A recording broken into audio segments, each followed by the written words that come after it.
And I was on my knees when nobody else was praying. Oh Lord.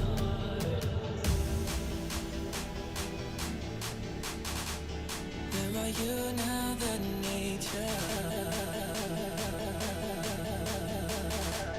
Where are you now that I need you? I need you, I need you, I need you, I need you, I need you. Where are you now that I need you? I need you, I need you, I need you the most.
Bună dimineața! Hi everyone! Welcome to the second day of Moldova Digital Summit. We are about to begin in 3 minutes and 27 seconds, so if you're in the expo area outside smoking or taking a walk, please come to the main stage and take a seat.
Turning our world round, it's upside down.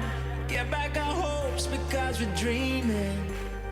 We are the ones that can change this now. Yeah. Love's in our souls and we're breaking free. Riding a wave of this energy. We're turning our world round, it's upside down. Yeah.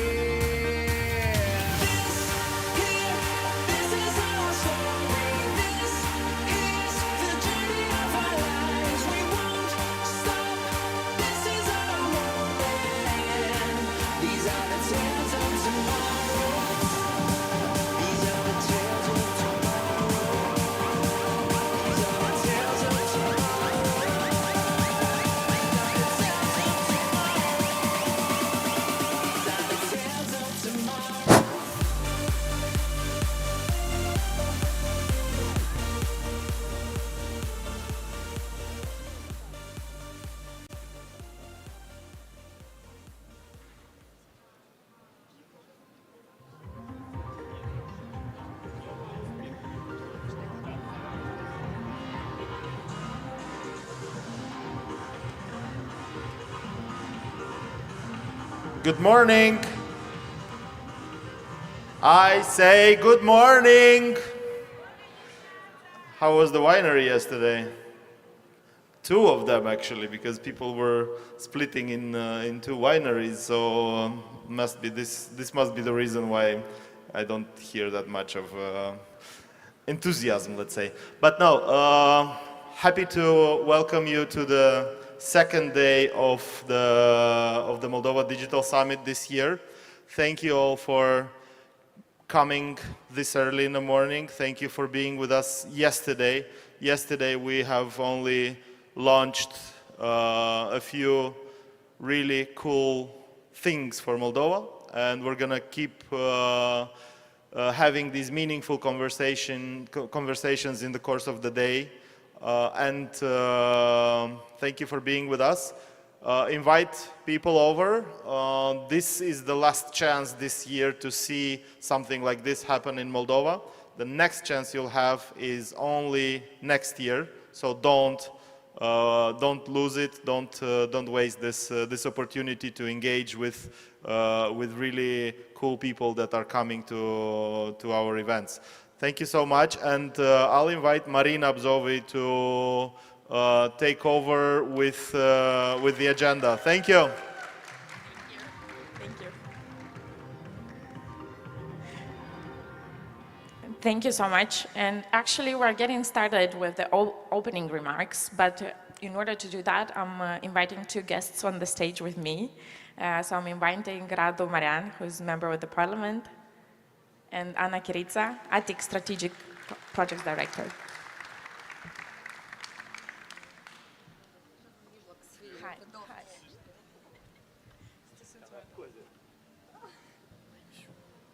So it's the second day of the event. We're excited to be here.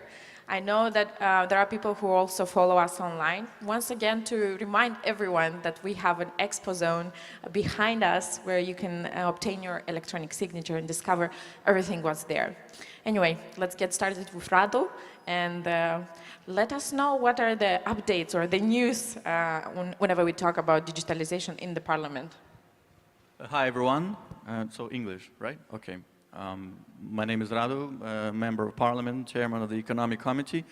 We also oversee the digitalization in the Parliament. I'm very happy to be here. First of all, congratulations to the Minister, to the organizer, and thank you so much for support from our partners for holding and organizing this event. I think it's a testament of how we advance in terms of digitalization.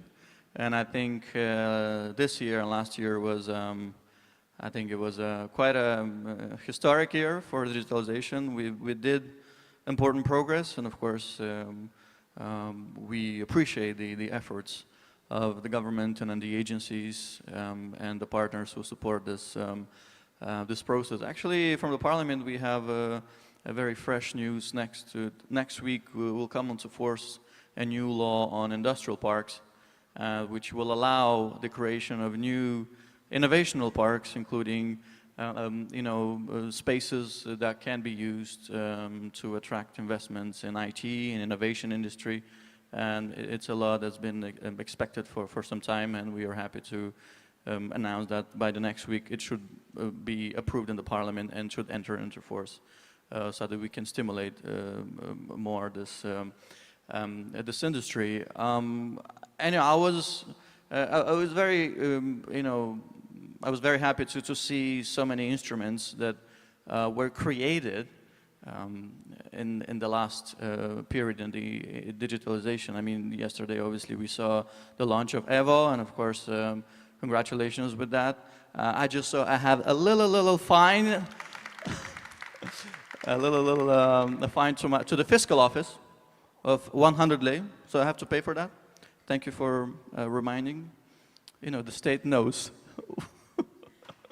what to show on the app. MIA, of course, was a breakthrough, and there's a lot of excitement, and it's been a wonderful tool used by so many of us, and of course, congratulations for this too. And what I also wanted to say is that I think we are all very excited about the technologies when they appear.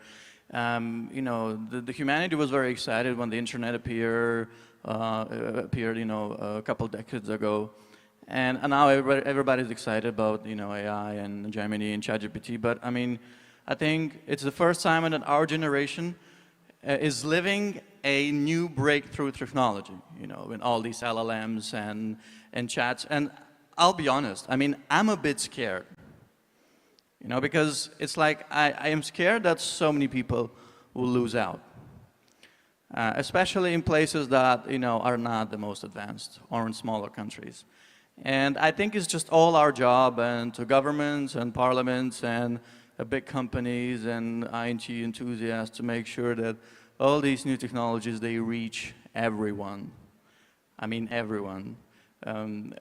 Someone said on Twitter that we are on the verge. It's either we go through utopia or dystopia, and I think it just kind of shows on what moment, pivotal moment we are. And I think we just need to make sure that all these technologies are about people and are human-centered, and they reach everyone. And I hope. I mean, we'll see that. I'll be less, stressed about that. Anyway, best of luck for today, and yeah, thank you again for having me here. Cheers. Thank you. Thank you so much. We'll move now to Anna, and I think maybe you can also touch upon a little bit about skills, especially since we're opening the second day, but we have a full day tomorrow as well at TechWorld. Thank you, Marina. Dear partners, dear esteemed guests, dear government representatives, dear businesses, I guess we'll focus a bit on skills, but first let me congratulate all of us and each of us for the achievements that we have achieved overall yesterday and today. I think the fact that we are in Arena with such a cool event and such a nice expo behind, with such a great display of technology, is a wow. Let's give a round of applause to all the organizers, and Marina and Nicoleta specifically, who have probably slept few nights in general to do that. On behalf of the private sector, I guess there are more things that we can tell. The agenda that we follow and that we try to get involved in has multiple layers, and that relates to the participation and the active participation and promotion of the ICT sector in particular. I guess that relates to infrastructure, to the laws that the government and the parliament promotes. It's quite cool to hear a news again. Yesterday we had two news that were there. The Prime Minister announced the launch of the startup fund for the 2025 and the creation of the physical park Today we have the law of industrial parks, which is probably in its second lecture, if I'm not mistaken. So let's look forward to that. But I guess besides that, there are still many, many other legislative acts and documents that need to be performed. And that is because Moldova wants to be, as I think Deputy Prime Minister yesterday mentioned, the next European country or part of the European Union.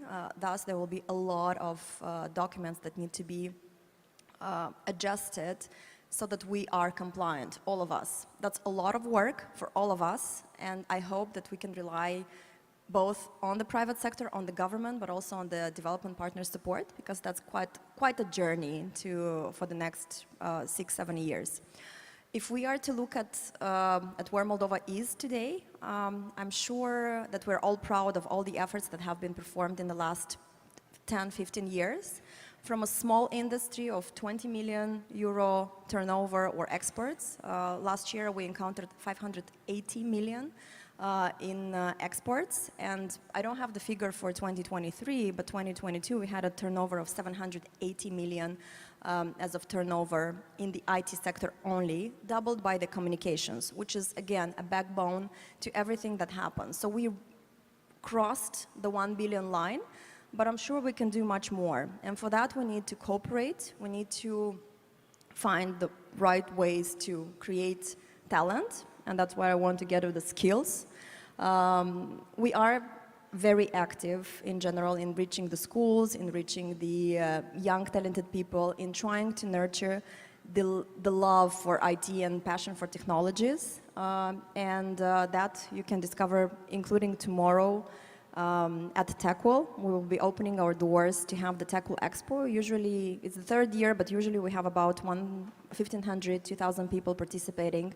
And also we'll have the best minds in the country participating and competing for a prize in TechWell Junior Ambassador out of the 25,000 kids per year that follow the courses. By the way, launched many years ago, including with Rado, who was part of our team. So it's quite cool to see people in different places promoting the same ideas. When it comes to skills, we need to be very open, and I guess the private sector can be a cool and the right partner to support the government and to support the academia and to support everybody, but there is a limit as well. We need to be careful because businesses need to do also businesses, so we expect the same from the others. Therefore, let's see what the next future brings and how we can create value add. Value add meaning that with the same 20,000 people or 30,000 people in the sector, we can create, why not $5 billion US dollars in the next 3-5 years? If that's possible, I think Moldova can be like a small oasis somewhere in the Eastern Europe. And I'm sure that's doable because the history proved right. And with the right ingredients in place, that's possible. We have the infrastructure, we have the mature companies, we have the startup ideas, which I hope you can really see, which we didn't have 5 years ago. And we have the wish. Therefore, much of luck to all of us, and hopefully we can reach the new heights. Thank you. Thank you so much. Just to highlight once again, we have a lot of public announcements, if I may say. So a physical park, a fund starting from the next year for startups, the law on industrial parks voted in the second lecture next week, and EVO that was already launched. So basically that's one day of the summit. Let's see what the second day gives us. So looking forward to all the speakers, and we invite you to stay with us till the end and to join us tomorrow at TechWell Expo. Thank you. In TechWell. Thank you, Marina, and thank you, distinguished guests. So let's begin with the first keynote of the day, which is titled How Political Leadership Shapes Tomorrow's Digital... Oh, never mind. That was a small mistake on my end. Going ahead. Actually, the first keynote is Moldova's Future Identity Cards. And having this keynote will be Mircea Eșanu, Director, Public Services Agency of the Republic of Moldova.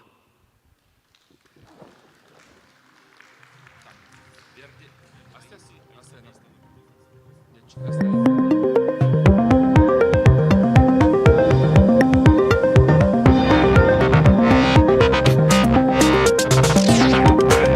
că mă aud foarte bine. Întotdeauna e plăcut să vorbești pe astfel de scene acasă, cu atât mai mult că astea nu sunt rarisime, de fapt, așa ocazii și mă bucur și vreau să felicit cu această ocazie la început de intervenție, în primul rând, organizatorii pentru un eveniment minunat. Vreau să mulțumesc lor că mi-au permis să am o intervenție în această dimineață. De regulă diminețile sunt un pic mai încărcate și cu un public un pic mai larg.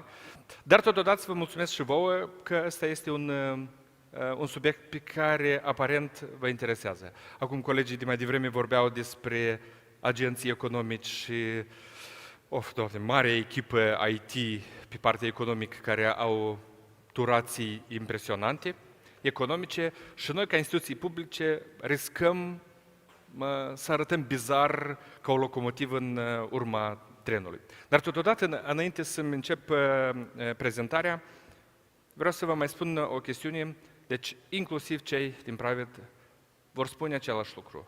Pentru ca să dea roade, un pic mai... Un pic, pardon, stați? Așa. Ca lucrurile sau eforturile să dea roade, trebuie câțiva ani de efort sau mai puțin în funcție de amploarea căutărilor. Sigur, majoritatea dintre voi, pentru că sunteți cetățenii Republicii Moldova, într-o etapă sau alta a vieții sau a zilei v-ați pomenit pășind pragul Agenției Servicii Publice, centrelor multifuncționale și cu siguranță probabil ați avut experiențe bune sau din-potrivă nu foarte bune sau chiar triste. Și majoritatea cazurilor aceste experiențe triste vin fie din componenta birocratică a procesului, fie din pură atitudine umană. Și pentru că astăzi suntem la un eveniment care vizează procesele și digitalizarea lor, vreau să vă vorbesc un pic din culisele noastre ce facem noi, tocmai ca să reducem această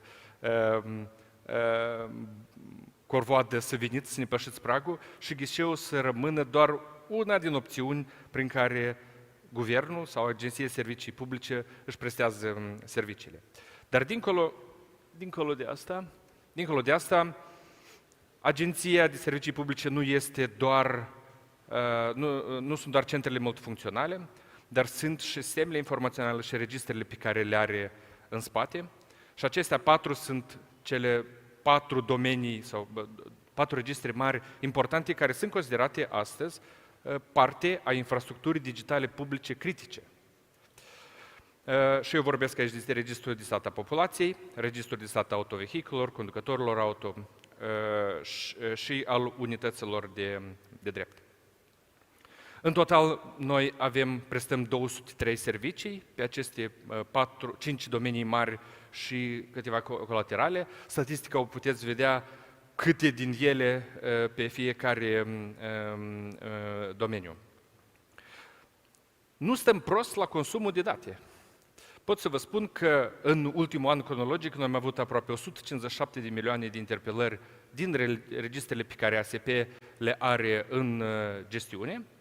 Și pot să vă mai spun încă o chestiune, că este comparativ cu anul 22, asta e o cifră de 5 ori mai mare.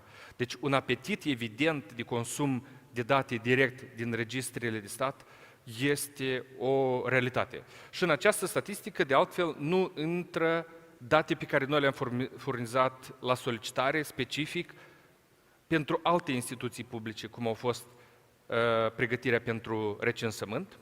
Au fost seturi specifice de date pe care noi le-am pregătit separat. Aici este vorba de proiectul important care a avut loc în iarna trecută, ajutor la contor, în care noi de asemenea am contribuit și ne mai vorbim de datele pe care noi le furnizăm pentru colegii noștri de la Comisia Electorală Centrală pentru crearea listei alegătorilor.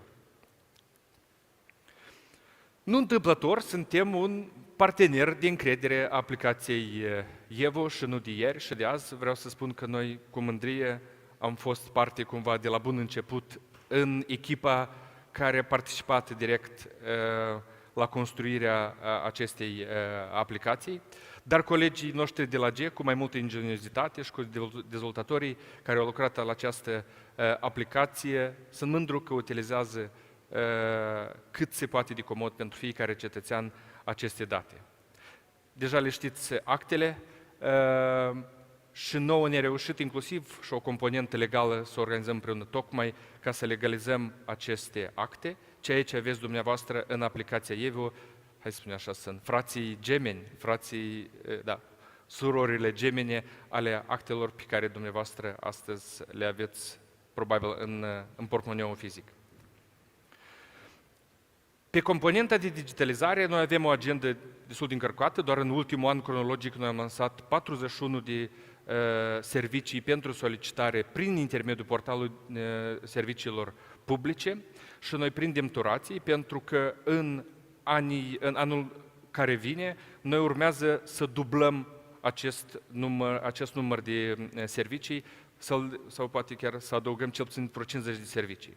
Noi suntem pe ultima fază de proces de reinginerie a două registre extrem de importante pe care noi le facem împreună cu suportul Băncii Mondiale și colegilor de la AG. Este vorba de registrul de stat a unităților de drept care sper să-l punem în producție în această toamnă. Asta de fapt înseamnă că toate procesele care vizează unitățile de drept, fie că înregistrare, declarare beneficiar efectiv, modificare de statut, se vor putea produce exclusiv online.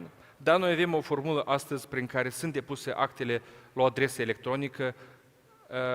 Noul mecanism va prevedea utilizarea instrumentelor comun agreate la nivel de stat și eu vorbesc în primul rând de portalul serviciilor publice.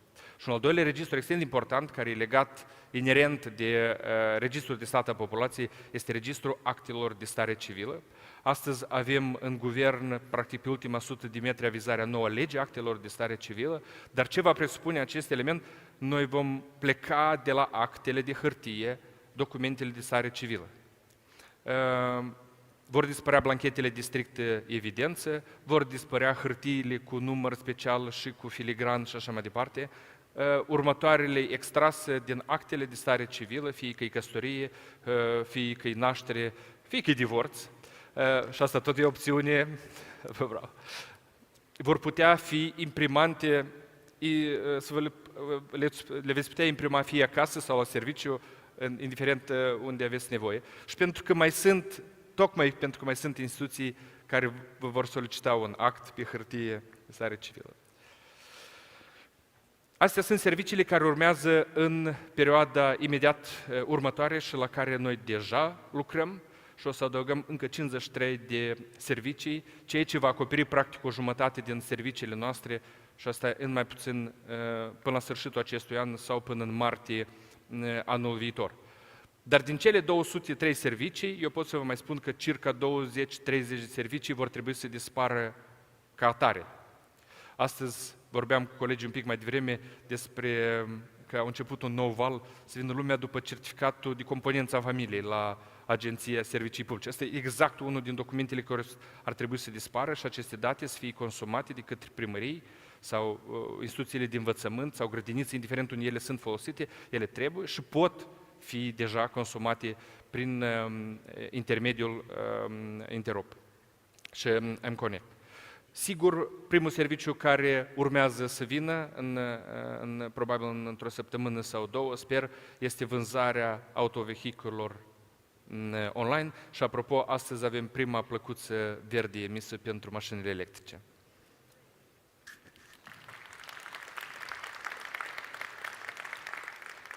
Dar vreau să vă uitați, cifrele arată cum arată, dar astea sunt serviciile solicitate online deja pe platformele pe care noi le avem pe portalul serviciilor publice. Unele arată bine, dar vreau să vă uitați la câteva din ele. Extrasul din Registrul de Stat a Populației, extrasele din vehicule, extractul din Registrul de Stat a conducătorilor de vehicule și mai avem și pe mașini inclusiv. Dar toate aceste instrumente au un element comun. Este vorba că, de fapt, este necesar ca persoana care solicită aceste date să dețină o semnătură electronică. Pe de o parte avem niște cifre care vorbesc că noi avem lume care dorește să consume aceste date electronic, pe de altă parte lipsa instrumentului determină un număr relativ foarte scăzut al acestor solicitări. Colegii de la IPRE, cu vreo câteva luni în urmă, au definitivat un studiu prin care au făcut un calcul câte semnături calificate sau semnături electronice au fost emise. Ei spun de cifra de 266.000. Dar asta ne luând în calcul faptul că circa 50 sau 60.000 din semnăturile emise sunt pe o persoană care deține mai mult de o semnătură mobilă. Deci 200.000 de oameni din 3 milioane de cetățeni cu drept deplin capacitate de exercițiu au semnătură electronică. Cifra 8% este o cifră optimistă. Și da, asta este una, la această etapă, pe de o parte noi avem turații foarte bune pe digitalizarea serviciilor publice, solicitarea lor online, dar noi avem o mare problemă, un bottleneck, care astăzi înseamnă accesul și dorința cetățenilor de a avea o semnătură mobilă. Vreau să vă uitați statistica cărților de identitate emisă anual de către Agenția Servicii Publice. Și da, o să-mi spuneți că da, voi avem deja o carte sau un buletin cu semnătură electronică. Dar, din păcate, acel document nu avea flexibilitatea, nu era comod, nu era accesibil financiar. El a descurajat din toate punctele de vedere, din păcate, utilizarea și cumva opțiunea cetățeanului să solicite acest document. Dar dacă noi am fi avut un document accesibil, noi probabil am fi avut astăzi cel puțin 1 milion sau 1,5 milion din cetățeni cu semnătură electronică. Noua carte de identitate, un proiect de suflet al meu și al colegilor de la Agenția Servicii Publice, pentru că noi vedem în acest document inclusiv o contribuție morală, instituțională, legală dacă vreți, ca instituție de prestare a serviciilor publice a statului, să contribuim cu ce putem, să punem umărul la popularizarea semnăturilor electronice. Pentru că noua carte de identitate va fi obligatoriu emisă cu o semnătură calificată. Vreau să vă spun că am învățat, ne-am uitat de la cei mai buni, ne-am uitat la estonieni, ne-am uitat la finlandezi, ne-am uitat ce fac suedezii, am învățat din greșelile englezilor, care au început 2 tentative să lanseze un ID cu semnătură electronică. Promitem să... Și acest document din martie anul viitor. Este un document, după toate rigorile, un document european. Noi respectăm toate normativele și regulamentele europene care sunt pentru noi ca țară care intră în negocieri cu transpunere obligatorie. Sunt avantaje imediate și sunt avantaje pe termen lung, dincolo de faptul că el va fi un document de călătorie, va fi și semnătură electronică, el va putea fi deținut inclusiv de persoanele care sunt în țară sau peste hotare. Astăzi, procedura legală este faptul dacă o persoană pleacă peste hotare și își asigură sau își perfectează emigrarea, noi trebuie să-i retragem buletinul. Următorul act de identitate nu va avea acest cordon umbilical pe partea de retragere a actului. Și adresa va dispărea de pe acest document.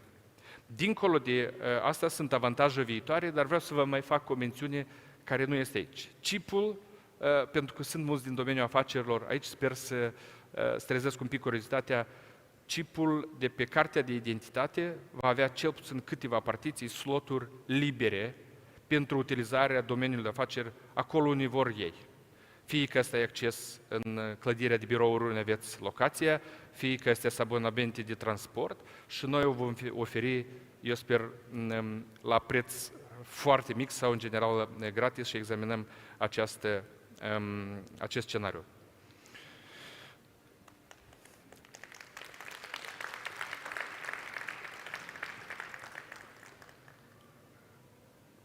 Vreau să vă uitați la această diagramă cumva, cifra de 266.000 care astăzi le avem și având în vedere numărul de acte de identitate pe care noi le emitem anual, eu cred că doar prin intermediul ASP Și eu sper să apară în curând și actorii privați cu drept să emit semnături electronice și colegii de la G să califice semnătura mobilă în una din avansat calificată, dar noi avem nevoie de semnături calificate pentru a face tranzacții, pentru a vinde mașini, pentru a vinde proprietăți, pentru a înscrie proprietăți.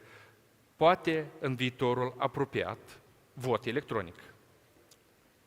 Eu cred că în următorii 2-3 ani acesta este posibil și noi astăzi deja căutăm soluții să oferim acest document la un preț accesibil sau fără preț. Sper în perioada imediat următoare să venim cu niște anunțuri cât se poate de pozitive. Închei prin a spune că digitalizarea e un sport în echipă. Fiecare trebuie să-și poată calcula pe de o parte contribuția și potențialul care îl are în viitor pentru la digitalizarea întregii societăți. Mulțumesc!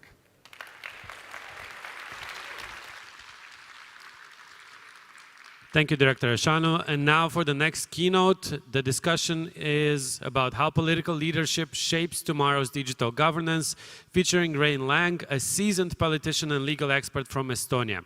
He has held several high-level positions in the Estonian government, and like I joked with him before that, is there any ministries he hasn't been in?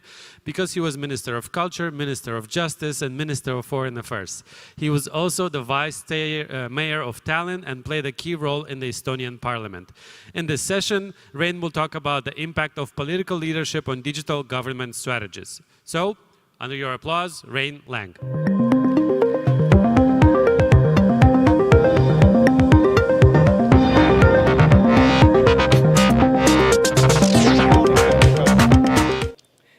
It's certainly an honor to address this kind of an auditorium for me. But to start, I'd like to ask you a question. How many of you come from the technologies? Any lawyers? Any government regulators? Just one, two. Good. Okay, I'm a lawyer. Basically, I've been in politics for 10 years and dealing with the legislation, how to implement technology into the society. I have to admit, I don't know much about technology, but I'm a strong believer into the rule of law. And just to tell the Estonian experience, when we started in 1991, the 50 years Soviet occupation had left Estonia with almost nothing. We didn't have our own strong currency. We didn't have any decent telecom sector. Our GDP was close to $3,000 per person, and our industry was mainly oriented to the Soviet military, which was not very compatible in the Western markets. So the first 5 years was actually a struggle for survival. And only in 1991, the Estonian society started a debate on the future. What is our way? Whether we should concentrate on technology and the market on services, or try to build up our own strong, heavy industry. Well, the choice was actually to choose the technology sector. But the choice which led to that wasn't a technological choice. That was a legal choice. We are in the stage of European Parliament elections at this moment. In every corner of the European Union, we can see the same narrative. The Europeans are extremely skeptical about regulations. They think the bureaucracy has actually killed the innovation in the European Union. And what the politicians are telling us, we are lacking behind in the European Union because the Americans innovate, the Chinese copy, and the Europeans only regulate. Well, I can assure you this is a propaganda. This is electoral campaign. Actually, Americans don't only innovate, they also regulate, but they regulate their society in a different way. They mainly do that via courts. They have the case law system. It's more costly than the European way, and it also takes some more time. The Chinese are not copying anymore. The Chinese are delivering technological solutions to the whole world. And the Europeans definitely don't only regulate, they also innovate. And especially we can see the innovation coming from the Eastern European countries at this moment. So my message is, don't believe to this electoral narrative. Europe is not lacking behind. Well, we all believe into better governance. Yes, definitely. So, yes, there are weird people also in all the societies who actually think the digital technology is something very bad, and we shouldn't use it, especially in the government, that leads to big brothers and whatsoever. But the vast majority of our society believes into better governance via digital systems. So what is the real problem here? What is the bottleneck? Don't we have enough technology? No, I think the technology is there. We have thousands and thousands of technology companies providing their services to the society. Wherever money is available, the companies are there. Many of them also combine their technological achievements with consultation services. Do we have enough knowledge? I think we have. So this is not the problem. Even the universities are full of technology nowadays. Do we have enough money? Well, the answer is yes and no. The private sector has the money, the public sector usually doesn't have the money. But if you combine the efforts of the public sector and the private sector, you can make great achievements. Do we have enough political will? I don't think so. And what's the reason? The reason is because when you start a digital project, especially in the public sector, in the governance, it usually takes you 5 to 6 years to get the first results. And now look at it from the eyes of the politician. Usually the mandate lasts 4 to 5 years. So how to convince the voters to vote for you if you don't have anything to say to the voters from the point of view of achievements, even if you've started a good thing. So this is definitely a problem. But political will has to be transformed into good legislation. Do we have enough legislation in the European Union? Yes, we do. We have many laws concerning digital transformation. But do we have enough good legislation? This is doubtful. I don't think so. I think we should concentrate more on having good legislation, not legislation as such. So I can tell you about my experience in Estonia. So the digital governance cornerstones, digital personal identity. I don't speak much Romanian, but as far as I understood that you're moving very rapidly towards the nationwide digital personal identity in Moldova at this stage. The digital personal identity, the verification and the authentication system, and the means of giving digital signatures is definitely the biggest cornerstone of any digital society, and also digital governance. Once only principle. That means that the information entered into the database should be asked from the citizen and from the legal person only once. And that's not only the point of convenience, it also is the point of the data quality. Imagine when you ask the same information from a private person like 3 times, and usually in one of the databases, something is different from the other one. So the debate starts, which one is right? Single source of truth. That concerns the core registers of the country, of the state, especially the People's Register, the business register, and the land register. So that should be legislated.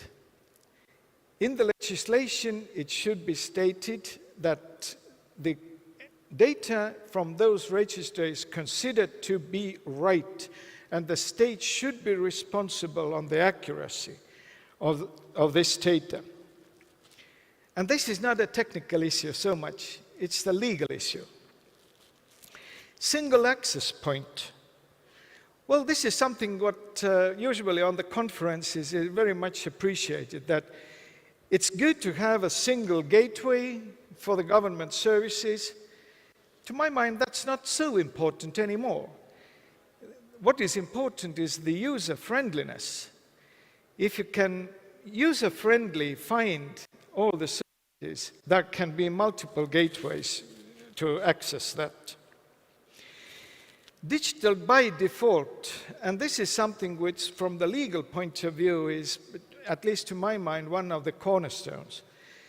In the Estonian legislation, for example, the information in the database of land, the real estate register, the digital version is considered to be right. So if someone shows up with a piece of paper with multiple stamps on it, claiming his rights on a certain plot of land, you can easily compare that to the digital database and say that, hey, the digital version is considered to be right. And definitely,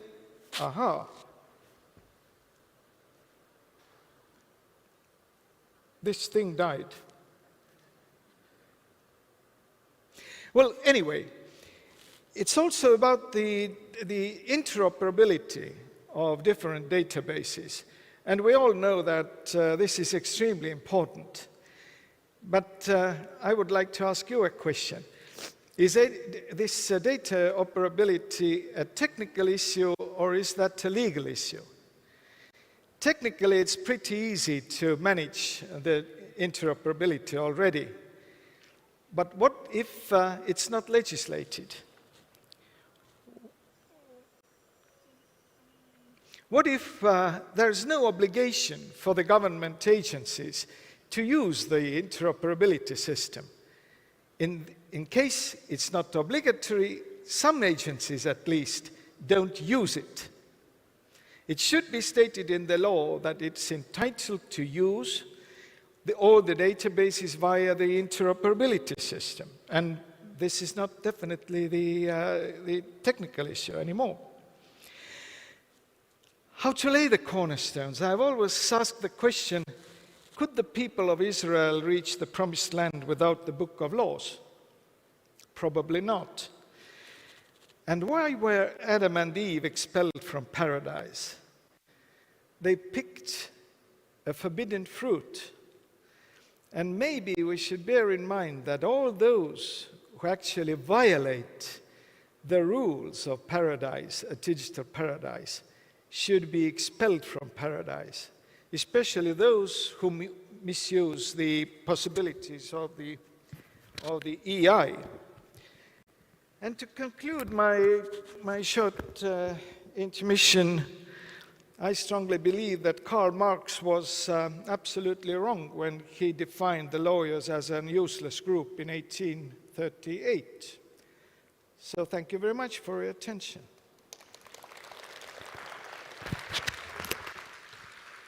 Thank you, Minister, for your time. I just wanted to mention that we have apples for you. We had it yesterday, we have them today. I strongly recommend that you get these apples. And funny story, it's actually the director of the Organization of Entrepreneurship Development that made it possible to bring all the apples here. We also have wine from Vineria din Valle and water from Nordica. Next on the agenda is Optimize, Influence, Predict. How AI and machine learning and generative AI powers digital transformation, presented by Julian DeFoss, the Worldwide Banking Market Development Lead at Amazon Web Services.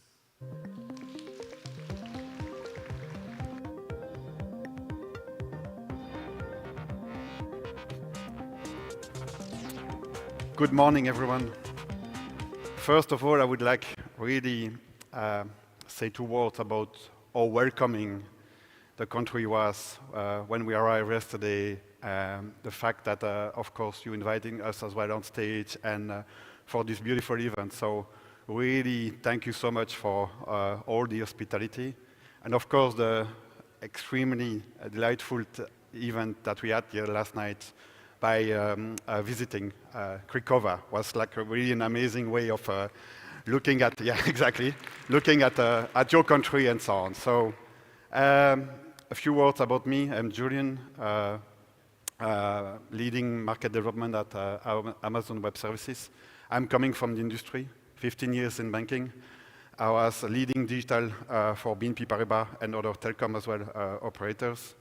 Now looking at how we actually on the dark side, I would say, of technology, how can we help you, government, public sector, banking, financial services, healthcare, automotive, to really accelerate your transformation and digital transformation. But the first thing that I would say, and the most important for us, security is #1 job. We will never, ever,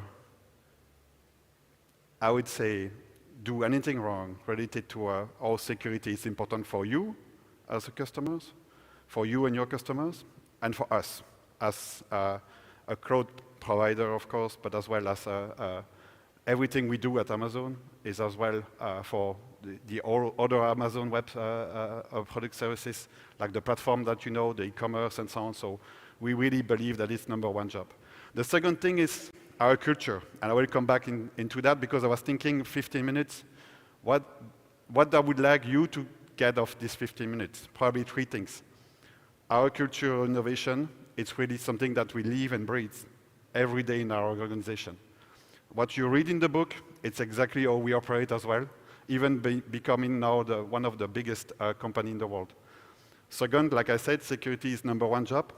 Everything's related to compliance, regulation, and operating in a highly regulated environment. It's as well for us one of the top priority. And third, how can we help you to innovate? How can you help you to accelerate? The thing that we really as well believe is like this intelligent artificial, if I don't shoot the name generative AI, I think, yeah, you will probably say like, yeah, how is it possible? Because everybody now is talking about generative AI. How can we democratize the access to generative AI? How can we help you as well to get to your everybody access to training, certification, and really accessing the different way of looking at intelligence artificial in a good way. When I was like thinking about this slide, it's a 2 years old slide. How do we start? It's the speed of change. Actually, it's increasing drastically, sometimes disrupting. Sometimes you don't even know where to start because it's changing that fast, actually. And we really believe as well that this is still need to be in a specific framework when you start to work in the corporation world, specifically for government, public sector, and financial services, and other industry who are highly regulated. And when I was looking at the booth and everything that you are doing actually here in Moldova and in the region, I would remember my time as well in Belgium where actually we built with the consortium of a couple of banks, It's Me. I don't know how familiar we are with It's Me.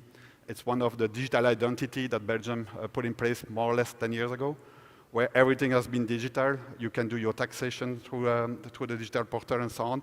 And everything has been built as well in the cloud already at that time with AWS. So that was really the way for me to look at how technology can embrace this change. But of course, at the end of the day, the transformation is related to human being first. I would say the technology, it's more the enabler in this particular aspect. What I would like to say is when I look at corporation and talking to many customers from different verticalization and industry, we can say that really what is the impediment? What is the blocker that we see when they think about their digital transformation? And where public cloud can help, of course, but where the things is mainly blocking our customers to move forward, it's really all the corporation act first in silos, building product in different way of the different division of the industry, and not really talking to each other as a one aspect. The second is what I call entity resolution. Is really as well how you can lever one of the things that you built in one side of your corporation into another side of the corporation. Most of the time people are not talking to each other, so it really slowed down actually your overall transformation. Journey complexity for me means the ecosystem where we operate, the interconnectivity where we operate. It starts to be really complex journey, right? Everything is interconnected, data is floating and so on. From one place to the other, it still needs to be secured, it still needs to be compliant, and it still needs to be in an environment where we feel safe about our own personal data. And I really believe as well that when we look at the overall transformation at that end, it's really important as well to take care of how you operate in this overall journey or customer journey with your customer. Prioritization is a big thing. At Amazon, we have a simple way of doing it. It's like kill things when it doesn't work. We really experiment fast, learn fast, and fail fast as well. It's not really a thing that we look at, oh, it's beautiful in the book and so on. It's really how we operate daily basis. And we are not scared to say that on one moment you need to stop. You need to deprioritize. You need to look at how you are looking at your business. And it's really how we help our customers as well to embrace our culture in generally speaking. And of course, scalability, right? If you look at your business, if you look at how you embrace actually the number of users or number of people when you look at the government, you need the scale, right? You need to scale fast sometimes as well, and you need to have as well the speed of change drastically in place. And of course, time to value at the end of the day. Here, actually, I wanted to play a movie, but with the time that I had, I won't be able to do that.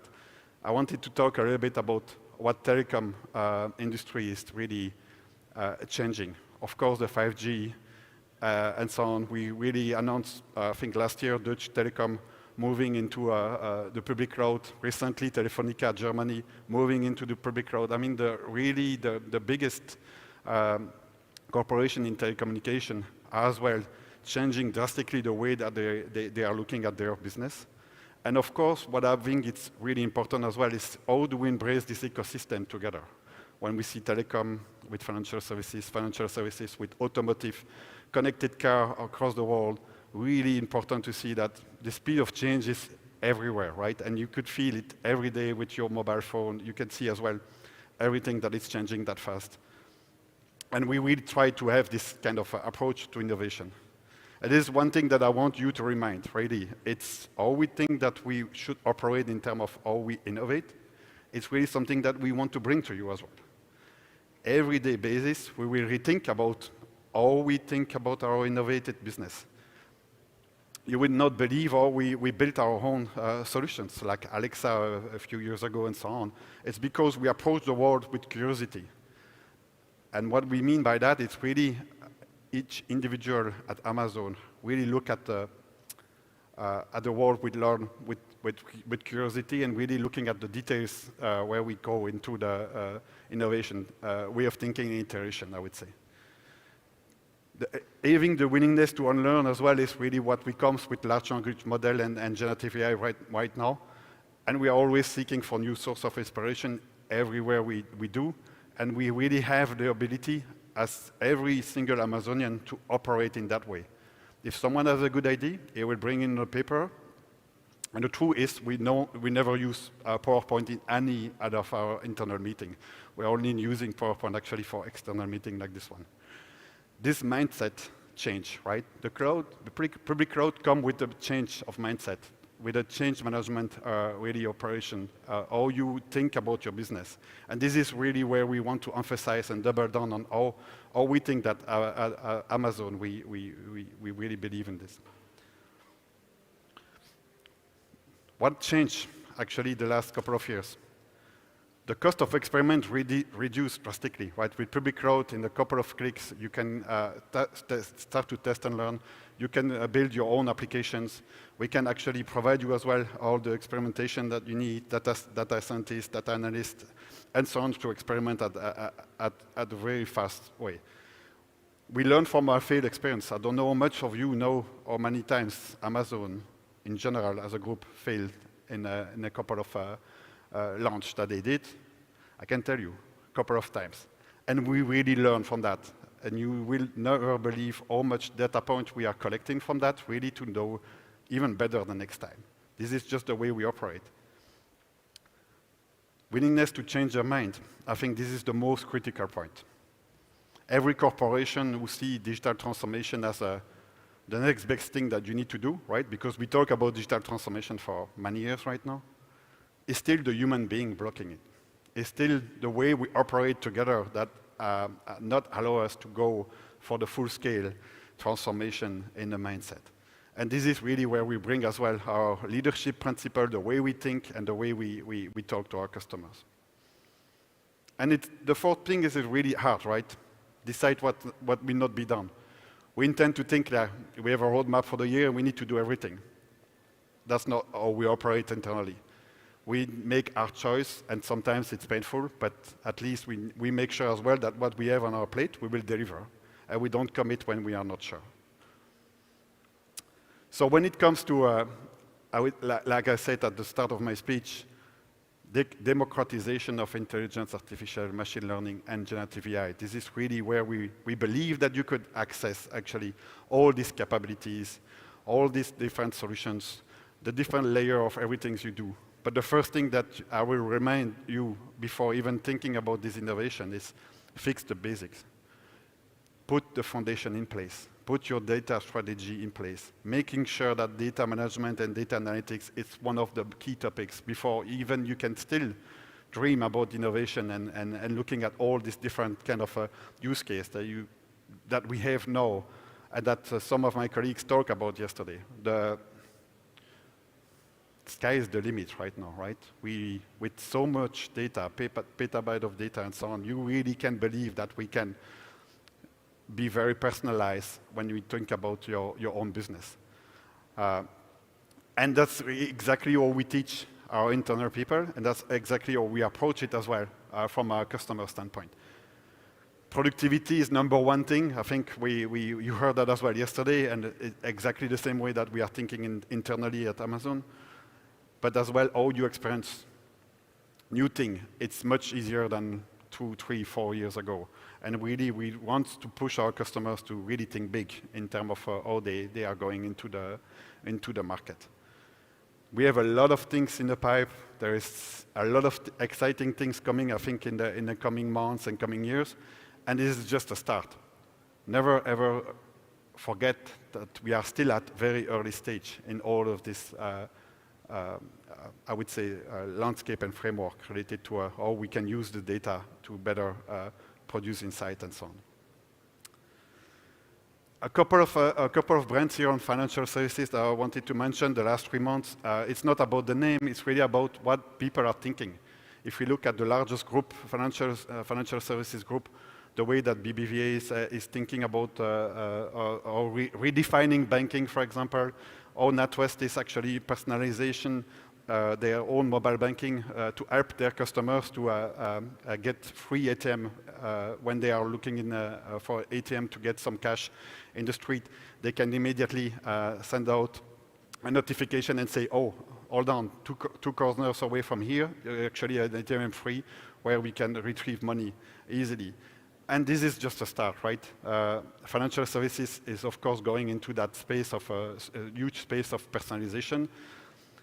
There is many things that are coming as well, like fault management. I'm sure that you are aware how much you have scams right now. And I think generative AI is as well a threat about that because you have more patterns for fraud. And a bank, for example, with one of the neobanks in the Dutch market, really thinking that actually they can anticipate with all the data that they have, the patterns of fraud that nobody is already working on it. So this is the way that they are innovated at scale, I would say. 2023, it was really about proof of concept. Most of our customers worldwide were like testing. The biggest issue was like, how do we get that in production? Is this secure? Is this regulated and compliant with what we have? What about responsible AI? What about all these questions that actually have been thrown onto the market and where our customers, generally speaking, was like struggling about how to promote that in production. And this year, where we see the scale have really been changing drastically. Customers are going into production, customer-facing, productivity internal versus external, and the pace, the speed and the pace of change in how they are training their model related to generative AI and so on, it's drastically changing. Every single day, it's something new, and I think that it's just a start as well on how we can dream about what's next. I would finish with one of two things. I think when you look at the success factor, accountability and how we think internally about our leadership principle, this is always what we refer to. And this is the way that we will refer to our customers as well. Above everything, Amazon Web Services and Amazon generally is customer obsessed. I'm sure you heard that quite a lot. Everything we do and we think, it's related to our customers.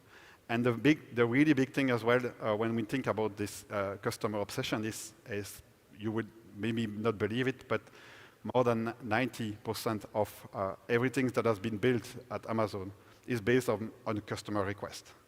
It's not something that we think that, yeah, the customer will love it and so on. No, it's really based on what the customer really asks us to do. 10% will be the really innovation part that we run. So one thing important as well that I would say, we have a two-door decision. We always intend to test and innovate as fast as we can with a two-doorway decision. What does that mean? It's a fast decision process.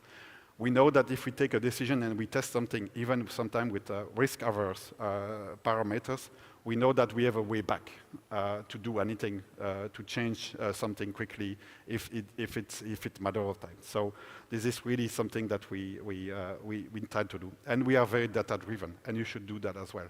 With so much ton of data that now are accessible everywhere, every decision we take is based on a data decision. We are at the age right now where we build the future with our customers from all the different industry. Though I want to repeat that how much we are verticalized now, how much are we thinking about this different industry, how much are we bringing expertise actually per industry, per region, and this is really how we would like to scale. And the everywhere cloud here, it's really how we think that how big it is actually for you tomorrow, and really rethinking actually the way that you will operate in your business. So I'm right on time. So thank you so much for your attention, and I'm happy as well to have a further conversation. Thank you so much, Julien. Moldova Digital Summit is organized by the Ministry of Economic Development and Digitalization together with the National Association of ICT Companies, E-Governance Agency, Moldova Innovation Technology Park, the Moldova Investment Agency, Technovator, Startup Moldova, TechWell, and the Technical University of Moldova, with the strategic and financial support of the German Federal Ministry for Economic Cooperation and Development and the German International Cooperation Agency. The Future Technologies Project, funded by USAID, Sweden, and the UK, the World Bank, the United Nations Development Program in the Republic of Moldova, the Ukraine American Enterprise Fund, with the support of the Opt-in project funded by Switzerland and implemented by Helvetas, as well as the Moldova Cybersecurity Rapid Assistance Project 2.0 funded by the European Union and the E-Governance Academy of Estonia and the European Union itself. Event partners are Platinum, MasterCard, Gold, Orange Moldova, and Fortinet, and Silver, Google, IBM, and Commvault, with support from Vinăria din Vale, APA Nordica, and Floral Sol. We also have community partners, which are AmCham Moldova, Organization for Entrepreneurship Development, Impact Hub Tbilisi, Transylvania IT Cluster, XY Partners, Youth for Entrepreneurship Hub, TechWell Academy, YEP Moldova, DreamUps, Social Entrepreneurship Hub, FIF, and Sigmoid. Next, we have a panel that is titled The Future of Work, Distributed Organizations and Remote Talent Building, which is a forward-looking theme that addresses the evolving dynamics of the modern workspace, particularly in the context of increased remote work and distributed teams. This panel will explore the implications of these shifts for organizations and the strategies required to effectively build and manage remote talent. So, please welcome on stage someone that is not Stella Gemna.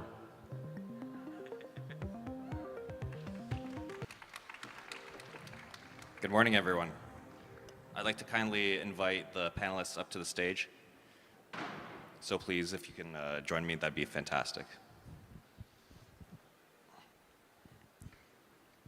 Let me just say it's Andy Stan, VP of Strategy at Index, Artem Buchuchano, Account Group Unit Manager at Endava, Justina Grabska-Sepeliak, Software Delivery Manager at SoftwareMind, Elena Mutruk, Talent Development Center Manager in Moldova for Pentalog, a Globan division, and Anton Perkin, CEO, FusionWorks. So thank you very much for joining us today. Today's topic is something that affects each single one of us, and something that we have to really battle and be very thoughtful about approaching, because the world is really becoming globalized when it comes to the future of work. So I want to start today's discussion by asking each one of you to discuss the trends you see and the insights within the future of work within your industry, and then going into describing the key challenges that you're really facing behind this topic in your organization. So I'll start off with Andrei. Please, go ahead. Hi. One interesting trend that we noticed, so basically companies yesterday used to offshore their activity in different countries. They were creating regional hubs. They were building local they were localizing their activity. Now we see a trend that companies, and especially small ones, approach and they need talent networks in order to evolve. This gives them access to a talent pool that is global. They go borderless. It's much more efficient from a cost point of view, and they can access unique capabilities from wherever they are. So if yesterday companies they were offshoring, today companies that are going borderless with talent networks. So this is one trend that we noticed and is contributing to distributed organizations. Thank you. Artem, can you go into the challenges that you're facing and also the key insights that you're seeing within the trends? Yeah, sure, and thank you. So indeed, this is a very hot topic these days, and I'm hearing different ideas and opinions when discussing with colleagues and friends globally, being that in IT industry or any other fields. But the reality is, yes, we are witnessing a significant transformation of the which is driven by rapid advancement in technology and evolving workplace norms. So as businesses continue to adapt to the changing landscape, I must say that several key trends and predictions stand out, suggesting that artificial intelligence, automation, and innovative employment models will redefine the way work is conducted. So my view on that point, and maybe to add on what Andy has already stated, so that I think that will complement the benefits distributed organization can offer to their customers and to their employees. So with probably everyone already aware of the current macroeconomic environment and all of the challenges out there, and the key focus being on ensuring optimizations, efficiency, and eventually cost reductions. And that would translate for IT companies in deploying teams more efficiently, getting access to a wider talent pool, and quickly identify those specialized skills and expertise to enable more rapidly scaling up teams, and of course respond to the existing market demands. So with the formation of the remote teams, so in terms of some benefits and challenges, so bringing together individuals from different cultural backgrounds represent a great opportunity for those individuals to enrich their soft skills, and particularly by gaining cross-cultural communication, flexibility, and adaptability to various conditions. What I would like to mention here is in regards maybe to remote team building. So I think that that can work best when most of the team members are experienced enough, and with that proactive can-do attitude. So usually these kind of teams will not require extensive assistance, while for the less senior, new joiners, newcomers, I believe in-person sessions are still crucial to ensure their smooth onboarding and knowledge building. So thank you. Thank you very much. Justina, at Software Mind, what do you see being those key trends? Are they anything like the previous two have mentioned? So good morning, everyone. Very happy to be here today. I represent Software Mind Center Poland.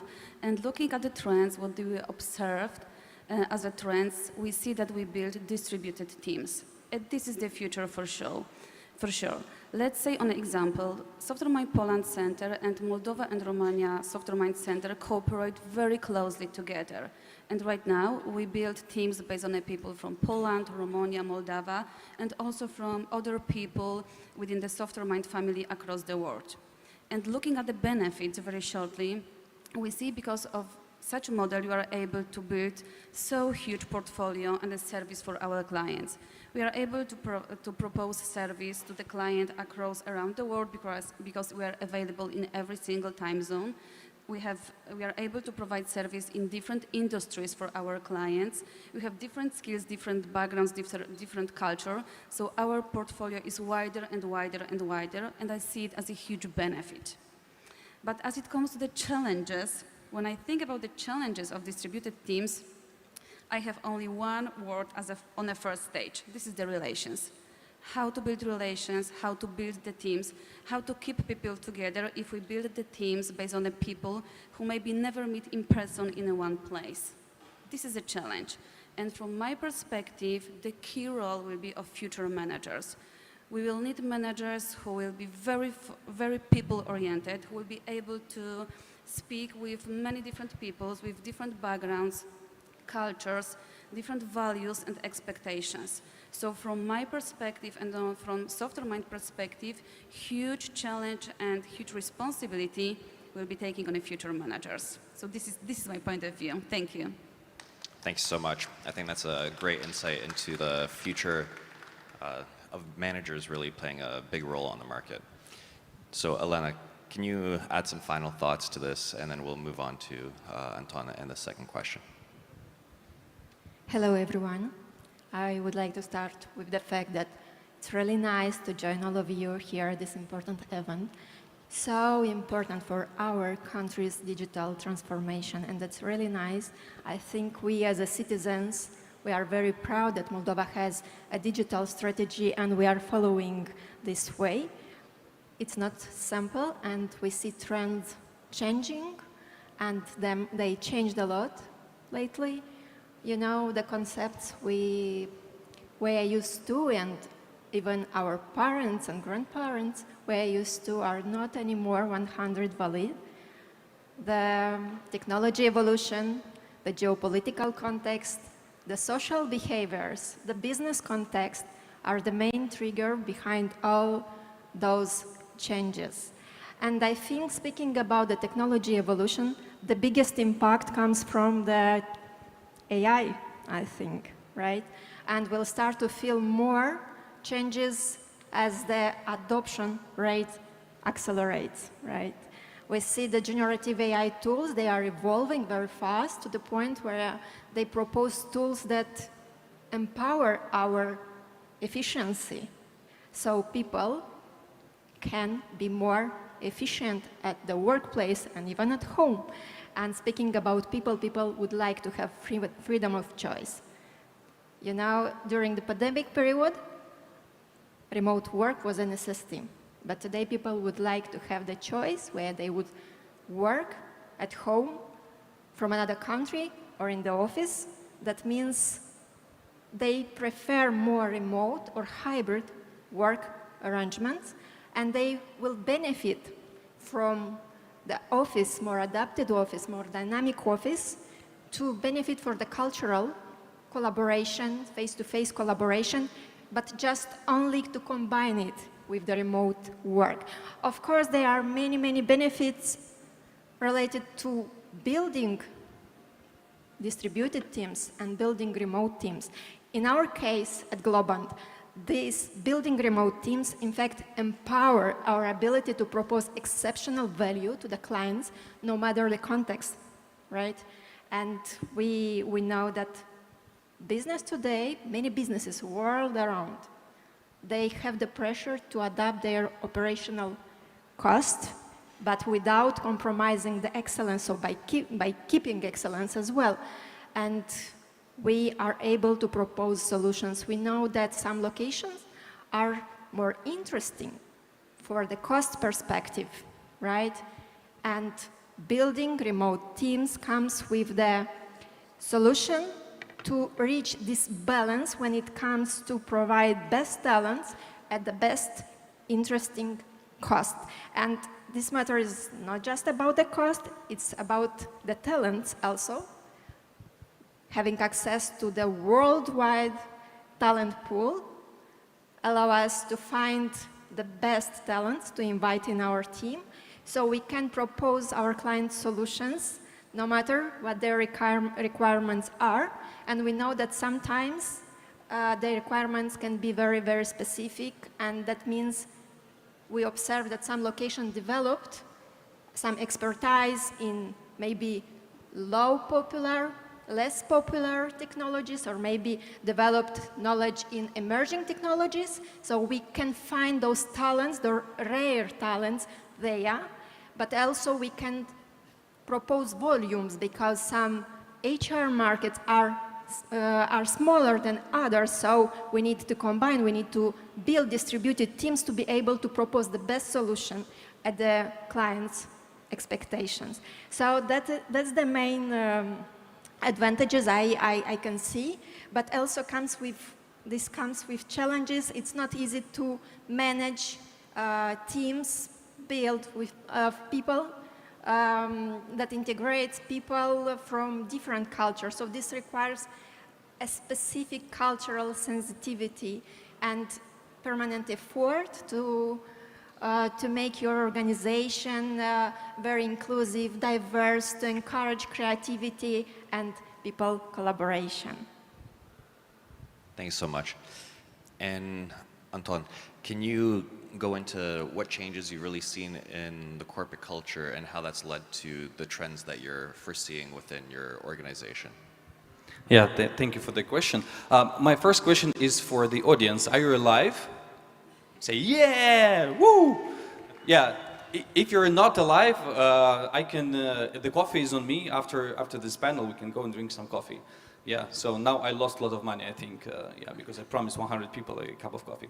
That's okay. So the main answer to all the questions that we will discuss today is that actually we don't know. Now the future, like we cannot predict the future, what will happen next, but we can think of what happened in the past. So what happened with the corporate culture? Like 4 years ago when COVID started, it was like uncertainty. After that, there was boom in the IT services. So like all the companies were upscaling. It was not possible to find a talent because like the people were asking for very high salaries. And now the game has changed because now even when I work here, I am approached by developers and they ask if there is job. So yeah, the thing has changed.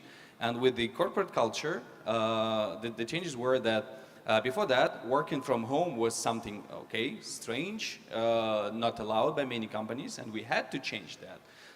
And now lots of people are working from home. Many companies tried to get them back. It was, I think, not that successful. I think so. Maybe the colleagues may share other experiences. And at some point we understood that corporate culture at some point is not that important. So some people, they say just, I will sit at home, I will do my job, I will do it great, but yeah, I will just be there. That's it. I don't need your corporate culture. Still we have it, so still I think this is important, but it's not that important as it was 4 years ago. And the main thing we have to do is not to manage people, but to manage the purpose, to show them the purpose, why they're in the company, why they're here, why they're doing that. And if they love what they do, in this case, they will join you and they will be devoted workers. So yeah, but what will happen in future, this is, I think we cannot really predict what's going to happen. We're trying to understand the future, but this is not possible because the future, to understand the future, we need to understand all the technical changes that will be in the future, all the COVIDs or whatever AIs that will come in the future. So we don't understand the circumstances of future, so we cannot understand what will be there. But we're trying to predict as much as we can. Thank you. Thank you so much. So building on this conversation and learning about these trends and insights, I think it's very important now to look at what does this mean for actual practical skill sets that the future workforce has to focus on. And so for each one of you, what do you think the key skill sets employees should now be dedicating time for self-development? Or what should employers be putting an emphasis on for developing their future workforce? Additionally, looking at these trends in job roles, how do we incorporate AI into this to make sure that AI is not replacing, but adding additional productivity into the actual position? So I'll start with Andriy, please. Where do you see these new skill sets?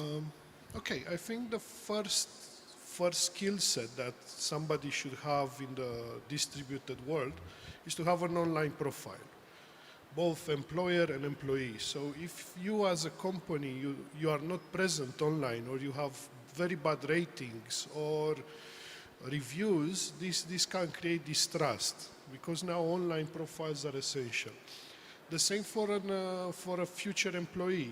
You need to be present. And if you're a software programmer, you need a GitHub account. Even if you don't do open source project, try to put projects that you are passionate about, so people to know about you. And I think, okay, you cannot call it be online a skill set, but this will help you be present.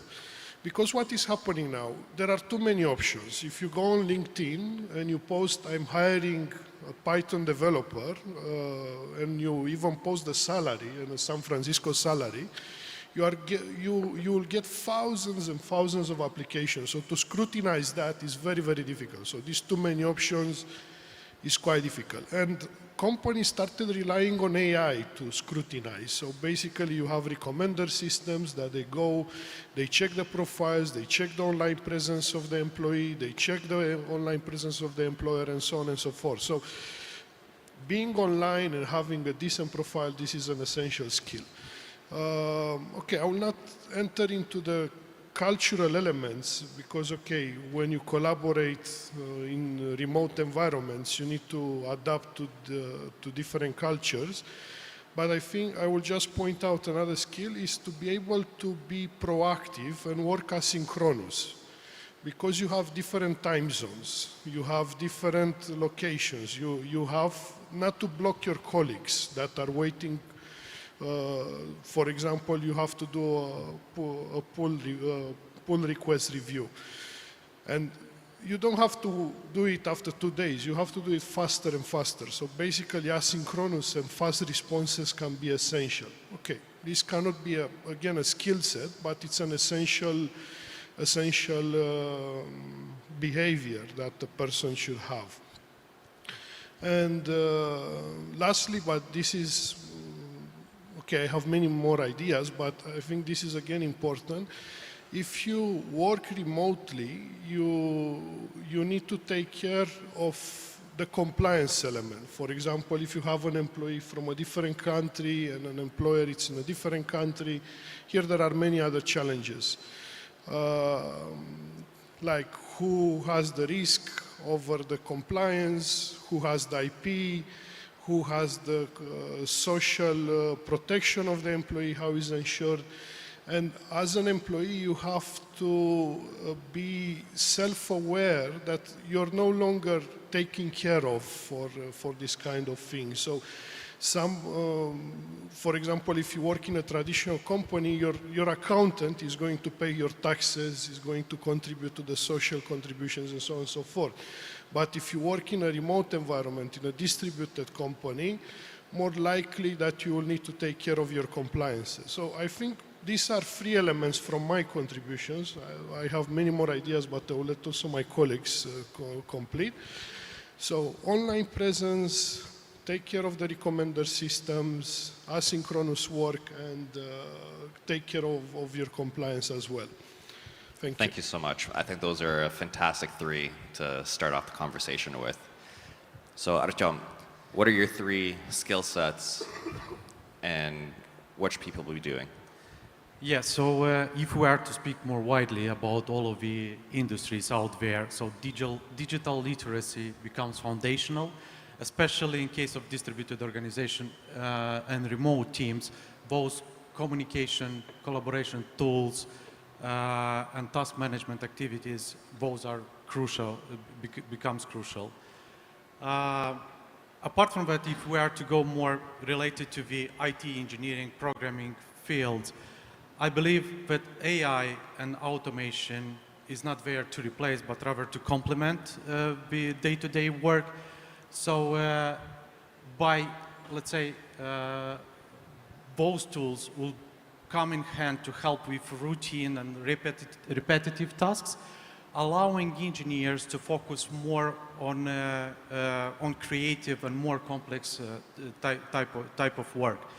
So essentially, the ability to analyze information, the ability to think creatively and to develop innovative solutions will be the key factor which will distinguish human workers in an automated world. So related to AI and automation, there are a couple of skills which I believe will be mandatory, such as machine learning, data analytics, and cybersecurity. So engineers of the future will need to possess those quite well in order to efficiently manage AI and automation. So thank you. Thanks so much. Those are very practical and very long-term skills that people can work towards.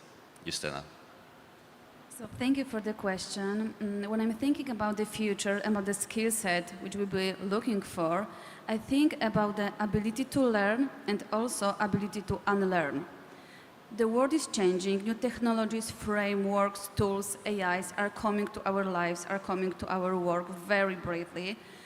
So we just need to create a space in our mind, in our brain for new. Maybe it's not easy because we just need to unlearn the things we know very well. We just need to unlearn the ways of working we feel very comfortable in, but we just need to create a space for new. Once we are ready, we just need to think how to learn and how to do it. Based on the Software Mind Center's examples, some time ago we decided to implement Guilds initiative. So we created the Guilds per technology per specialization, and we make sure that people meet on a regular basis to share experience, to learn from each other, to learn based on our mistakes, to discuss about the new things, new technologies, frameworks, solutions, AIs, to inspire each other. And I really believe that it will be the future of work, but to be ready for that, we need to adapt and we need to make this skill to unlearn things we know right now each other because they will not be valid anymore in the future. So we just need to be ready for this transformation. I think this is something absolutely must have looking at the future. Thank you. Thanks so much. So building on that, Elena, what do you see as the skills people should be focusing on? Let me connect first with what you've said before, you know. And every day I hear that AI will result in workforce cuts. Yeah. But also I've heard that the idea that people that adopt AI will replace people that are not. So which one is true? The future will show us, in fact. And if we are talking about the evolving skill set and the required skill set for the future, I think, first of all, people should develop the learning ability to learn very fast new skills and to adapt to the new working trend, to be very, very flexible, to enjoy new job opportunities. And I think that there will be plenty of opportunities. AI and in general the technology will open new opportunities. And I totally agree with my colleagues. What I would like to add more is that I think there will be more interdisciplinary jobs positions, and that will require to know better technology. So, and it's true not only for people from the sector, from the ICT sector, but from people that are outside our sector. So to know, to understand AI, the possibilities and the limitations, but also to know very well another domain. If I'm thinking about some AI consultant in healthcare, in sport, and more, yes, right, we need to insist on education starting in the kindergartens, in schools, in universities. So what we can do better to prepare for the future is to insist on continuous learning, and in the business context at work to create those platforms that will encourage continuous learning and to adapt flexibility and to prepare for the future, of course. Thank you so much, Elena. And Anton, on the final words on how AI is affecting the workplace and what skill sets are associated with that, what do you think are those key skill sets and how are people going to be adapting to that? Yeah, thanks for the question. So I will start with a short story. Like a year ago, I was in Germany and there was a presentation made by the law firm for the group from Moldova and Georgia. And they were telling about how they work, and in the end I asked them the question, are you using AI in your law firm, in your field? And they said like, oh no, you know, like doing the contracts and all that stuff, it's so complicated, like you cannot make an error there, so we cannot use AI there, it should be done by people and all that stuff. But the funny thing was that they were doing the presentation for Moldova and Georgia, and they decided to make add a funny moment there. So they made a presentation about stupid, like old stupid Georgian laws that sounds like you cannot eat ice cream on Monday, something like that. So, and they did this presentation and they sounded so strange, like I was not thinking that in Georgia ever existed such kind of laws about not eating ice cream on Mondays. And the funny fact was they mixed Georgia state with Georgia the country. So, and they actually made the presentation for Georgian people about the state Georgia in the United States. So they made a big mistake. And those people were telling me that AI is doing mistakes and they're not. So the main idea here is that we're not saying you should do your work completely by AI for now in the near future, but you should use AI to help you. So an advocate or like a law firm employee can use AI to draft the contract. I know many people who are doing the drafting the contracts for their companies with AI, not paying to the law firms already. So what they can do, they can use it and they can spend less time for the job they do. And they may stop asking the payments by hour because they will be doing their job faster. And so let me here make a prediction for IT sphere especially, but this is a stupid prediction because making predictions is so stupid. But I will make it now. Let's see where it goes. That we will be turning from charging by hour in AI to charging for the fixed price contracts. We have them now as well. but there is like a trend for many years already when the IT companies, they charge for developer development hour. So my idea that the agencies who just charge by hour may disappear, or there will be less of them, and the main focus will be on technological companies who together do the products together with AI, and they charge for a product for the job they do, for the value they bring to the customer, but not by hour. Let's see where it goes. I don't know. Just a stupid prediction. Thank you so much. I'd like to give a round of applause to all the panelists, their insights, and I hope you all are prepared for the future work. Thank you so much. Thank you, everyone. And right here on the floor, we have a robot that is part of the Expo Zone to talk more about what we have here today, what these robots do, and why they are here. I have my colleague from FTA, Veronica Eșanu, who will tell us more about it. Hi. Bună ziua, eu o să vorbesc în română. Deci, noi reprezentăm clasa viitorului în zona de Expo și venim cu două zone. Una este zona de robotică. Vreau să spun că în acest an noi pilotăm pentru prima dată în Republica Moldova un nou program de robotică. Este vorba de First Tech Challenge. Este un program care este adresat adolescenților de liceu și de ultimii ani de gimnaziu. Este cu mult mai complicat din punct de vedere ingineriesc. Copiii care au trecut prin programele First Lego League de robotică cu Lego ne-au spus că vor mai mult, că vor să încerce ceva mai complicat, să-și dezvolte abilitățile inginerești și că și-ar dori și competiții mai interesante.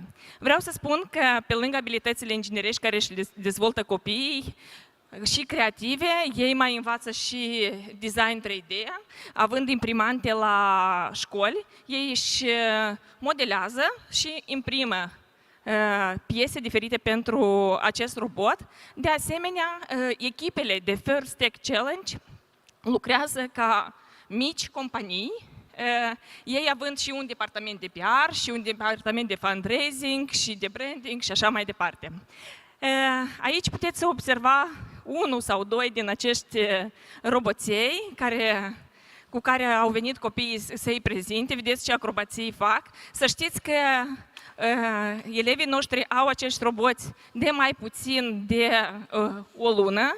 Ei lucrează intens. Da, aceasta este o versiune beta. Și deja au performanțe, aș spune eu, destul de bune. O altă zonă cu care am venit noi la Expo este zona colegilor de la clasa viitorului, însăși de la centrul clasa viitorului, care au venit cu tehnologii educaționale, echipamente. Unele din ele sunt deja implementate în școli, în cele 123 de școli din rețeaua clasa viitorului, iar altele din ele sunt în regim de testare la centrul clasa viitorului, fiindcă ăsta e și scopul centrului, să achiziționeze sau să primească tehnologii, să le testeze, să le încerce cum ele pot fi utilizate în procesul educațional și apoi să le recomande școlilor. Noi vă invităm să treceți pe la standul clasa viitorului, să încercați să manevrați acești roboței și de asemenea să încercați și ochelari VR și alte tipuri de roboți și laboratoarele digitale. Mersi mult, Veronica. Hai să aplaudăm tinerii pentru minunățiile lor inginerești.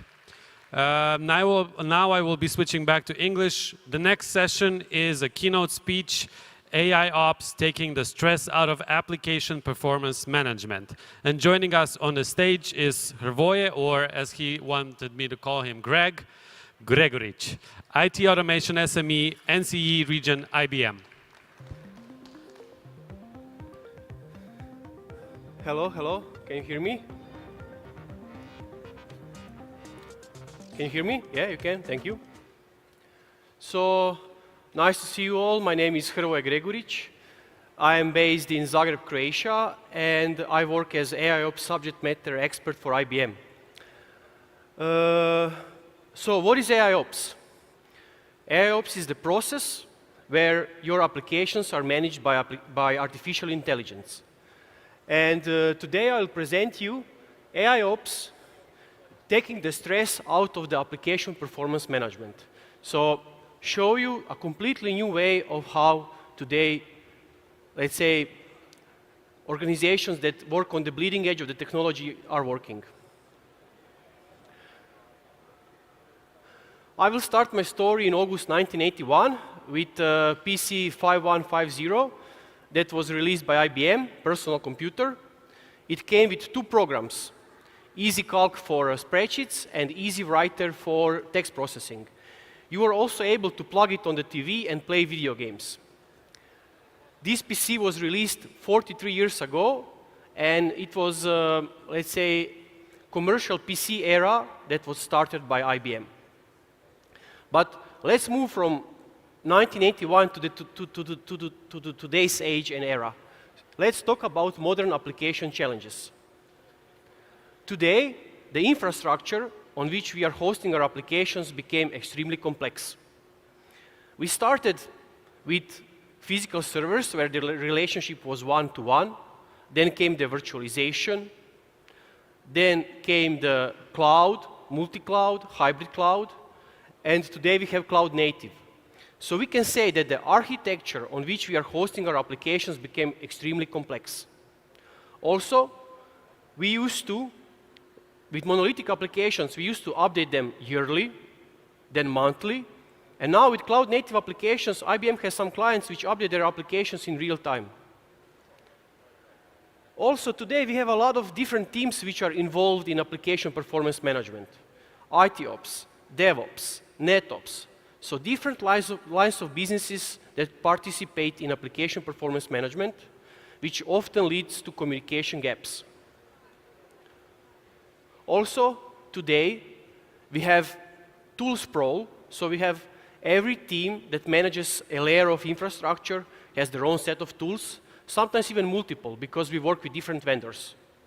And when it comes to cloud native, there's no standard. Any process that exists within CI/CD pipeline, you can manage, you can achieve in 10 different ways. So actually the reality is, this is the way how we work today. We have different teams which are siloed from each other, everyone looking at their own screens, at their own set of tools, and being, let's say, not working together, working independently. That's the reality, that's how I used to work. But I will also, now I showed you how we worked, now let's show you how we handle issues today. The best way to portray it would be to tell you a story. A real example that happened in my career as a system engineer. I worked for a company that supported a big chain store, and one day this chain store, their customers came to buy, and actually the payment wasn't going through.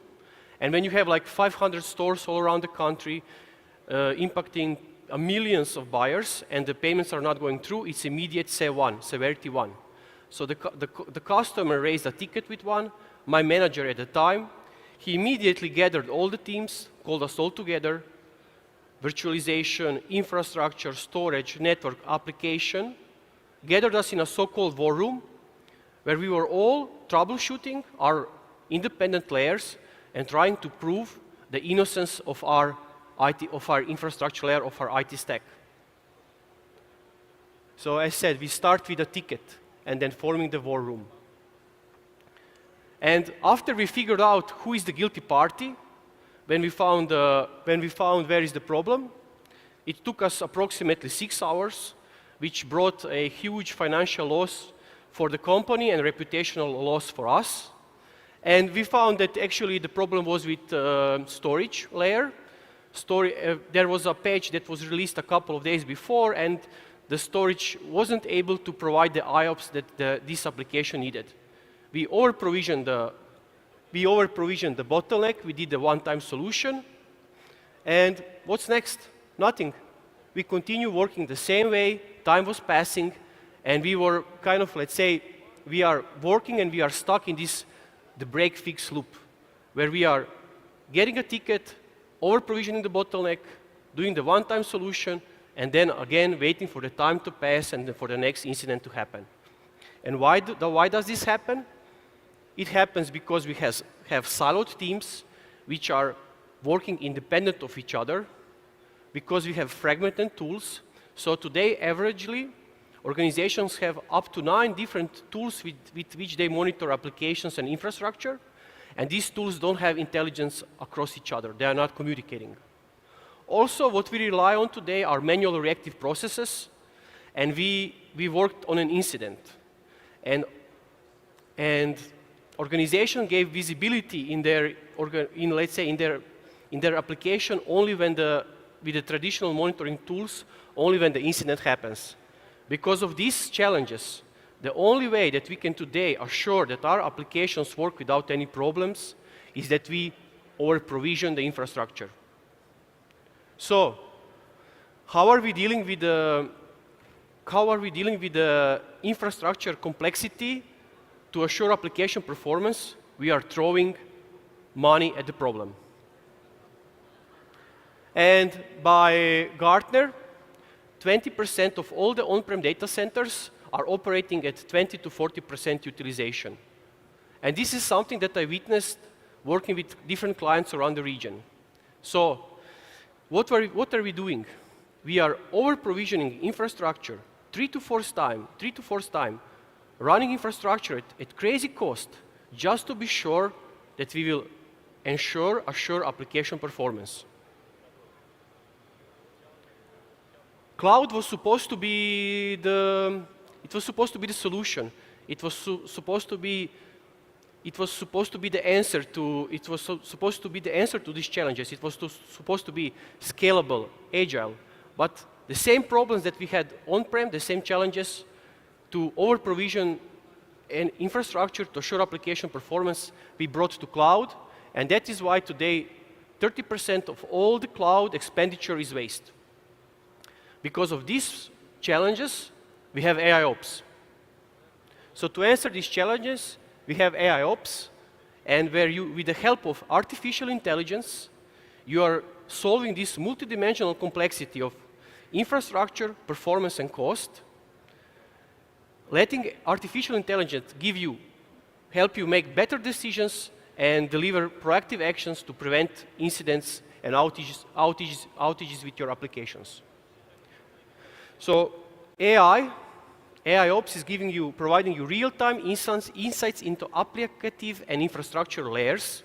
So in real time, AIOps gives you AI-infused actions, AI-infused automation, so that it reduces manual effort, and as one of the speakers mentioned just a couple of minutes ago, human error. Also, with the help of AIOps, we are breaking down the silo. AIOps understands the multidimensional complexity to assure application performance, so we are exiting the break-fix loop. AI helps you understand the application resource requirements at every layer of the infrastructure, so that in effect you can know exactly how much resources, how much licenses, how much hardware, even how much people, how much staff you need to run your application. AIOps helps your applications perform, and it unlocks your business growth. This is a picture of me and my buddies from 1998, where 6 of us are playing video games, a turn-based strategy on one PC. Can you imagine it today, so that 6 kids would play on one PC? So, and this is 26 years ago.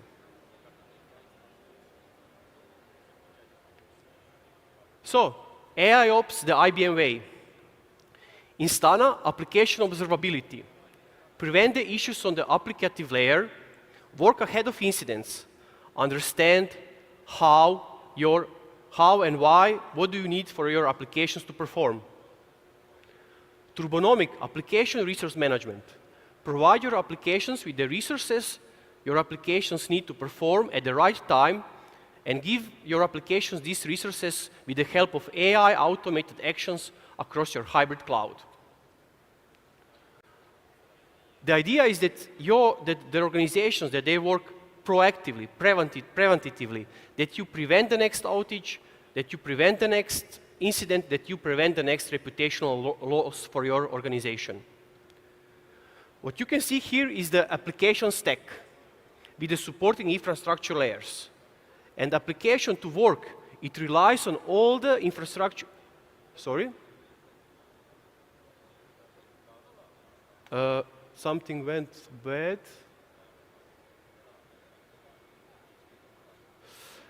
Can we get a technical guy? Technical guy. Okay, okay. We lost the presentation. Thank you. Thank you, I appreciate it.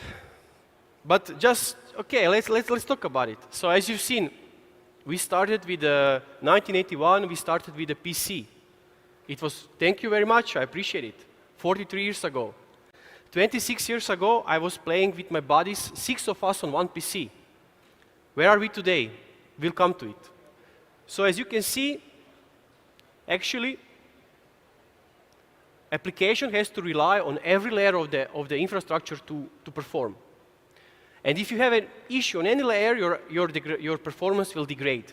That's why we have Instana, application observability, to monitor the application layer and helps you understand how does your application performs.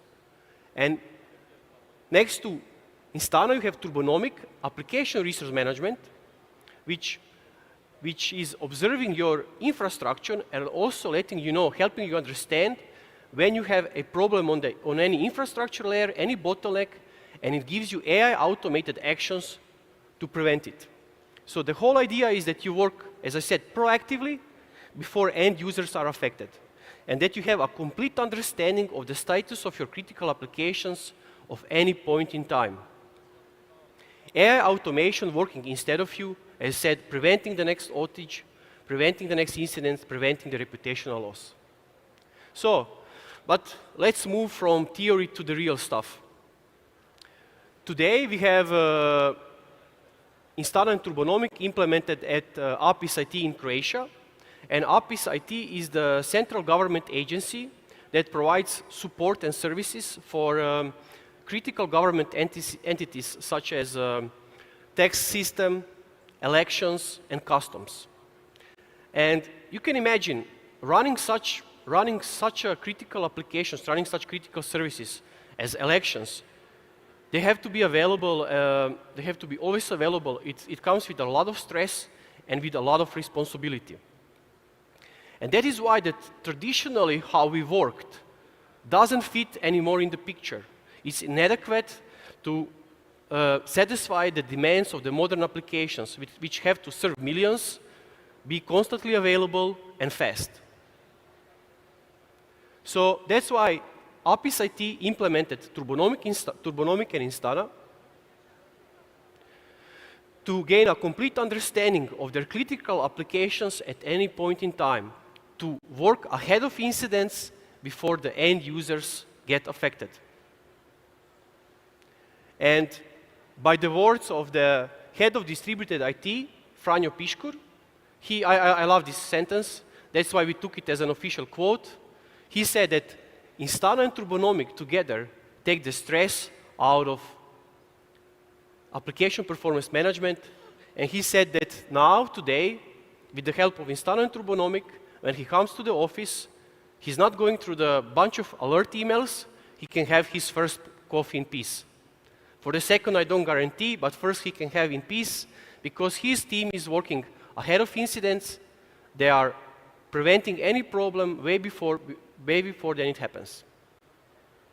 So, as I said, 1981, PC 5150, we could say the first commercial PC, and also IBM leading the commercial personal computer era. 1998, 6 of my buddies playing on the same PC. And today, a quantum PC, a supercomputer which can execute trillions of transactions. What I'm trying to, my message for you is that traditionally that we worked, the way we worked 20 years ago, 10 years ago, 5 years ago, even 2-3 years ago are just inadequate to manage the applications at this age of time. We have to constantly evolve, and at least for now, the next step is AIOps. Thank you.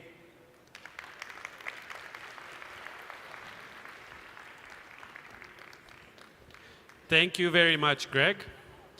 And now, before we move on, I would like to thank some of our partners. And if you can, look at the screen, please. Când vrei să rămâi singur, dar totuși conectat. Când show-ul abia a început și tensiunea în sufragerie crește. Când prinzi un moment cu fanii din toată lumea, apoi cu cei de acasă. Când David nu îl întrece pe tata la cântat, dar în schimb îl bate la gaming. Când a trebuit să rămâi acasă în cel mai nepotrivit moment. Când găsești ușor și repede ceea ce-ți place. Când vrei un minut de conectare în plus, fără să întârzi la avion. Când vrei să fii aproape, chiar dacă ești departe. Când nu mai poți face nimic pentru telefonul tău, dar vrei să faci orice pentru visurile tale. Orange e aici.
Fiecare conectare aduce noi oportunități. Electronica este inima tehnologiei, pulsul schimbărilor din viața noastră.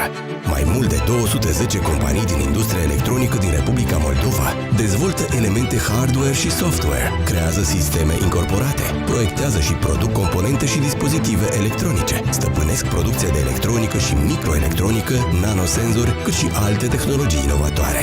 6 instituții de învățământ din țară instruiesc astăzi specialiști, tehnicieni, ingineri și cercetători în domeniul electronicii care mâine vor schimba lumea. Electronica. Creăm împreună viitorul. What if you somehow lost your identification? Purse or wallet gone. No driver's license, credit cards, passport, no birth certificate. All wiped out in a disaster. The lifelines we depend on can disappear. Please help us to be safe. You can lose access to your money. Without identification, you can't get food, or housing, or work. You could find yourself among the 1 billion people in the world unable to prove who they are. Invisible, unrecognized, and unwanted. They can disappear into the shadows, falling through the cracks of society, into poverty, exploitation, and oblivion. Mariana Dahan traveled the world to better understand this growing identity crisis. A journey in search of solutions. Building walls. Experimenting with new technology. Mobilizing international support. What are the answers? Issues of identity, she finds, are not limited to refugees or stateless people. They can touch any of us.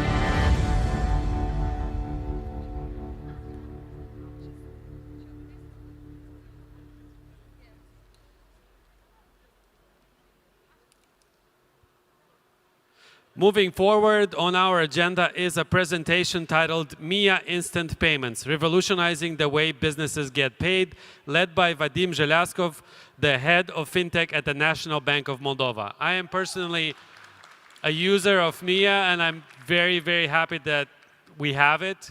I know there's exciting updates coming for the month of July, including being able to send money to yourself through MIA, and I can't wait for that as well, because we had a conversation about it a few days ago. I'm like, these bank commissions are killing me, man.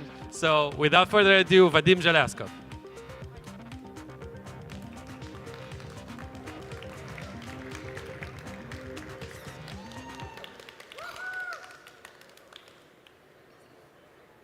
Prezentare, vă rog?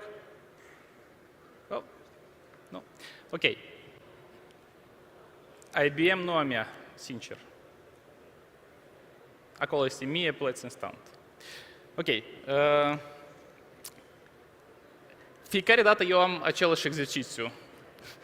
Cine deja a activat mie plăți instant? Vă rog frumos. Ok.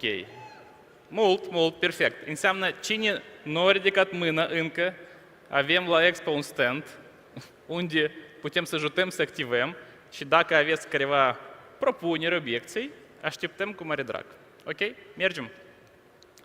Haideți să uităm puțin în istorie. Cum tranzacții au fost făcute mai puțin de 100 ani în urmă.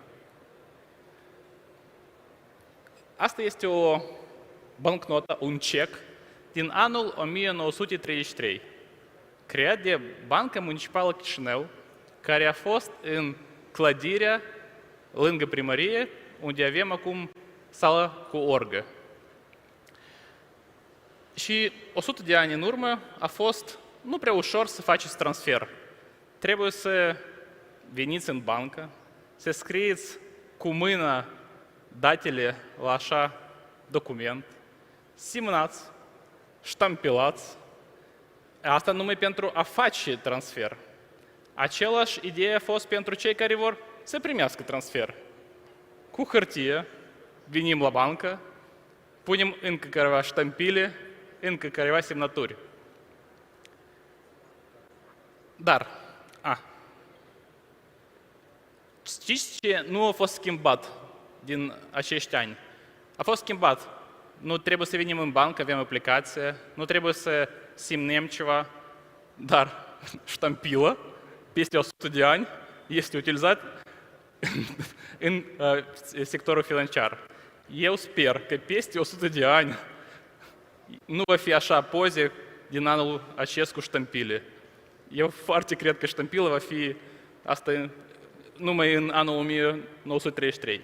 Noi, ca Banca Națională, vrem să dezvoltăm noi soluții. Noi vrem să promovăm piața, să creăm noi oportunități pentru transferuri mai rapide, mai ieftine și mai sigure.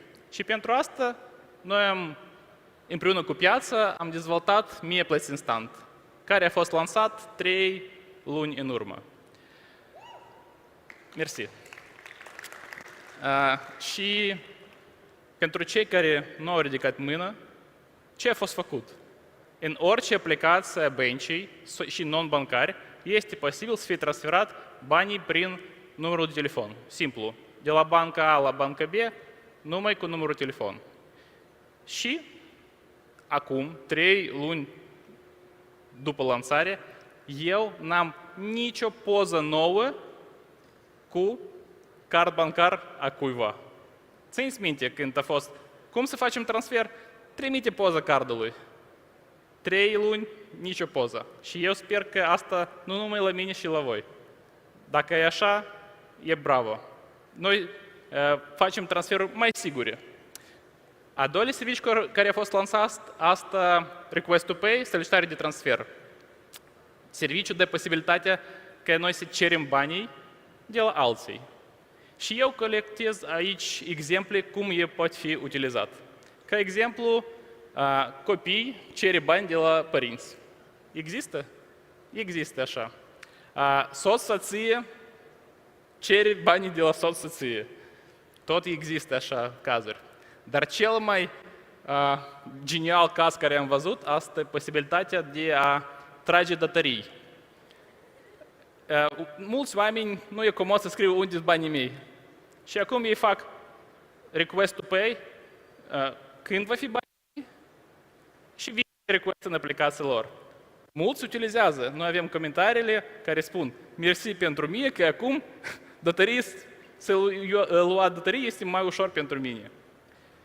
Și pentru, nu numai noi, dar pentru mulți, mie a schimbat proces de interacțiune cu sistemul financiar. Mulți spun că acum e mai salut, că acum e mai ușor, mai rapid, mai sigur și cu comisiuni mai reduse. Și dacă vedem pe diferite rețele de solicitare, avem multe acești comentarii. Și mersi mult că voi utilizați mie plăți instant. Dar, mersi. Haideți despre cifrele. Ce avem? Azi avem deja 158.000 de utilizatori unici. Și asta este aproximativ 19 de conturi bancare care sunt în sistemul bancar în țara noastră, care utilizează aplicații mobile ultimele 3 luni. Și cel mai important este pentru mine că suma medie de transfer este 970 de lei. Dacă vorbim despre alte instrumente de transfer, ea a fost mai mare.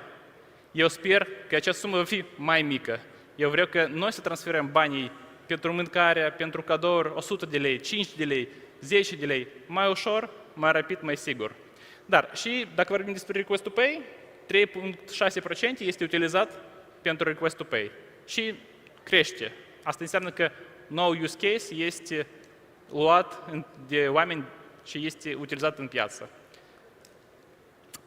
Dar asta este cel mai important. Dacă țineți minte cine a fost la prezentări care noi am făcut, în Q1 anul acesta, dacă vorbim despre transfer P2P clasic, numai 2,3% a fost transferat interbancare, de la banca A la banca B.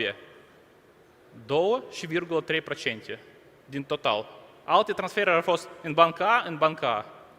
În mie plăți instant, 80% merg într-o bancă A, în banca B. Și dacă vorbim despre numărul ca tranzacții, este X3 de la volum standard. Și asta este că, nu, asta a fost scopul nostru, că voi puteți să transferați banii fără întrebarea unde este contul tău, în ce bancă tu ai card. Acolo este comision mare, haideți cu cash. Nu. Acum știu numărul de telefon, fac transfer. Și noi vrem să dezvoltăm instrumente noi. Noi vrem să dezvoltăm instrumente noi pentru oameni și pentru afaceri. Despre oameni. Mulți utilizează, eu tot utilizez și voi cred că, asta pentru transferul de la contul A la contul B a dumneavoastră. Mulți utilizează prin Request to Pay, mulți utilizează prin P2P, dar va fi posibilitatea de a transfera prin Me2Me. Cum? În meniu va fi Me2Me, selectați, acolo va fi toate conturile care dumneavoastră ați adăugat în sistemul MIA și pur și simplu transferați banii. Fără numărul telefon, deja, fără alte chestii. Numai selectați contul care a fost adăugat. Și pentru mine și pentru voi, eu cred că va fi mai ușor să migrați din o bancă B la bancă C dacă serviciile care ei prestează nu este ok pentru dumneavoastră. Sunt oameni care nu vor să fac sharing a numărul lui. când nu știți cine fac transfer. Și ca exemplu va fi, pentru Me2Me este deja câteva bănci care deja au implementat acest funcțional. Despre P2P. Ca exemplu, voi vreți să luați banii de la cineva care nu este prietenul dumneavoastră și nu vreți să faceți sharing de numărul de telefon. Lucrați ca chelner, ca exemplu. Și azi, când voi utilizați serviciul de Horeca, mulți achită cu card. Eu știu mulți oameni din industrie care spun că acum când oamenii achită cu card, bacșișul este nu așa de mare când a fost mai mult cash. Noi dăm un nou instrument. Vă puteți să printați QR cod cu contul dumneavoastră, scanați și bacșișul vine în 10 secunde în contul dumneavoastră. Alt exemplu, plată pentru servicii oameni care încă au patent, fără aparat de casă, ca exemplu. Eu utilizez asta deja. Nu știu cum voi, dar eu achit deja prin mie la oameni care prestează servicii de educare, pentru masaj, pentru croitor. Și asta nu eu promovez. Eu vin la ei, spun, ai altă posibilitate decât cash. Și ei spune, mie. Și în acest moment îi spun, noi am făcut ceva pentru oameni. De atât că în altă viață ei au problemă. Că eu n-am cash, ok, nu acum, hai mâine vin cu bani. Dar acum banii sunt în 10 secunde în contul prestatorul serviciului. Dar sigur, noi instrumentul pentru afaceri este important pentru noi. Noi vrem să dezvoltăm afaceri în Moldova. Eu întotdeauna spun că afaceri este un instrument fără care țara nu există. Dacă nu dăm afaceri în legislație mai mult freedom, în instrumente mai mult posibilități, țara noastră nu poate să fie dezvoltată mai repede, mai bună. Și, sigur, instrumente noi pentru afacere va fi și în mie. Ce va fi? QR code, care este link-based, care pot fi achitat în orice aplicație bancară și non-bancară. Ca exemplu, deja avem exemple când a fost careva organizații care au dezvoltat QR code pentru payments. Nu știu cam dumneavoastră, dar eu, fiecare dată când vin în așa shop unde este QR code, nu știu cu ce aplicație trebuie să fie achitat.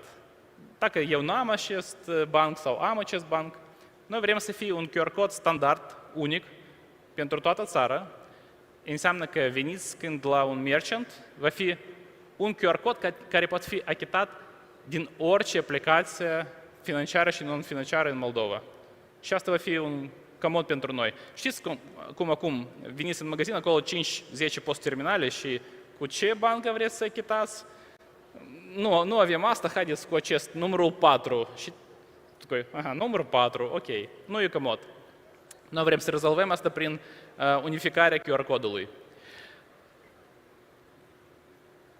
Și cel mai important, sigur, pentru business este comisioane. Noi vrem că instrumentele noastre va fi ușor utilizat, mai rapide și mai ieftine decât alte instrumente ca cash. Dacă vorbim despre cel mai important grup, asta categoria 2, majoritatea afacerilor. Comision maximal va fi 0,8%.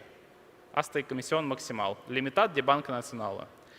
Înseamnă că afaceri care acum încă nu primesc prin diferite alte metode ca post-terminale plată, pot utiliza dacă pentru ei procente care au fost în alte metode sunt prea mari. Nu, ei au marjă mai mică sau alte probleme. Și a doilea, banii sunt disponibili în 10 secunde. Când eu achit, în 10 secunde banii va fi disponibili pentru afacerea. Banii total, fără careva procent care este frizat blocat pentru 30 de zile, 60 de zile. Toată sumă vine imediat la business. Și business mic, pentru business mic este foarte mare problemă. Eu am soție, ea are un magazin de flowers și când 20% nu vin în același zi, ea are probleme să cumpăr flori seara de la piață. Nu, asta e problema, ea trebuie să aibă cash care pot fi utilizat încă o dată fiecare zi. Și banii care vin pentru afacere este foarte important. Haideți să uităm cum va fi mai departe. Ca exemplu, va fi posibil să fie generat un QR code static cu sumă pentru afaceri care au cost pentru produs fix sau, ca exemplu, parc, muzeu sau popcorn. Voi aveți preț fix, eu scanez acest QR code prin orice aplicație mobilă, văd preț, văd pentru cine eu plătesc și achit. Nimic mai mult. Alt tip de afaceri, ca retail, pot fi utilizat QR code static fără sumă. Ca exemplu, piața centrală sau retail. Voi puteți printați acest QR code la piața centrală sau la un magazin de haine sau ceva. Și când eu scanez acest QR code, eu văd la cine eu plătesc, dar suma este nu e deplinită. Și puteți să adăugați sumă și achitați. Este foarte ușor să fie utilizat pentru diferite tipi de business când ei n-au integrarea cu sisteme de casă pentru a genera QR coduri de alte tip. Și alt tip este QR code dinamic. Ideea este că voi puteți genera un QR code care este cu sumă și timpul de viață va fi limitat și posibil să fie achitat odată. Ca exemplu, invoice-uri pentru electricitate sau ca imaginea, voi puteți, dacă aveți livrări, să printați acest QR code la livrarea sau la hârtie pentru livrarea. Și este foarte comod pentru diferite tipuri de business. În lume este încă exemple când este tipărit, nu tipărit, dar este ecran lângă aparat de casă. În aparat de casă voi faceți generarea QR codului și pe ecran arată QR code care pot fi scanat. În India este un instrument interesant. Ei au, iată că în India este multe afaceri mici, ei au așa, dinamic.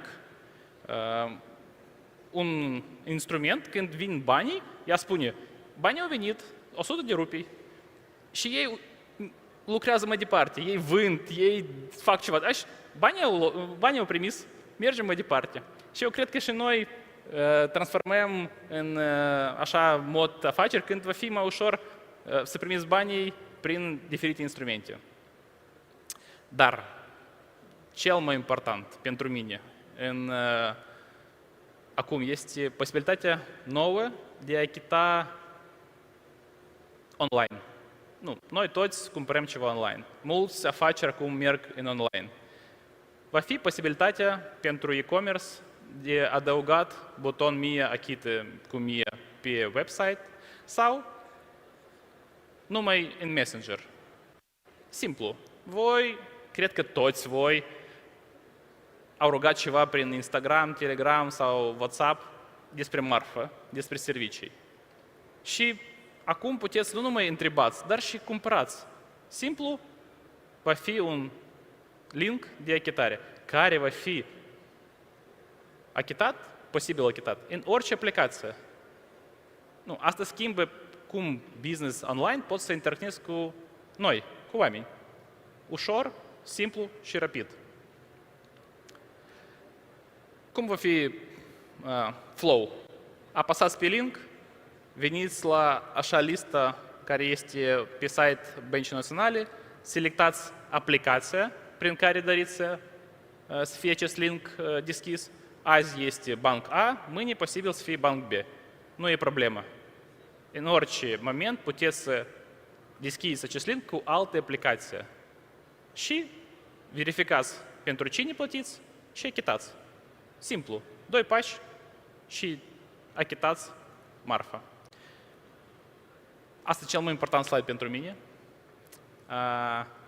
Fiecare dată când eu fac produs în țara noastră, eu vreau că noi să facem asta mai bine decât există acum și mai bine decât la vecini, la alte țări.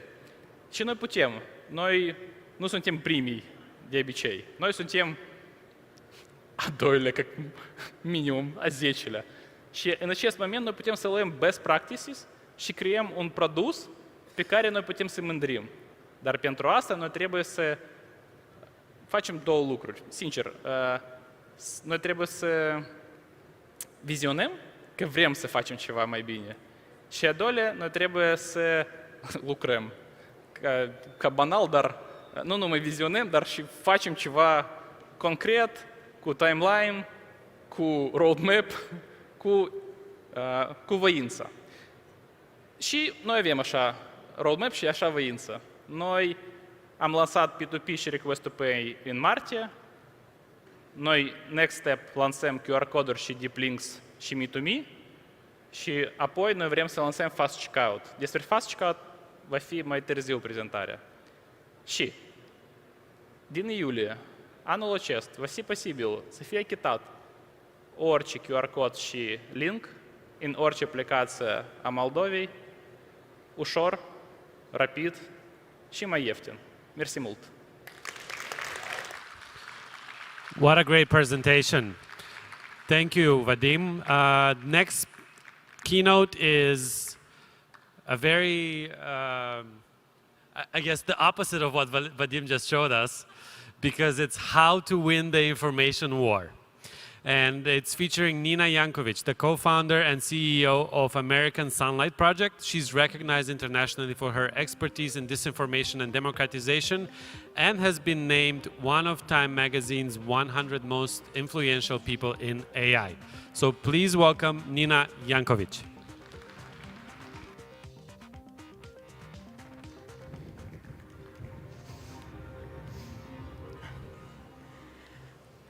Good afternoon, everyone. It's really thrilling to be here in Moldova for the very first time, so thank you so much for having me with you today. It's a beautiful country, and I'm just thrilled to be here. My name is Nina Jankovic, or Jankovic in this part of the world. I've got Polish and Ukrainian heritage, have lived and worked in places like Ukraine, Poland, Georgia, and Russia. And I'm an author. I brought props, my 2 books.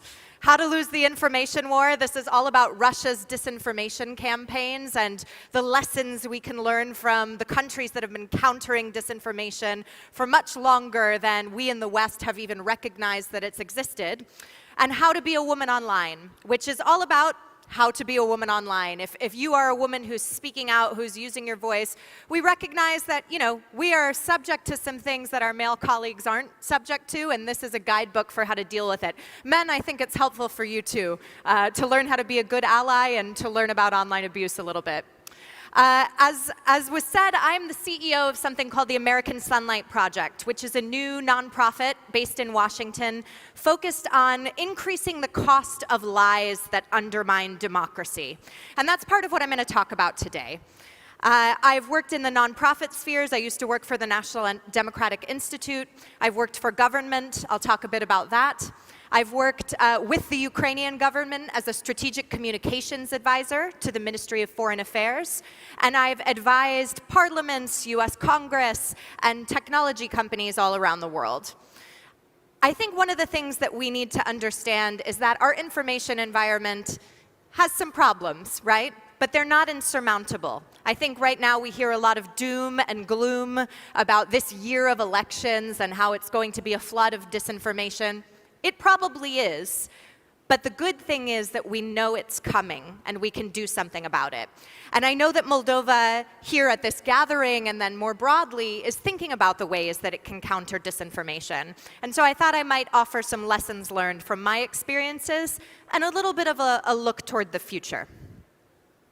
So you probably did not expect to see a cat in my presentation, but this is how I like to describe our current way of countering disinformation. We are very, very focused on removing content, on labeling content that is false. But what happens when we focus on removing content, on labeling content, is that something new pops up all the time. And just like this cat, we're going to be walking around playing whack-a-troll rather than thinking about the systemic societal solutions to disinformation that we need to be putting forward today in order to solve the problems of tomorrow. One thing that I think is often misunderstood about disinformation, even 8 years after it first hit the headlines, is that disinformation is not always about cut and dry false information, or even misleading information.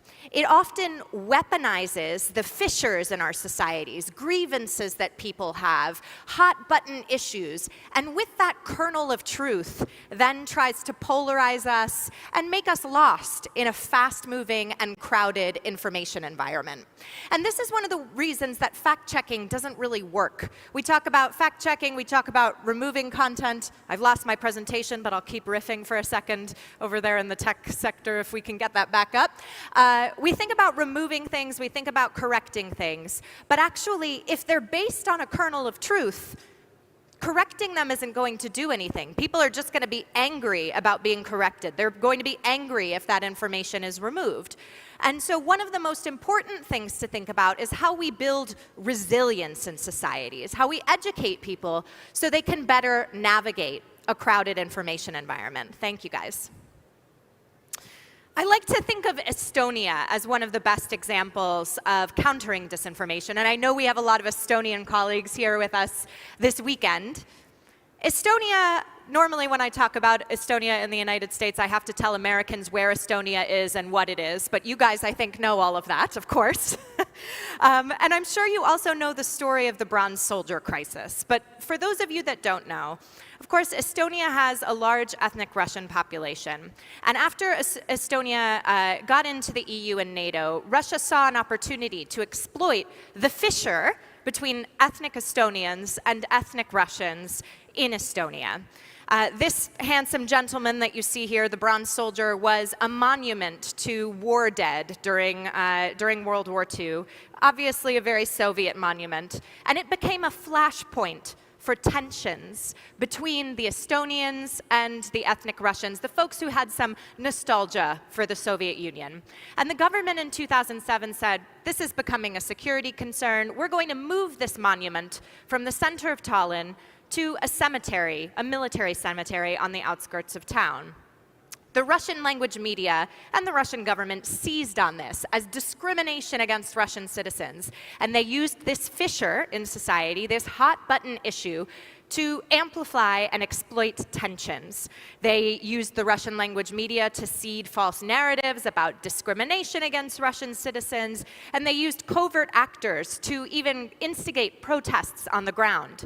And what happened then, on what is called the Bronze Night, as they were moving this statue, was a huge protest, the biggest that Tallinn had ever seen, in the old city, which led to one person dying and some violence, and this was seen as a huge conflagration at the time. There was also a coordinated cyber attack, the first of its kind, that took down Estonian government services, Estonian news, and other social services. And at this point, the Estonian government said, hold on a second, this is not good. We need to do something about this. And so they started investing, recognizing that this fissure between ethnic Estonians and ethnic Russians was being exploited by adversaries. They started investing in integration of the Russian-speaking population. They started investing in education for them. Till that point, there wasn't a lot of higher education offered in Russian language. So they created a university in Narva, an outpost of Tartu University, a very famous and old university in Estonia, where Russian speakers could get degrees. They started investing in Russian language media that wasn't coming from St. Petersburg and Moscow, that was created by and for people living in Estonia. And what I saw when I was researching my book was that by 2018, 2019, of course these efforts had been redoubled because of the invasion of Ukraine, the first invasion of Ukraine by Russia, and Estonians at that point, Russian-speaking Estonians, started to think of themselves more as European citizens, Estonian citizens, rather than Russians living in Estonia. And this is a really important point, because Are there still tensions between ethnic Russians and ethnic Estonians in Estonia? Absolutely. There's even been a little bit of far-right resurgence in Estonia of some of these tensions, right? But one of the things that I think is important is that Estonia recognizes they're in it for the long haul. This is a generational challenge, and that generational challenge is being met with investments in education, with investments in media, with investments in integration activities. One thing you will not see, I'm sure there are some initiatives focusing on this, but it's not an emphasis of this programming that there is fact-checking or removal of content that is about pro-Russian ideals. That is not there anymore. We also have Ukraine as an example. I hope I didn't, there we go. I thought I messed something up for a second. We have Ukraine as a shining example. And as I said, I had the privilege of working with some of the government officials in Ukraine in 2016 and 2017 as part of a Fulbright fellowship. And I was there in the Ministry of Foreign Affairs working with some amazing diplomats who are working day and night to counter Russian lies. They had a very difficult job against them, and I know you all here in Moldova do as well. You are facing an onslaught of Russian disinformation. And one of the things that was hardest for my colleagues in Ukraine was their extremely bureaucratic system of communications. If they got a press inquiry from a foreign journalist talking about a lie that Russia told, my boss, who had been the spokesperson of the Ministry of Foreign Affairs, had to go through a 2-week-long approvals process to answer that journalist if she didn't already have cleared language to get back to them. Obviously, in today's fast-moving, fast-paced, crowded internet environment, that was unacceptable. And it took Ukraine a while to really clear out some of those processes. But the full-scale invasion of Ukraine in February of 22 really changed that process. And one thing that we've seen in Ukraine, going from this very bureaucratic, slow-moving communications, strategic communications process, is now, in the Zelensky administration, a much more grassroots communication effort. Not only from the president and his cabinet, but from civil society, from journalists. There is a recognition that not only do they need to be nimble and efficient in their communications, but they need to tell human, authentic stories to counter the Russian lies that are coming out. And this is a really important point, right? Because it's not just about getting the truth out there, it's the truth well told, to quote one of my British colleagues in the communications services there. We need good stories to counter Russian lies, and Ukraine is doing an amazing job telling those stories. In addition to investing in things like media literacy through their Ministry of Digital Transformation. They're investing in those generational resilience-building projects that we all need to think about as we handle this crowded information environment. However, despite these success stories, countering disinformation is becoming more and more fraught. I would be remiss if I didn't tell you that today. And I personally have experienced some of the attacks that come from being on the forefront of telling the truth. One way that we are having some difficulty countering disinformation is that in 2016, the technology platforms, social media companies were kind of caught off guard about the onslaught of foreign-backed disinformation targeting Western democracies. By 2020, they got their act together. They started detecting Russian, Chinese, Iranian accounts, taking them down, doing more content moderation of hate speech and other malign content that was on the platforms. Now, what we're seeing ahead of the 2024 election here in the United States and here in Europe going on right now is that the tech platforms are really rolling back those investments that they made. Part of that is because they overinvested. During the pandemic, there was so much online emphasis. They hired a lot of people. They had to let some of them go after the pandemic ended. But they're also afraid of the political implications of content moderation. They don't want to be caught in a regime, whether that is a future administration in the United States or different governments in Europe or elsewhere. India, of course, just had a big election. They don't want to be caught by these governments who have a more open view of speech that don't think any content should be moderated. They don't want to be caught by them and fined or caught in political investigations. And so it's important to point out that we've lost allies in that regard, that platforms are going to be more reticent to moderate speech, even speech that is, frankly, coming from a foreign government or that is against the law. That is the trend that we are in right now. Here is a kind of badass picture of me. It's not just there because it's of me. It is there to emphasize the fact that we have seen attacks also on disinformation researchers. So this is me on my way to a deposition with the chairman of the House Judiciary Committee, Jim Jordan, in our Congress in the United States, who, along with his colleagues, has been investigating independent researchers like me simply for telling the truth. I have dealt with cyber stalkers, threats to my life, frivolous investigations like this one for over 2 years right now, just because I took a job in the Biden administration that was meant to counter disinformation, that was meant to develop our counter disinformation policy. And I am not the only one this has happened to. There have been dozens of researchers who have been hauled before this committee, who have been maligned in partisan press.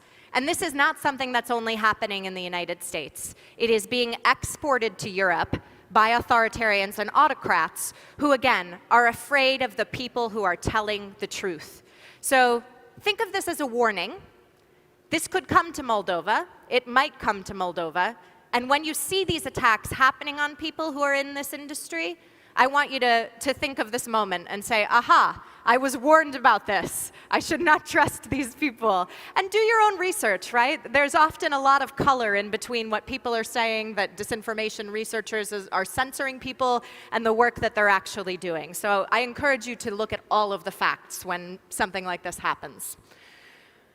We also have the little problem of artificial intelligence. Now, I don't want you to think I'm an AI doomer. I'm not. And we've heard a lot of great presentations the last 2 days about the ways that AI can help democratizing countries, about the ways that AI can help research and business. And those are all great things. But we also have some harms that AI is causing, particularly in the information sphere, that we need to be aware of. They're not insurmountable, again, but I think we need to recognize them and prepare for them during elections. So, Taylor Swift. Anybody love Taylor Swift here? I'm a big fan. Not so many, very sad. So Taylor Swift, as you might know, had a big deep fake pornography scandal earlier this year, where deep fake pornography, stuff that was totally fabricated of her in sexualized positions, was trending on Twitter. I also have been attacked with deep fake pornography, again, because of the work that I do. And I know millions of other women, based on research around the globe, have been attacked with deepfake porn as well. I would venture to guess that your president and many members of her cabinet are also visible on deepfake pornography sites. I have been talking about deepfake pornography and the ways that our adversaries like Russia use it for 8 years, and nobody has done anything about it. This is one of the greatest threats to elections coming up. Anywhere that you have a woman running for office, anywhere that you have somebody who is a person of color or a marginalized group running for office, they're likely to be very easily, accessibly put into deepfake porn in order to undermine them. So again, something to watch out for. We have also seen the democratization and accessibility of other deepfakes. So this is just from a couple of days ago. The Department of State spokesperson deepfaked by Russia into saying things he didn't say about Ukraine. It's really difficult to find out if deepfakes are real or not. They're getting more and more convincing. So my message to you, the audience, is don't freak out about deepfakes, right? Like, they're a problem. But if something seems fishy, if something seems like, that doesn't seem like something the Department of State spokesperson would say, slow down, see if you can find it being reported elsewhere, and if you can't, don't share it, right? We're all on the front lines of today's information environment. And for those of you in the business community here, I know there are many of you, I would just implore you to think about the potential bad uses of your technologies before you roll them out. Think proactively about that, rather than having to retroactively, solve for problems as they arise. Think immediately of the way Russia or China or Iran might use the technologies that you're using in order to influence people's opinions around the globe. So short version on AI, it can be used for good. It is being used for bad right now. It's going to complicate some of the things that we see as we go toward our elections over the coming years. And it's just something to be aware of. We don't need to panic, but we do need to consume our information deliberately and slowly, which I think is something that is hard to do in our fast-paced information environment. The long and short of what I want you to remember today is that countering disinformation isn't about removing content from the internet. It's not about labeling things true or false. It is about giving people the skills to navigate today's information environment. Whether you're doing that like Estonia did, where they're actually teaching people, whether you're doing that by telling good stories as government communicators, or whether you're doing that when you're talking to your family and friends who might be concerned about the impact of artificial intelligence on democracies, these are the skills that we need to invest in now if we want to secure our democratic future.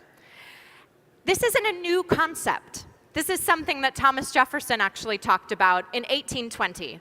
And I've been using this quote in all of my presentations practically for the past 8 years because I think it is so powerful. So I'll just take a moment to read it to you. Thomas Jefferson wrote, "I know of no safe depository of the ultimate powers of society, but the people themselves. And if we think them not enlightened enough to exercise their control with a wholesome discretion, the remedy is not to take it from them, but to inform their discretion by education." So very simply, right? We don't need to take away posts. We don't need to label things true or false online. That has never been the most effective way to counter disinformation. But one of the more effective ways is to build resiliency, to build knowledge within our society. And Thomas Jefferson knew that as well. So I thank you for having me here today. Please do connect with me on social media. Check out my books. I'll be around. I really appreciate your attention, and I'll be on a panel later, so I look forward to seeing you again. Thank you. I had to run to my table because I was just glued to the presentation. Thank you, Nina. The next keynote is from how many people asked me about it? Probably the most expected one. The next keynote is called the AI Conundrum, Navigating AI's Complexities with a Responsible AI Framework. And it's presented by Toju Duke, founder and CEO of Diverse AI and a recognized authority in the field. She's known for her impactful 18-year career spanning advertising, retail, nonprofit, and technology centers, and brings a wealth of knowledge and experience.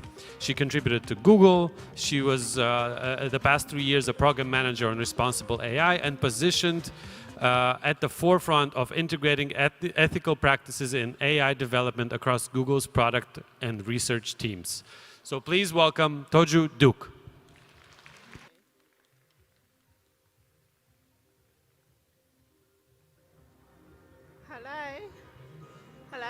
Hello. It's not on. Can you hear me? Okay, I can hear myself now. Can you hear me okay? Lovely to be in the beautiful city of Chisinau. I had to go online to know how to pronounce it because I was saying Chisinau and all of that. I knew I was saying it wrong.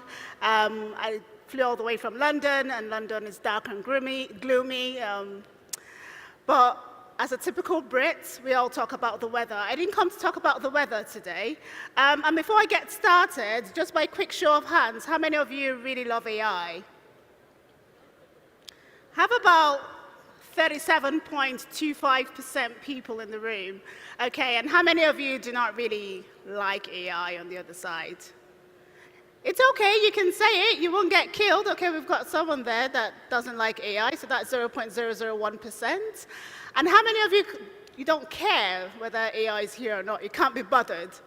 Okay, we don't have, oh, we do have a couple of people. All right, well, I always start off by saying AI is here to stay. It's a technology that is moving at a very fast pace. We are in a technological revolution. And whether we like it or not, it's not going to go anywhere. And it's really important for us to educate ourselves on AI, what it means to us personally, what it means to our businesses, how it can help improve our lives, and understand the detrimental sides of it. And that's what I tend to talk about. So I'm going to walk you through AI, walk you through the benefits of AI, quick history of AI, and then I'll look at how AI has messed up people's lives, and the things that we need to be aware of. And I'll wrap it up with a responsible AI framework that I developed last year. So what is AI? I'm pleased to say AI is not the Terminator. It's not robots. It's not robots that are out to take human lives. AI is just basically some form of technology, right? Some form of system or software that is imputed, given data, it perceives the data, and it comes up with some decisions, some output, some responses. So the OECD came up with this definition last year, towards the end of last year, and they came up with an updated definition of AI because generative AI came into being 2 years ago, and with the introduction of generative AI, AI as we knew it had changed. So the OECD stands for the Organization of Economic Cooperation and Development. It's a global regulatory body. And with the introduction of generative AI, a lot of organizations started shaking their heads trying to figure out, how do we deal with this new technology now that is taking our lives? And to put it in simple terms, I just basically say AI technologies are developed to mimic human intelligence. In other words, that's why it's called artificial intelligence. It's not real, but it's meant to be perceived as real. It's meant to portray some form of intelligence to help us with our day-to-day lives. Now let's look at a very brief history of AI. How did it all begin? AI has been here for a very, very long time. It might be surprising for some of you. It's been here since the 1600s.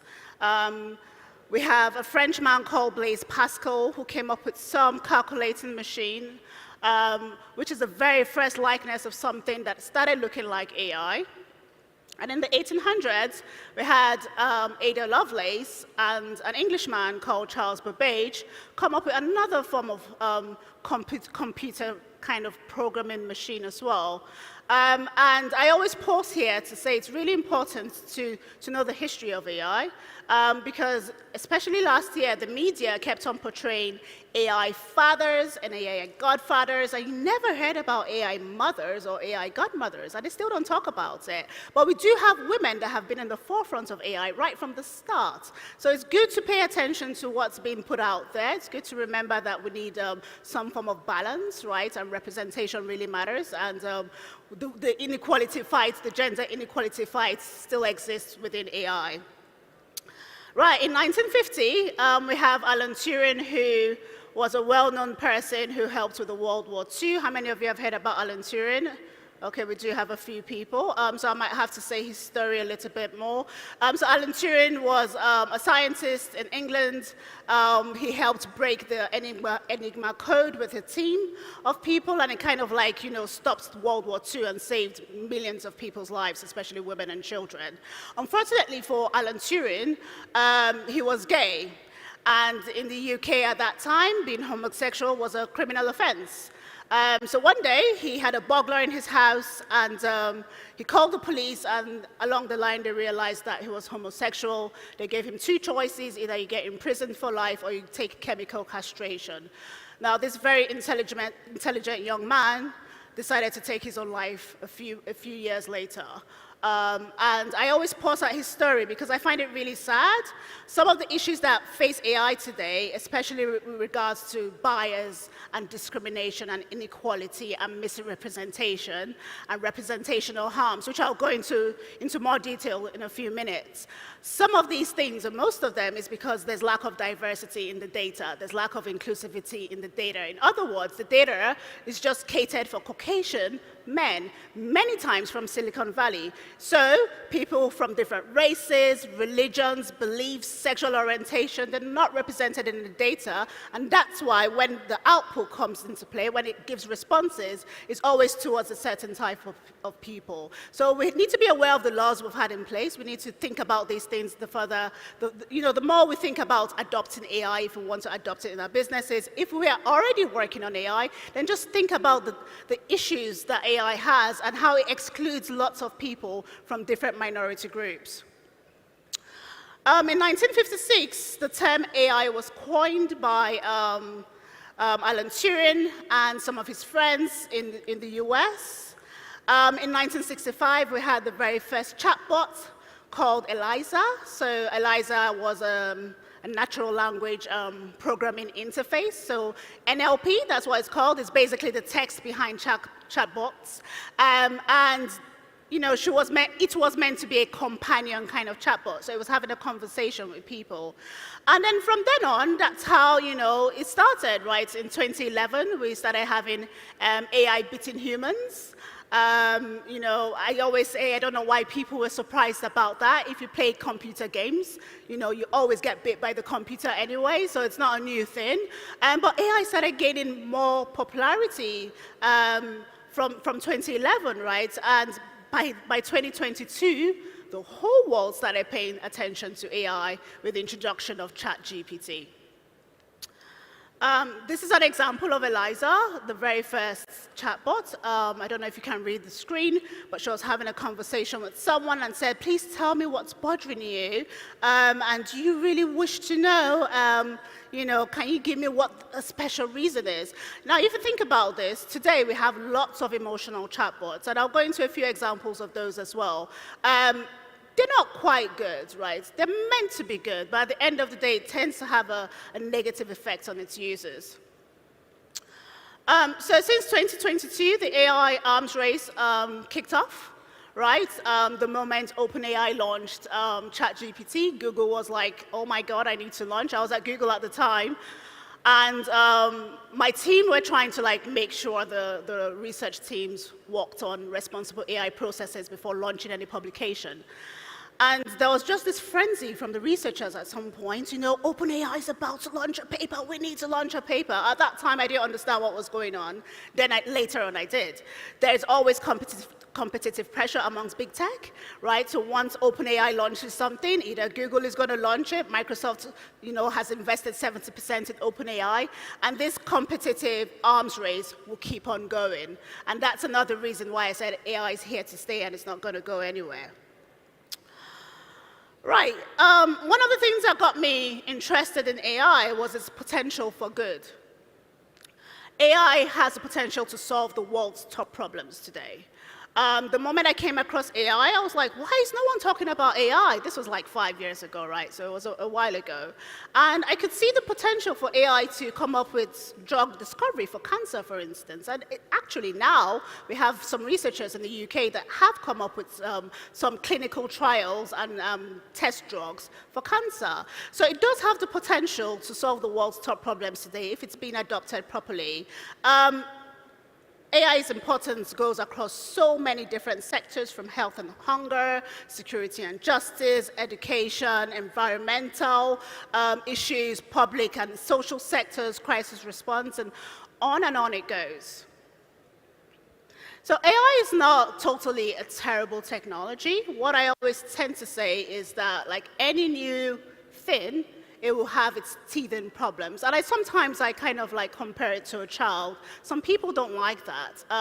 But I do see, when you have a little baby, the baby doesn't walk immediately. And with time, the baby starts working and starts running and starts talking back at you and fighting you and all of that, fighting their siblings. But it takes time to get somewhere. And that's what AI is like. This is an example from Google. They had an AI for Good project called Project Euphonia, and what they did was they came up with some form of solution to help this man, I'm going to call him Dimitri. Dimitri is speech impaired. He's never been able to communicate to anybody. He's never been able to communicate his thoughts or his feelings. And AI was able to, Google was able to use AI, attach some neurons into his brain, like, just on the head. And those neurons were able to understand what Dimitri was trying to pass across to his carers. And with time, they were able to actually transmit that information to someone else. In other words, Dimitri's family were able to finally hear what Dimitri has been trying to tell them for so many years. And I think this is just one good example of how AI can really improve people's lives. In the healthcare sector especially, AI has been done, it's been adopted in great ways, and is just doing lots of great things. So now that I've convinced the 67% of people in the room that do not really like AI, and I've convinced you all that AI is great, let's think about the dark, gory side of AI. I hope you have a glass of water, because by the time I'm done, some people get really, really quiet. All right. So AI has so many different challenges, ranging from social inequities to privacy violations, and on it goes. I'm going to start with social inequities. I mentioned it before. We have lots of bias and discrimination with AI. You can have an image generator, for instance, and you just look for the term CEO, and it only comes up with Caucasian men. That's a misrepresentation, because we do have female CEOs. And when you do a search for Norse, for instance, it comes up with only women, or mostly women. Now, this is a problem that already existed with image search. So if you had gone on Google search a few years ago, it's a problem that has always existed. Google was trying to improve it, and most of the search engine owners were trying to improve it. The problem with generative AI is that it now amplifies this issue, because it gives so many different results. And what it's doing is it's misleading people, right? So Nina, the previous presenter, talked a lot about disinformation. And AI is one of these technologies that amplifies disinformation in so many different ways. The next thing we need to be concerned about is privacy violations. There's potential for AI to leak your data. If the system that it was built in is not robust, the infrastructure is not robust enough, it can leak all your data out. We have so many examples, like in Korea, there was a dating AI app. And hackers got into it, and all the users' information was all over the internet, their names, their addresses, their age, and all their demographic information. So there's lots of things to be concerned about. Now, if you adopt co-pilots, which is one of the new things that, AI enterprise solutions, they're meant to be a bit more safe. But being aware that these are the potential issues you can always face with AI. The next thing you need to be concerned about is energy consumption. The AI uses a lot of chips. First of all, to develop AI costs lots of money, billions of dollars. And that's why it's only certain tech companies that can actually drive the development of AI. And why does it cost so much money? Is because the chips are very expensive. That's the first thing. And then the data centers where these AI servers are placed need so much water, and they need so much energy. There's a state in the US that's actually really concerned now if they'll have enough electricity to last them for a year, because they have AI data centers placed in that state. So while we're talking about a climate crisis, and we're all concerned about climate issues, we need to be aware that this technology of AI that is great, but it's being driven and being pushed at a very rapid pace that no one can slow down, could actually cause further harm to the environment. The fourth thing you need to be concerned about is disinformation. So AI can leak out so much incorrect answers. And Nina talked about it a lot as well. It's misled people a lot, giving so much incorrect answers. People have almost lost their jobs because of it. And some people have actually lost their lives because of it. And I'll go into a few examples in a few minutes. There's lots of concerns around human rights violations. People have been arrested for crimes they did not commit. There's lots of concerns around copyright violations. You have content creators, artists, photographers. Their content is just being used. It's okay, thank you. Their content is just being used to build these data sets without their consent. We also have concerns around safety, psychological safety. The more you interact with these chatbots, the more they give you disinformation, and they can actually lead you to some form of depression. And the last concern is around democracy rights, because it's linked to disinformation and deep fakes, and with all the elections happening, there's lots of concerns there, and I know Nina mentioned it as well. Last week I was on on a meeting with the European University Institute, and the whole talk for the 2 days was around AI in democracy and how we can actually address the issues, understand what's going on, first of all, and understand the different social infrastructures that we can use to address it. And the conversation with a few other academics will lead to a policy brief. So in other words, policymakers are aware of this issue, they're looking into it. All right, so I'm going to run through a few examples of how AI has really messed up people's lives across different sectors and across different types of people.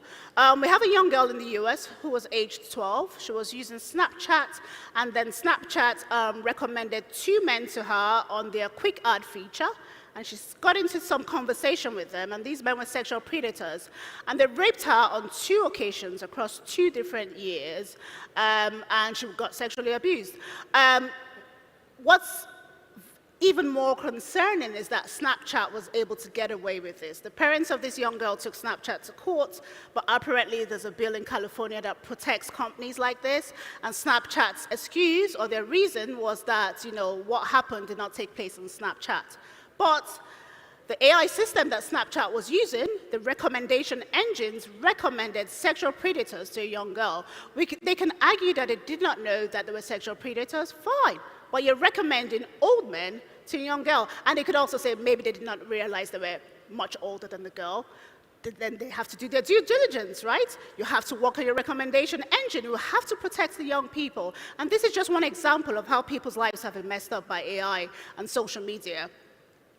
Amnesty International and Forensics Organization did a survey on TikTok last year, and they came up with a report, and they said TikTok is extremely harmful and could lead to suicide amongst teenagers and young people because it has a feature called the For You feature, and the moment you interact with one mental health video, it will keep on showing you more and more mental health videos.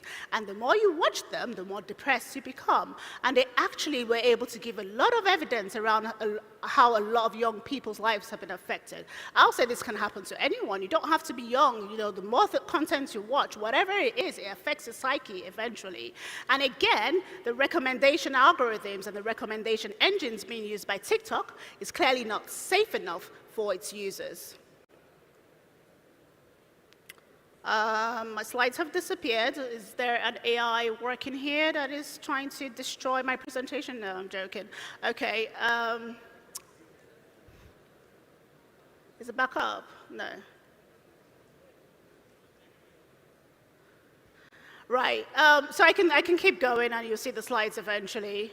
All right, cool. I'm just going to go back because I think I skipped one. No, I'm going to leave it here.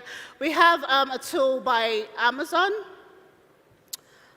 Is there a way I can go back? Because I did keep on pressing it and I missed a few slides. The back red one, it's not working. I've tried it. It's okay, I'll just go on, but there are a few examples I didn't want you to miss. So the previous examples, we had a young man called Robert Williams. He's an African-American man based in the US, in Detroit. He was driving down to his house one day after work. He got arrested right on his driveway in front of his wife and 2 little girls. They kept him in a holding cell overnight, and they released him the next day. And what was his crime? There was no crime. He just looked like some other man who stole from a watch shop a few weeks before then. And what caused this? This was due to AI, to the facial recognition system that misidentified him because it wasn't trained on enough training data for people with his skin color. This is a very common problem.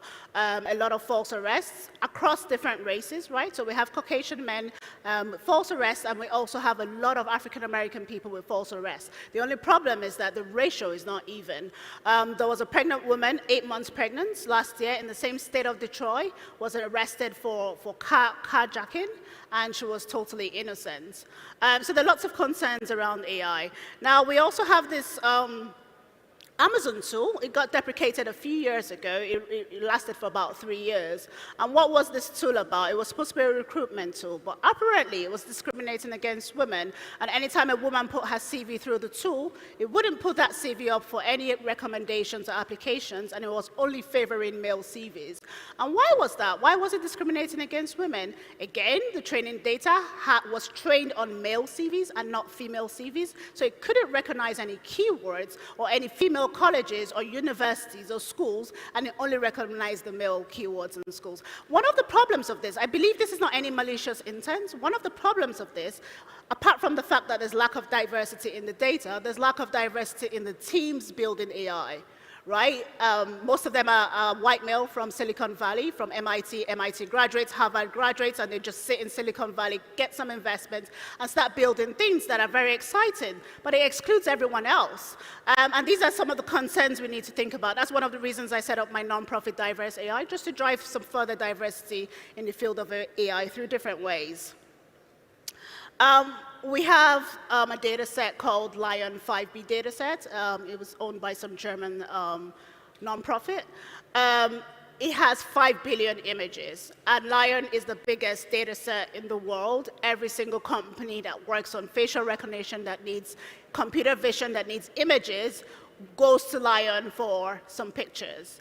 And some Stanford researchers did a test on the Lion data set last year in December, and they found about over 1,000 child sexual images in the training data set. In other words, this data set is being scaled across the world.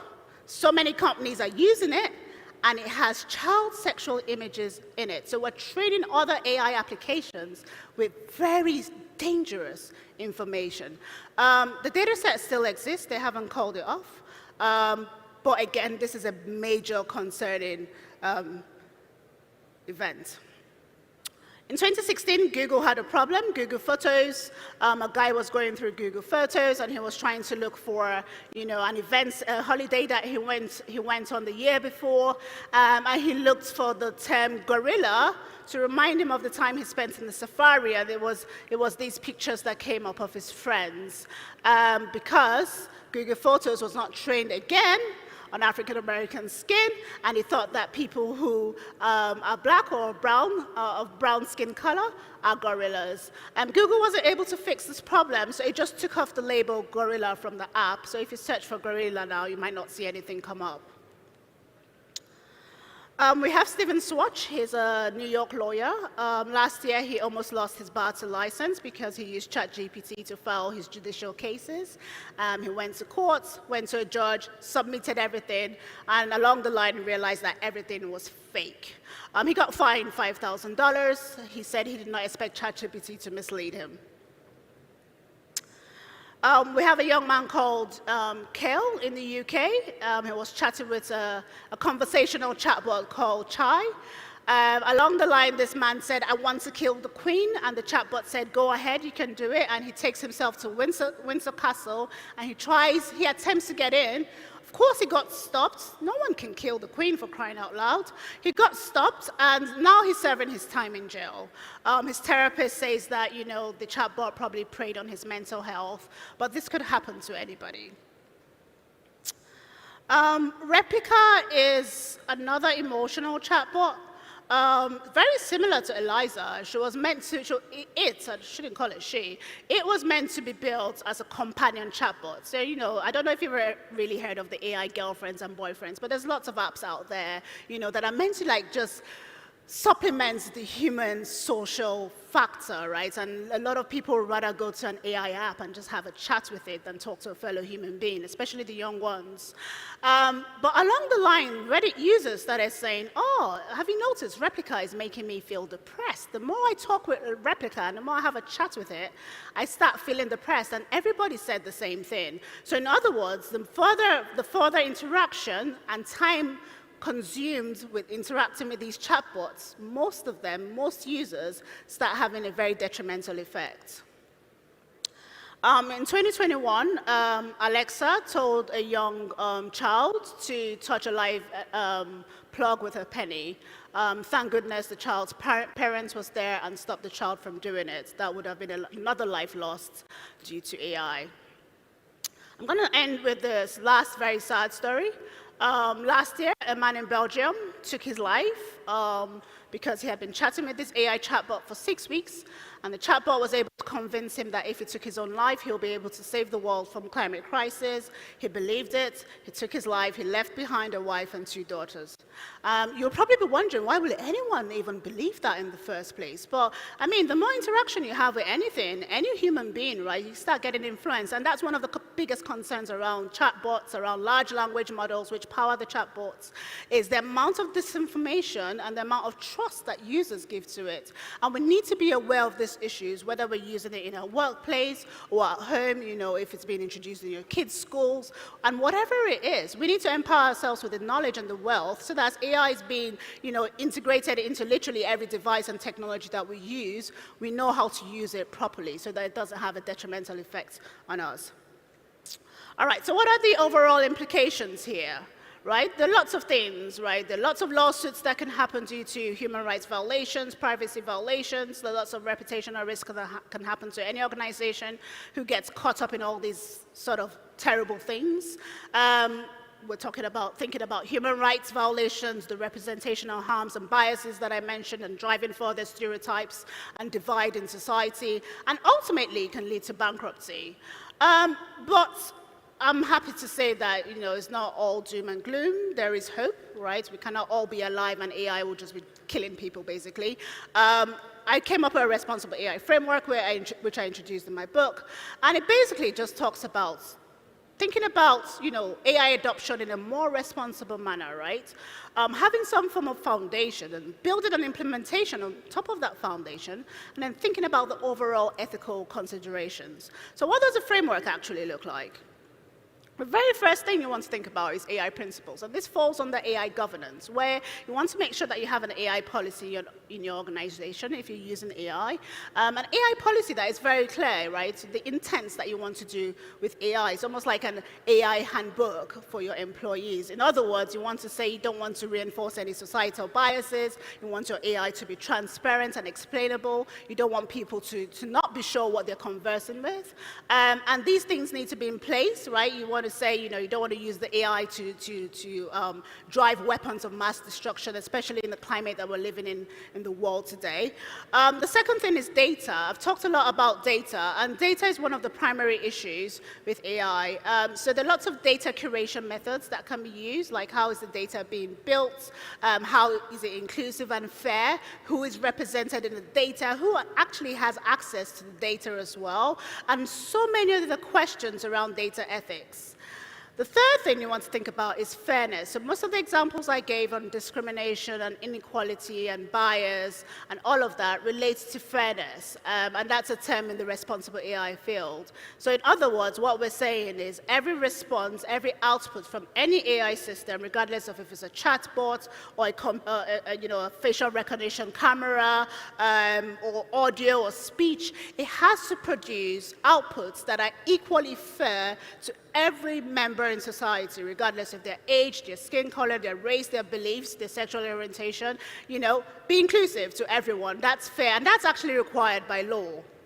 So there are lots of fairness tests that can be run to make sure these things happen. And the fairness tests do not need to just rely on the technological providers. If you're adopting AI in your organization, you can also just test the AI that you're using before rolling it out either to your users, your consumers, your customers, or your employees. The fourth thing you want to think about is safety. So safety relates to psychological safety, right? Not just physical safety, because we're not really dealing with robotics. And most of the issues I mentioned as well related to safety. Now, if the owners of Chai, the chatbot that told that young man to go and kill the queen, if they had tested it appropriately and done ongoing safety tests and fine-tuned the model, it shouldn't have been able to tell that young man to kill the queen. You know, if the guy had said, I want to kill the queen, the chatbot should have probably said, I cannot give you any response on that, and I do not think murder is right. Something like that. Instead of saying, yeah, go do it, and he goes to attempt to kill the queen, and he's now spending his time in jail. The very fifth thing is explainability. So it's around transparency. AI is known to be very opaque. We do not understand why AI comes up with its decisions. All the examples I gave, the developers of those AI systems cannot tell you why those AI systems did what they did, why they gave incorrect outputs. So there's so many things that can be done in opening up transparency in terms of documentation, making people a bit more aware of the intents of those models and data sets, where they got the data sets from, what it's going to be used for, how long it needs to exist, and on it goes. The sixth one is humans in the loop. So basically, we're saying humans need to be involved in the AI process. We cannot kick humans out of it, right? We cannot just replace humans with AI. We need humans in the loop in so many different ways. The second to the last one is privacy and robustness. So it talks a lot about data leakages and privacy violations. If you have a robust AI infrastructure, that should not happen. And there are lots of ML, machine learning techniques that can be adopted to make sure that the infrastructure is quite robust. The last but not the least is the overall AI ethical considerations. When you think about energy consumption, when you think about the labelers' well-being, so labelers are the people who label the data that is used in the data set, and many of them suffer from PTSD. They're paid less than minimum wage because they come from the global south, and they have a lot of issues and concerns that we're not even aware of. I'm not saying we have a solution to that, but the awareness is important. And the last but not the least is deepfakes. So I'm going to end up on this. AI is great, right? It's a very great technology. It's at a very rapid pace. We cannot stop the state and the pace of its advancement. And while we think of adopting AI, if we're adopting it right now, and if we're already adopting it, then let's think about the societal harms and risks, the risk it poses to your organization, and think about ways you can avert. All right, that's it from me.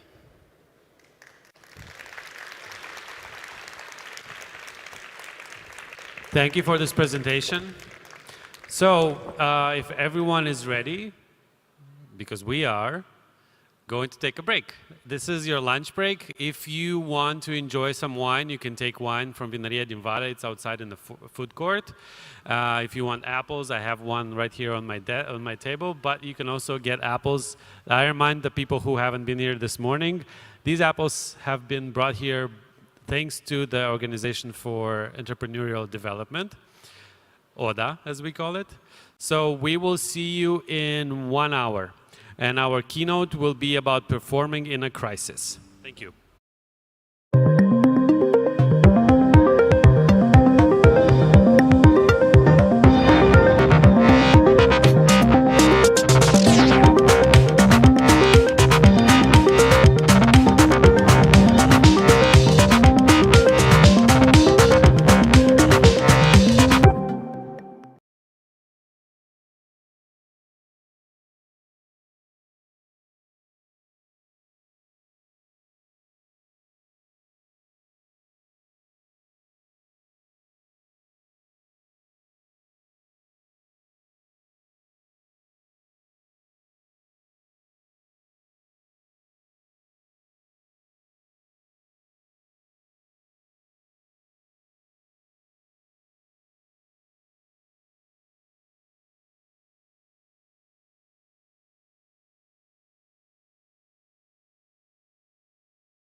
and gentlemen, hi and welcome back to the second part of the second day at Moldova Digital Summit. We are in for more exciting speeches and keynotes and panels, and one of them is about to start right now. The session is called Performing in a Crisis, Leadership and Skills for Uncertain Times. It features Stoyan Yankov, a renowned author, corporate trainer, and global speaker on productivity, performance, and workplace culture. He has shared his expertise at international events across 35 countries, including prestigious platforms like Web Summit and the Next Web, and has worked with more than 550 teams worldwide. I will not ask him to name each one of them. His clients include major corporations such as HP, UniCredit, and Rambo. So, please welcome Stoyan Yankov. I'm running to the stage because there's usually not so much time. How's everybody doing? Woo! How's the conference? Good? Amazing, right? Let's clap it up for the organizers of this conference, guys. What amazing work they do. Now, quick question. How many of you have seen this speech at Moldova Startup Summit? Startup Moldova Summit before? A few of you, great. Don't worry about it, we'll talk about something else today. How many of you have gone through a crisis with your business? Any kind of crisis? Okay? In the past 3 months, how many crises? What about, how many in the crisis now? Okay, good, good. Well, crisis is inevitable. I was researching different information about this keynote, make the keynote, and I found this quote: life is a continuous succession of endless problems and difficulties. The river of problems is only interrupted by the occasional crisis that makes the problem seem small in comparison. Life is a crisis. Business is full of crises and problems, right? I'm going to share with you, as our lovely moderator already said, experience and insights coming from me working and coaching many companies, interviewing some of the best, the most effective business leaders on the planet, such as the founder of Reebok, the president of Starbucks, Guy Kawasaki, and so on and so forth, and even writing a book on the topic. So let's start, shall we? Definition. What is a crisis? Well, I'm going to give you 3 perspectives. Number 1, let's go to the UK, the Great Britain, right? Oxford University, Oxford Dictionary. A crisis is a time of intense difficulty or danger. Okay, fair enough. Let's see what the Chinese have to say. Chinese symbol for crisis is actually comprised of 2 components. The first one is danger, same like the Brits, right? But then the second part is opportunity. When there is a problem, when there is a crisis, there's usually opportunity. Sometimes it's quite hidden. And now let me bring you to ancient Greece. Crisis or crisis means decision. Decision to act. Decision to make a change. And this is one of the struggles for leaders. To be fast, to act from a place of strength, and to lead others on the journey, so hopefully we can survive, and then we can come better on the other side. 4 areas we should pay attention to. Maybe this is the slide you want to take a picture of. I know it's really simple, but if you manage people, if you have a business, this should be, stick it to your fridge, put it on your phone. These are the areas you want to pay attention to. How is my team doing? Is everybody taken care of? How are my clients? Right? If it's a global crisis. How is the cash? And then, is something going to affect our reputation, our brand? How is this crisis going to affect this? With that in mind, I'm going to lead you on a little journey and cover 3 specific areas. How do we prepare for a crisis? How do we respond to a crisis if it hits us? And then finally, looking for opportunities. And I'll share a few examples. Let's start from preparation. Preparation is big. It's very important. 2017, a passenger plane lands in Detroit. Soon after, one of the engines is caught fire, okay? Starts to burn. What happens? Well, the stewardess goes on the microphone and says, no panic, everybody, calmly leave the plane. Nobody gets your luggage, just calmly leave the plane. No panic, but it's burning, right? What happens? Well, if that was AI, probably something else will happen, people will leave. But no, passengers who are on the plane, they observe that people start panicking. They start rushing around. Everybody tries to grab their luggage that's behind, right? Panic. People start arguing. Some people take their phones. They start taking selfies with the fire, make videos, live streaming. People are like, you can die. The plane can explode. But no, let's take selfies. Fortunately, nobody got hurt. Everybody left. But it just shows us we are weird. We humans are awkward. A researcher spent 20, 30 years on these topics, found that 80 to 90% of people respond inappropriately in a crisis. Now I'm curious, how many of you think you're from the 10, 20% that are appropriate? Okay, let's see about that. When running a business, the first part to prepare to address a crisis is to prepare your team. But we don't do that, usually, right? We start addressing the crisis when the crisis hits. I'm a really bad example with my dentist. My dentist sends me messages on the phone. Come for a preliminary to check you. Ignore. I don't go, right? And then my teeth hurts.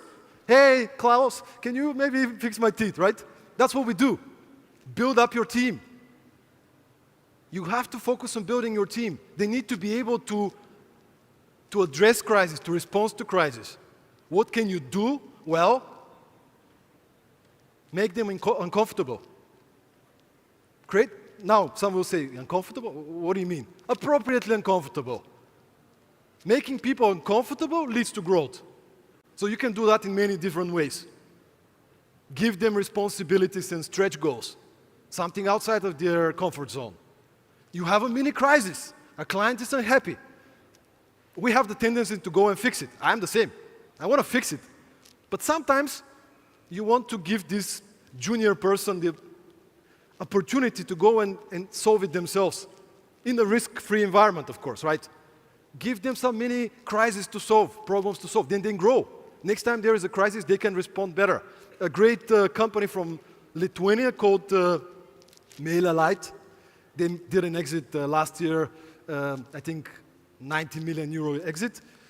So they're obsessed about growing their team. One of the things that they do when they have a team building, and we're from Eastern Europe, team building usually means drink building, right? We go, hey, fun, which is great. But maybe you can get inspired by these guys. So what do? For example, they organize an 11-hour hike in groups. They're competing. It's uncomfortable. People complaining, right? Then they sit together and they reflect. What went wrong? How can we make it better? They come home, they're a little bit better. A little bit more able to address the crisis, okay? Another thing you can do to build up your team, focus on upskilling. What are all these important leadership skills you want to build? Well, create space and put on the resources. This is what I do with my team. I have a team less than 10 people, remote team. Okay, so every week we have one of the practices we have is a personal development hour. I'm paying for it, right? 60 to 90 minutes a week.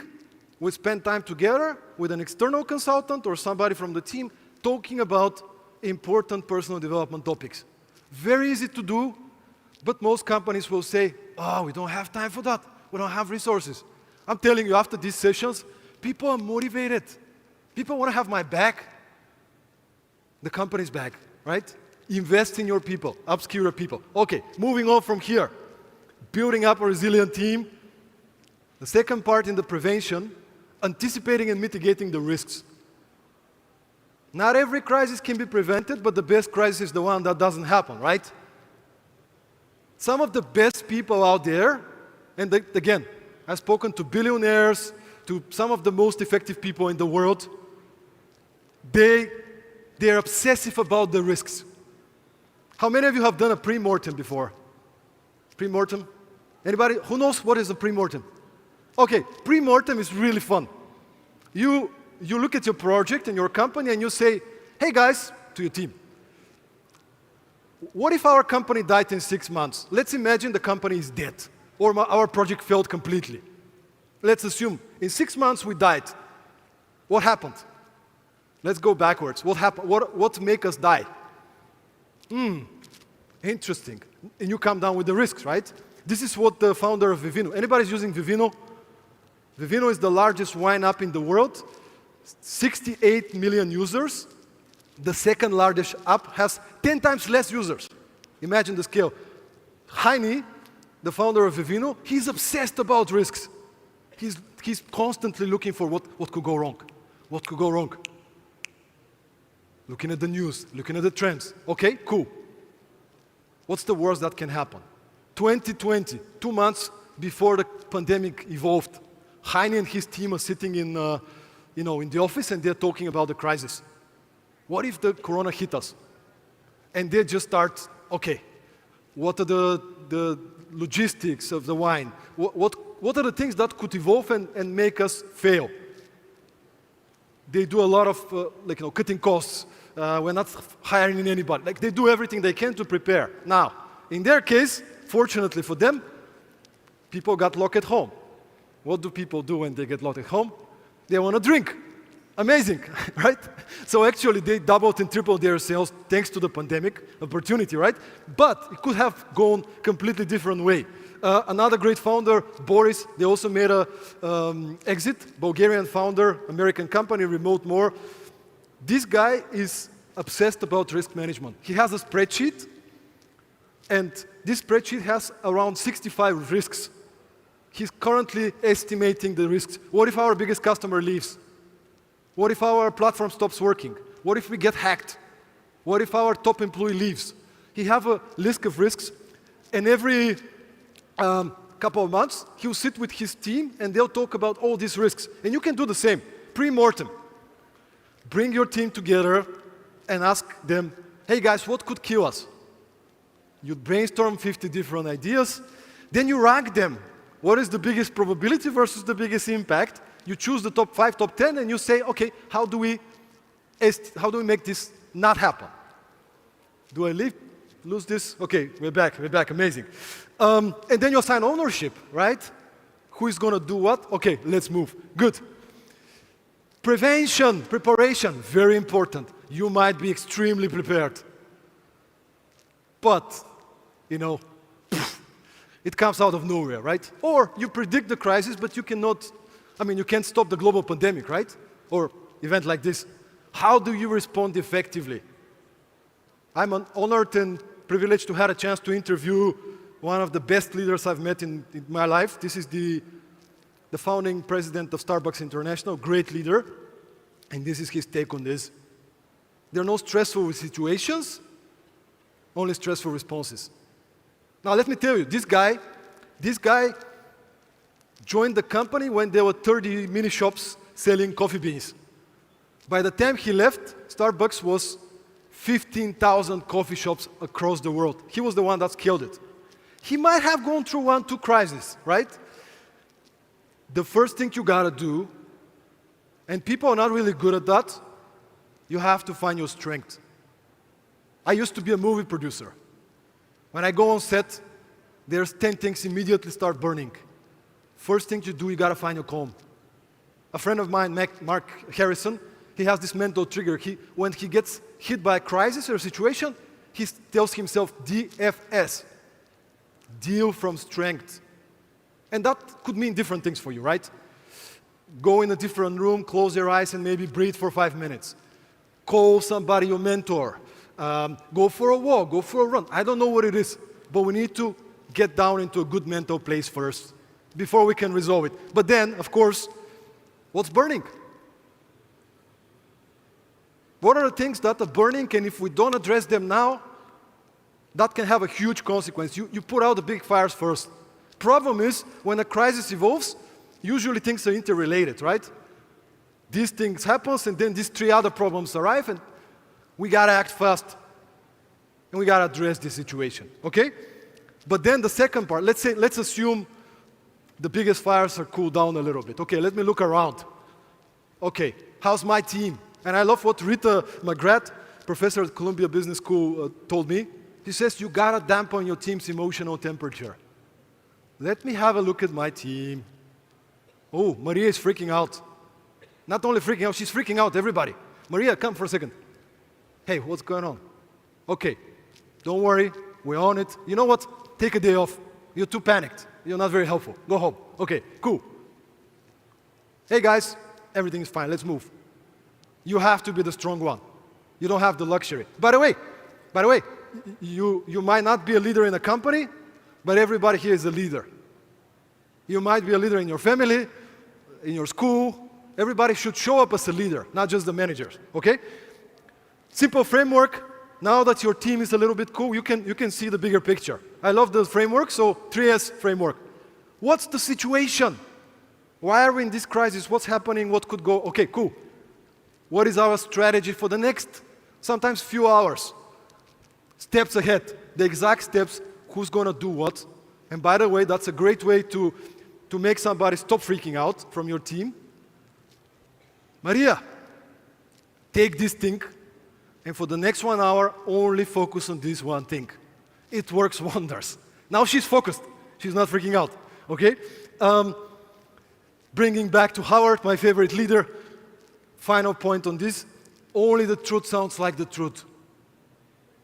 I'm from Eastern Europe, I'm Bulgarian. In Eastern Europe, we like to be the strong ones. I'm cool, I have it under control. I'm not gonna share with my people all the stuff. I'll just resolve it. Maybe not the best thing, right? You go through a crisis, bring your team and say, guys, look, we lost our biggest customer. This is gonna affect us. Don't worry, we have it under control. Nobody's gonna get fired, but we really have to work hard these days. Okay? I'll keep you updated when I know anything. If you don't do this, people start talking. Oh my God, did you hear that, this and that? Maybe we get hired? Internal fire. Be honest with your people. Okay, final part, opportunity grabbing, right? You prepare for the crisis to try to prevent it. You respond effectively. Eventually, you start looking for opportunities. What happened to a company in the US, a pizza place in the US, when they get hit by COVID? Now imagine 80–90% of their sales are coming from pieces of pizza, selling pieces of pizza. Now everybody's locked home. They can't sell most of it, right? But what do? Well, you know what? Our ovens, we can actually bake these masks, plastic masks. They started selling masks for $3 per piece. They sell, I think they started producing 5,000 masks a week. Now, first of all, there was a shortage of masks, right? So they're helping the community. Secondly, they generate a lot of PR. And they keep their people busy. So they survive. Sometimes the opportunity is not exactly what you do, right? It could be something else. You gotta be more smart. Another great story, this is Kai Shukolski, who's the general manager of Grand Hotel Kempinski Vilnius. Again, pandemic happens. What happens? Nobody can go to hotels, but he has to pay salaries and other expenses. So they go home, he's smashed the first few days, but then he's like, guys, let's brainstorm. What can we do? One guy from the team says, how about, what if, this is a great question, what if we get rid of the beds from the hotel and we put on tables? And then we make mini restaurants for 2 people, because 2 people can gather in public. Interesting. They smash it, they kill it. This is so popular, they're overbooked for months ahead. When the hotel actually opens, people are like, can you please keep my reservation? I wanna, right? You seek opportunities, and you can do it, but sometimes we're too busy freaking out that we don't take time to do this, right? Bring your team together. Hey guys, let's have some coffee and talk about ideas. What resources do we have? In the case of the pizza place, we have ovens. We have employees that don't have work to do. We have these skills, we have these softwares. Cool. Trends and challenges. What's happening in the market? How are our customers struggling? Cool. These are the kind of pains, opportunities and solutions. Let's come up with the craziest ideas. Okay, these 2 ideas actually from the 72 we came up with, these are great ideas. Let's do this. You focus on the opportunities. Now I bring you back from where we started. During all these phases, you want to keep in mind these 4 things. How's my team doing? How are the clients? How's cash flow? And then how's the brand? And once you're covering this, you look for opportunities. I want to finish with this quote you probably have heard. Never let a good crisis go to waste. Thank you so much. And by the way, add me on LinkedIn. Let's connect. I'll be here by the end of the day. Happy to speak to many of you. But if you DM me crisis, I'll be happy to send you a sample chapter from a new book and the slides of the presentation. So just text me and yeah, let's keep performing, guys. Bye. Thank you, Stoyan. Now it's time to remind you of all the partners and sponsors that we have for this Moldova Digital Summit this year. It is organized by the Ministry of Economic Development and Digitalization together with the National Association of ICT Companies, E-Governance Agency, Moldova Innovation Technology Park, Moldova Investment Agency, Technovator, Startup Moldova, TechWell, and the Technical University of Moldova.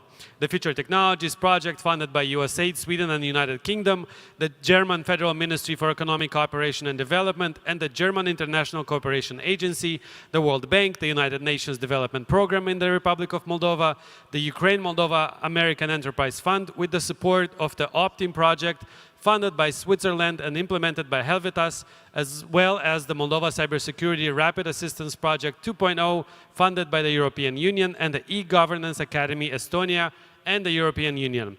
Platinum partner is MasterCard, Gold is Orange Moldova and Fortinet, and Silver, Google, IBM, and Commvault, with support from Vineria din Vale, Apa Nordica, and Floral Sol. And now, I want to talk to someone from the Expo Zone. You've been hearing about it a lot. I have it on my phone. I hope some of you have it as well. Of course, I'm talking about the Evo app. And right now, I have Tatiana here with me, who is going to tell me more about what's going on in the Expo Zone. Bună ziua, Tatiana. Bună ziua!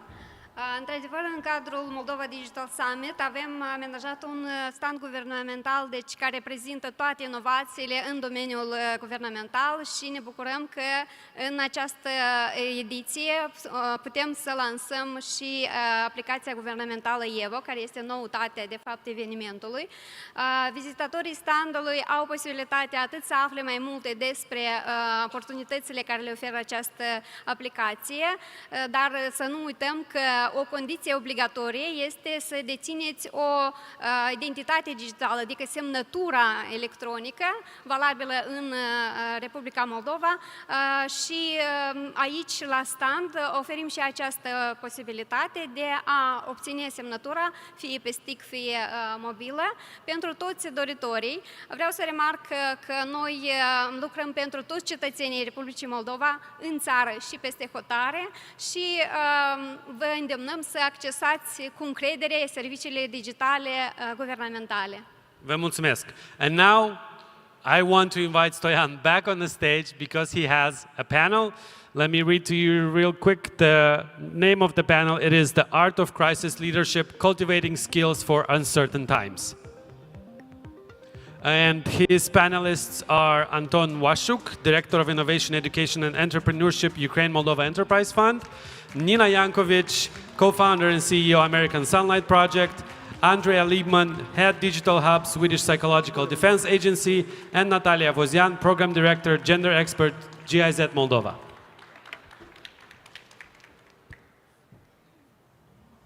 All right, welcome back. Do I have to use this? Can you guys hear me? Okay, good. All right, there you go. Hello, guys. How's life? Good?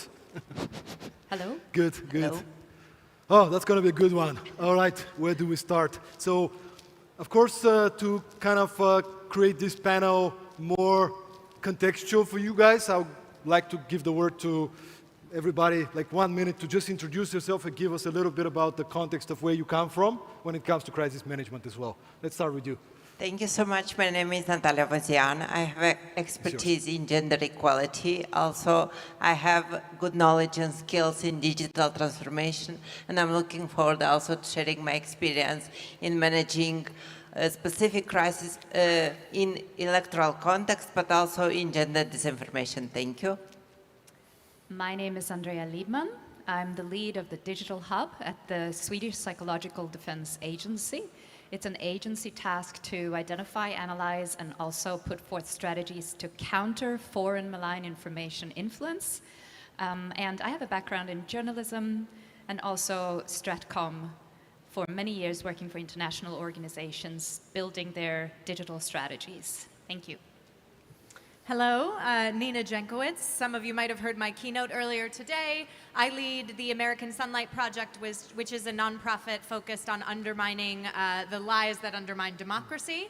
I have served in the US government, an experience which I'll talk about a little bit today, in addition to helping with countering disinformation efforts in places like Ukraine. I'm really happy to be here. Hi there, my name is Anton Waszczuk. I'm the Director of Innovation, Education, and Entrepreneurship at UMAF, and my key focus is on supporting SME development in Ukraine and Moldova. And how we're going to relate this to today's topic is going into the situation where, being in Ukraine 2 years ago, we had to work with 30+ projects, all facing a moment of crisis. And we're going to go into a bit of those details of how they face that challenge. And Anton, maybe let's start from you here. In my presentation, I started with preparation for a crisis, and I know that you've done quite a bit preparing business continuity plans and so on. Maybe can you give us a bit of an idea, because I'm sure there's many business owners here as well. What can we do to prepare best for a crisis? So in the context of the war in Ukraine, what we really saw was there was information floating out in the general public that 3-4 months before the invasion, there was a possibility, there was these risks, right? And so when you spoke earlier about knowing what the risks are, you should really go down into it and start building different scenarios of the degree to which that risk is going to be possible. So what we did from our side was we looked at, okay, yes, there could be an invasion, and what does that mean for businesses? What does that mean for NGOs? How do we react to this? Do we relocate people? If we relocate people, how do we do so? To what location? Who's going to be going in whose car? So up to the minuscule detail of at what time do we meet to do what? And I think planning in general, whether it's, for a massive crisis like that, to something that's more unexpected, but you could still make certain predictions, is very important. And getting through a position of leadership, a group together to build out these plans is critical in order to have this business continuity plan in place for potential risks. Mm-hmm. Maybe to bring the ball to Andrea here, and you can maybe give us a bit of an idea about what you guys do, and with respect to evaluating risks, what can we learn from Sweden? Okay, well, in 2014, with the first attack on Ukraine by Russia, Sweden established a small group of analysts to work with the issues that we work with today, which is basically identifying, as I mentioned, analyzing and countering foreign malign information influence. And by that, then, we have quite a few years where we know the infrastructure, the attacking apparatus by a nation state in the information space targeting Sweden. And we look at disinformation from abroad. We look at misleading information and propaganda targeting our Swedish population, decision-making, Swedish interests. It's basically the people in Sweden trying to influence them in how to feel, how to think, and make decisions based on that. And it's by a foreign adversary, which is our problem. That's under false flag. It can look like diplomacy.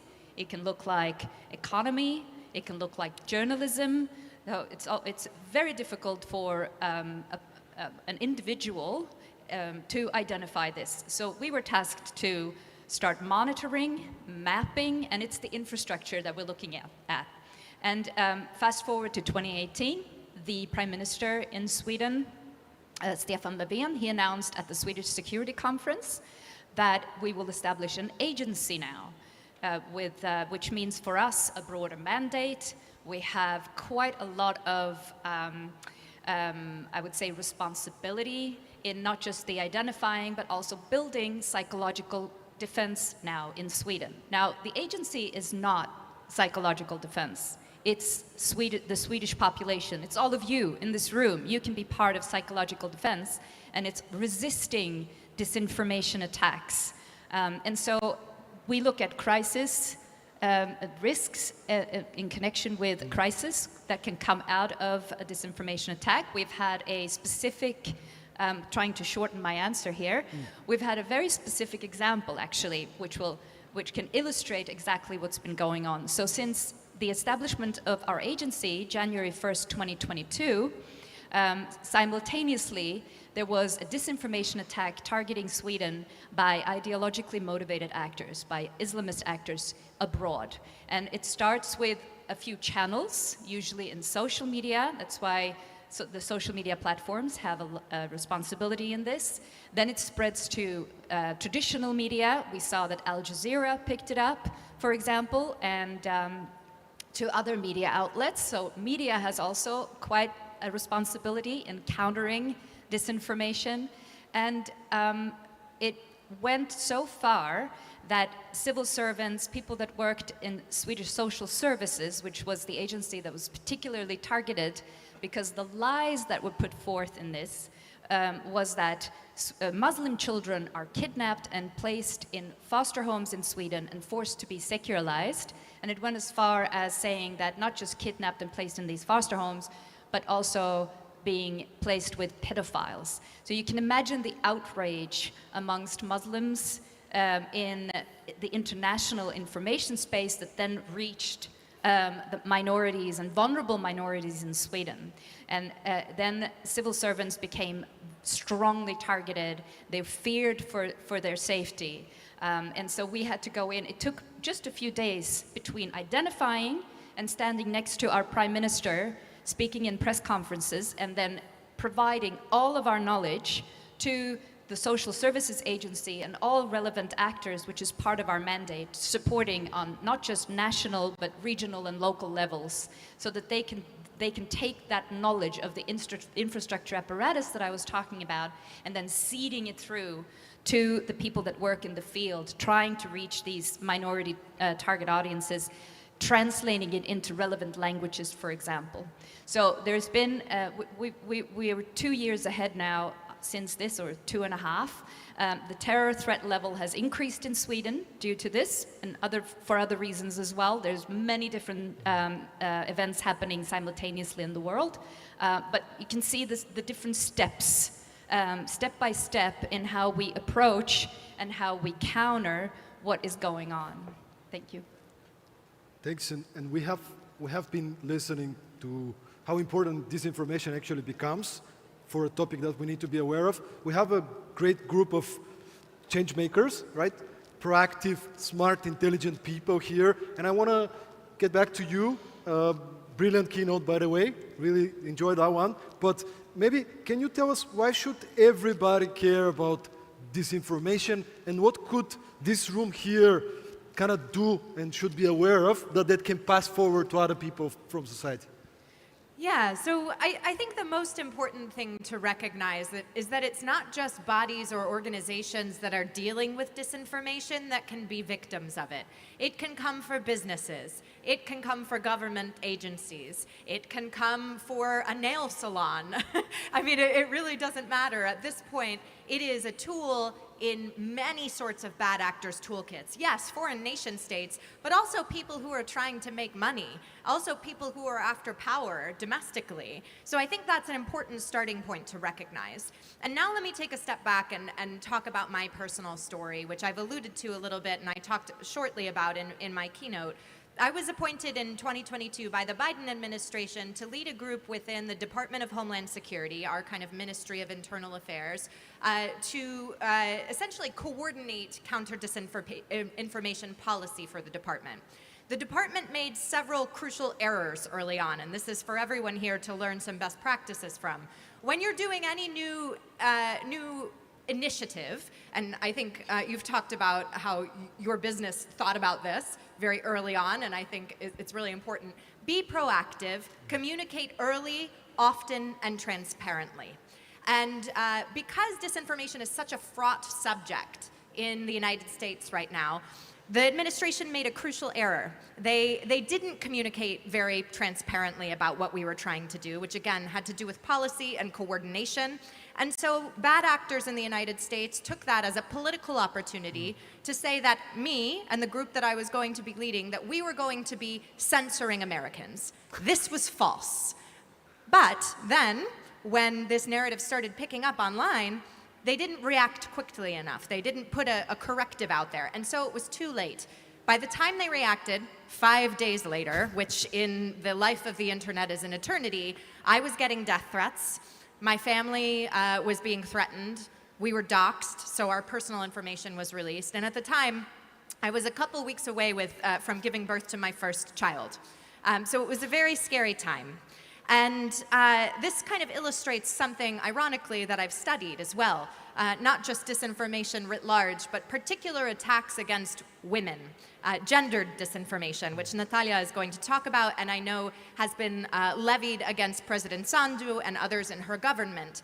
Women, when we choose to speak out, often are targets because of the kind of inherent misogyny that still pervades many societies, including Western countries. And we are attacked in sexualized ways. So I got rape threats. People talked about my child, my sexuality, my appearance, all of these things. And again, there were a couple of mistakes that the administration made. Communicating poorly at the beginning was one, but then the way that they didn't react and protect their people was also a problem. And so, again, coming back to my first point, I think the most important thing is to recognize that disinformation can come for anybody at any time. You don't need to be an ambassador or a head of mission or the leader of a business. One of your employees could be targeted simply for doing his or her job. And so we all need to think proactively about how we protect those employees from falsehoods online and from online abuse, which doesn't always stay online. In my case, I have had to get a protective order against a stalker. I have had real and credible threats against my life. And so this is the sort of thing that we have to think about when we're dealing with crisis situations. And I think Natalia is going to talk a little bit more about the specific context here in Moldova. So I'll just throw it over to her.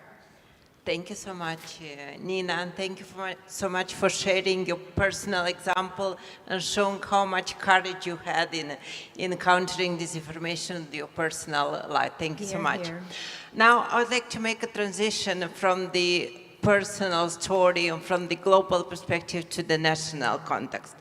First of all, just think about how much it cost us, the disinformation. According to Statista, in 2020, the overall cost of disinformation was around $78 billion. Going backward, we can also think at the regional level.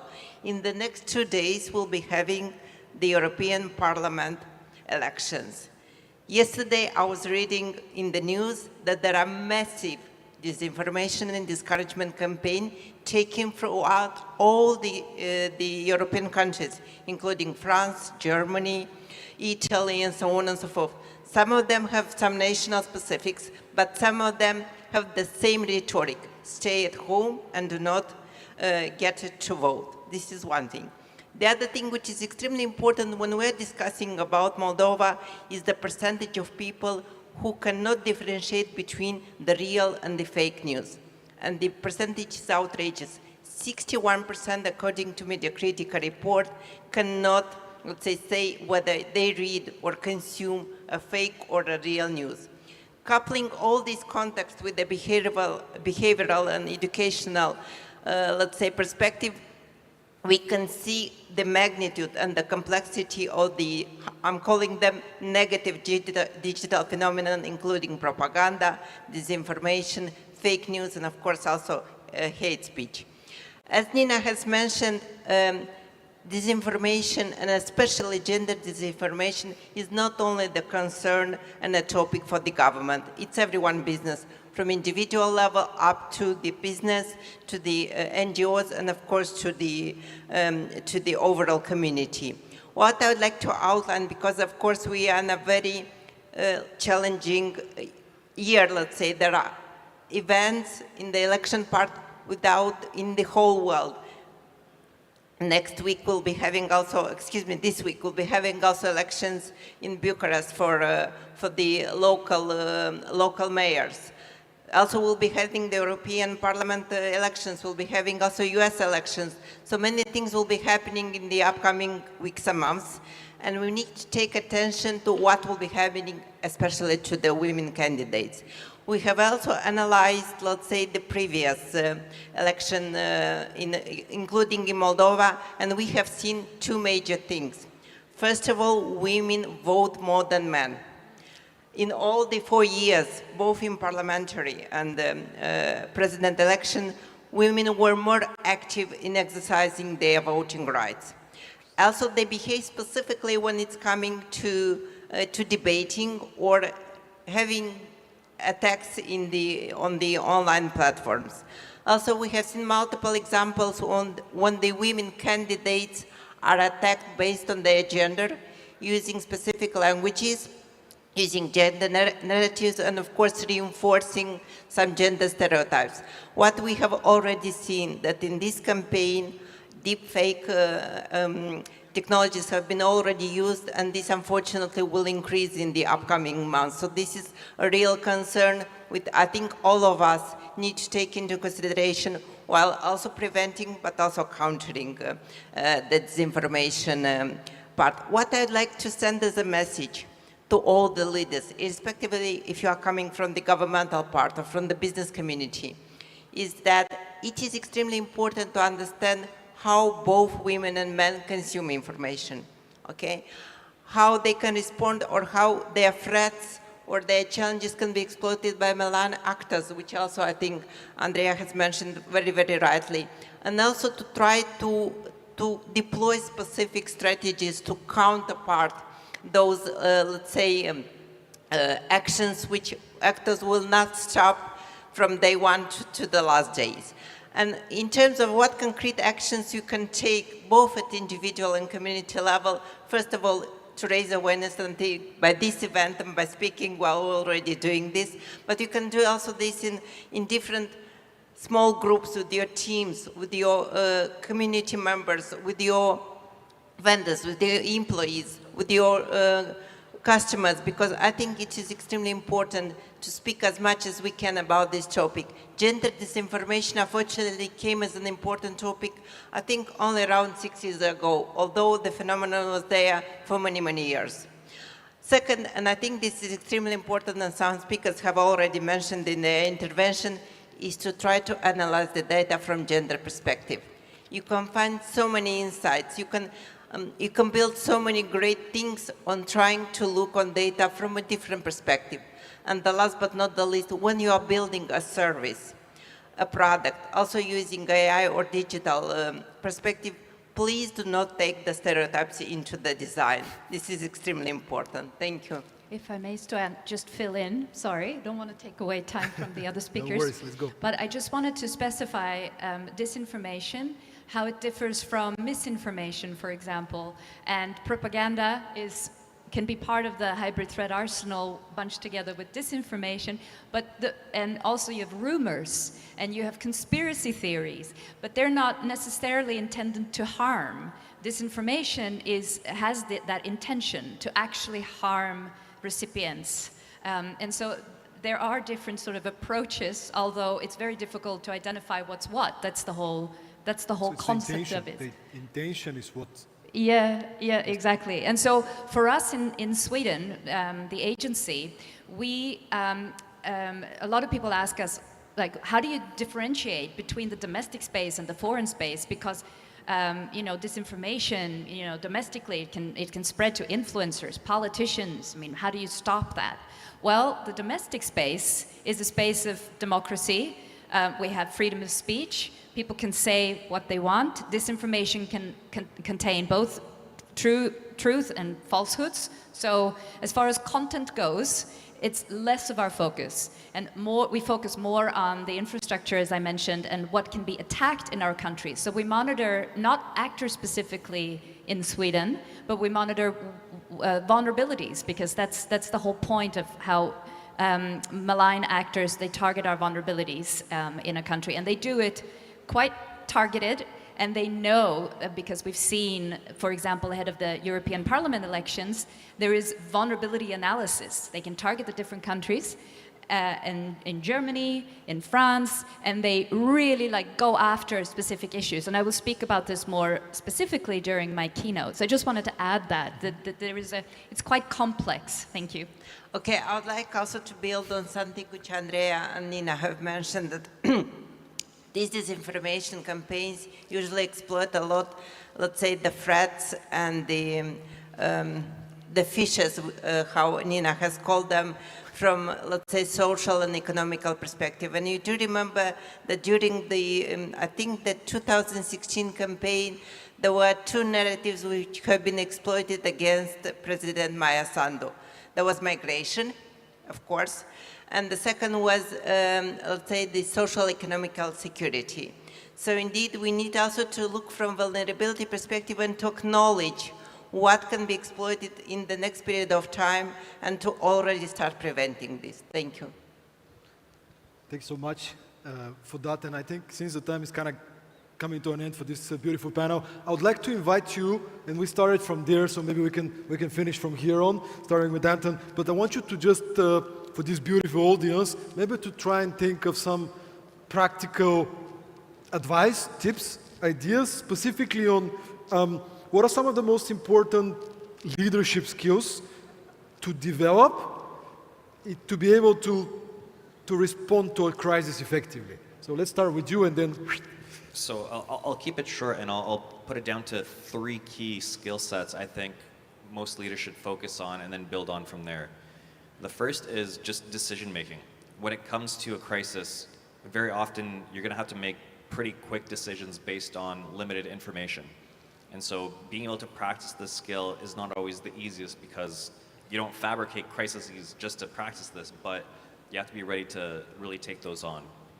The second is effective communication, and I think we've talked about that in every single aspect when it comes to a response. You want to have effective communication with your stakeholders, with your employees, and with anybody who really is involved with your situation, and I think that's critical. Does that mean increasing the frequency of communication as well? It depends on the situation, right? So frequency of communication can sometimes be a very big drawback, or depending on what you're trying to communicate, being truthful, honest, and transparent can, really diffuse the situation in some cases. So I really think it's situational, but I'm more for being open and communicating often enough that everyone feels as if they're within the same information field as you are. So you don't want to create asymmetrical information, you want to be on the same playing field. And lastly, I think it's just having that sense of emotional intelligence and really working on that skill, understanding that you yourself are not the only one going through this crisis. If it's an organization, you're all going through it together, and they're all going to have different lived experiences of this crisis. So being sympathetic, being understanding of this, and addressing it correctly, I think goes a long way. And those are the 3 skills I would really highlight right now. So the first, I think it's so important, and I'll drive it home again, being proactive about your employees and your teammates' security, and whether that is physical security, operational security, IT security, or their emotional safety and security. It's incredibly important that you have employees that feel empowered to do their job and know that if something terrible happens, you're going to have their backs. So that proactivity is important for me, and it has certainly influenced how I am as a leader with my new organization. For instance, we have policies where everybody is subscribed to services that wipe their personal information from the web so that they can't be doxxed. They don't have those physical threats hanging over them to the same extent. And then the final thing is a little bit backwards, but I would just say, understand the limits of strategic silence. I think often, particularly in the business community, you are told, this crisis will blow over. What we need to do is bury it if it's a PR crisis, do not respond. And I think in today's internet-driven communications culture, you need to understand what the tipping point is. When something is making its way from anonymous internet fora to suddenly being among mainstream influencers to potentially fringe press and then mainstream press, you've already got a problem and you need to respond really quickly. Staying silent will only create a vacuum into which lies and disinformation and threats can fill that vacuum, right? So that is my message to you. I don't think strategic silence really works anymore. And I'm sure Andrea is going to talk about this a little bit. You need to respond quickly when information reaches a certain threshold. I hope you take that home with you. Thank you. Yes, well, it's great. And I actually completely sort of concur with what Anton has said and Nina, so I will just build on what's been said already. And I'll say that within your organization or company, lower the bar for reporting threats. That's a good one. That's what we've learned. It can be anything. It can be completely harmless, but note it. And then also put forth strategies now with the new age. Like it's if you haven't so already when it comes to your digital channels, it's too late. So I know of a municipality, I won't name it, in Sweden. They have an incredible amount of fabulous communications in their social media channels, but they have an old strategy where they sign every comment in their Facebook feed with a name. They have to, in their strategy, answer every question just to meet the demand of all of the beautiful people within their, but it's not possible anymore. I mean, people are overloading you. You also have completely irrelevant during the pandemic. I mean, they were going under. So you have to update your strategies and build in, for example, AI developments. How are you going to consider if something happens? How will you yourself work with AI is one thing, but for example, if there's something spreading in your channels, like just update your social media communications, and also this what's already been talked about, like basically not just internally, but for an external audience. How are you going to respond? And so you have the pre-bunking and debunking, which you may have heard of, and just strategic communications efforts where you prepare in advance all your messages, and you just have to stay on top. So raise your awareness internally as well. You just can't afford anything else these days. I love that you didn't mention the name of this agency. That was strategic silence done effectively, right? Good, yeah. Great. Thank you so much. So I'd like also to add on top 3 skills which I think are extremely important. The first one is related to critical thinking. I cannot highlight as much as needed the way people need to start, questioning some things and say, is it real or not? And I think the example of Finland and Estonia in raising the critical thinking, starting from kindergarten and school, are extremely relevant also for Moldova. That's one thing. The second one is stakeholder management. Usually when you're in a crisis, you're not alone. You need to bring all the relevant stakeholders to collaborate and to get the right answer and the right action. So do not overestimate or underestimate the role of stakeholder collaboration. And the third, but not the last, it's related to the digital literacy and digital resilience. I think also people from the youngest ages until, let's say, the elderly one need to know how to read information, how to digest information, and how to share it. My mother is 66 years old, and she's sending to me, do I need to trust this email or this piece of information? So I think we need to have a diversity approaches, both for people younger than us and, of course, to the elderly ones. So this is from my end. Usually what we say, with what you just said, critical thinking is if you're triggered, because that's what malign actors want you to be, that's where you put a bit more healthy skepticism towards information.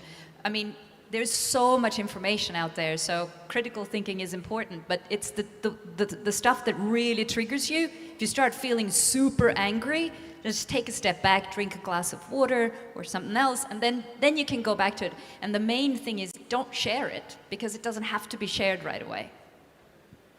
Let's give a hand to our fantastic panelists, first of all, for this. And I just want to remind you two little things. First of all, we spent 60 minutes talking about crisis leadership, disinformation, how do you deal with that? I want to invite you to think about what is 1, 2, 3 things I'm going to take out from these conversations, and I'm going to start applying them. Don't let this be just some ideas and inspiration. Come up with some ideas, commit to action, and apply it. Number 1. Number 2, this is a great conference. There's a bunch of amazing people here. Don't stick to the one friend you came up with to this conference.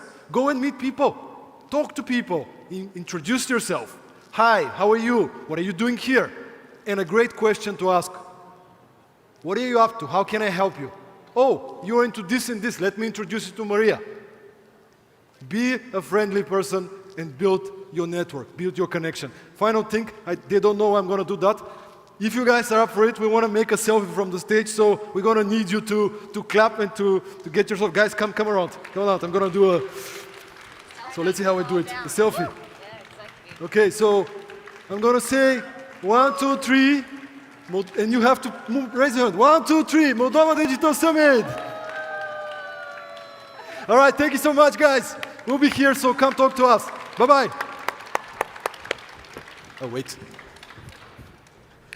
Thank you very much. The next panel we have is titled Beyond Boundaries, Cross-Sector Collaboration and Incident Response. And it is moderated by Mihail Lupashku, the head of the newly launched Cybersecurity Agency of the Republic of Moldova. This panel will delve into the importance of cross-sector cooperation in enhancing incident response strategies to cybersecurity threats. As sectors become more increasingly interconnected, the need for a unified response has never been more critical. Mihail Lupashku, head of Cybersecurity Agency of Moldova.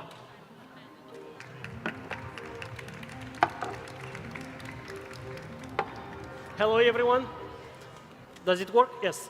Hello, everyone. Thank you very much for being present with us today. It was an amazing event up until now, focusing on digitization. I guess it's time now to switch to the next important, no, it's fine, to the topic of cybersecurity, because digitization is critical, but it should go hand in hand with cybersecurity. So without further ado, I'd like to introduce and invite my panelists for this discussion. Please receive them with a round of applause. First guest is Gabriel Dinu, the Deputy Director of the National Cybersecurity Directorate of Romania, overseeing regulation, control, and certification. Dinu has over 10 years of experience in the cybersecurity field and has experience in managing difficult threats and critical infrastructure. Thank you, Dinu. Please welcome Carrie Kangur. Recently assumed a senior expert position at the e-Government Center, Cybersecurity Competence Center. Prior to joining EGA, Carrie served as the head of cyber exercise at the NATO Cooperative Cyber Defense Center of Excellence. Welcome.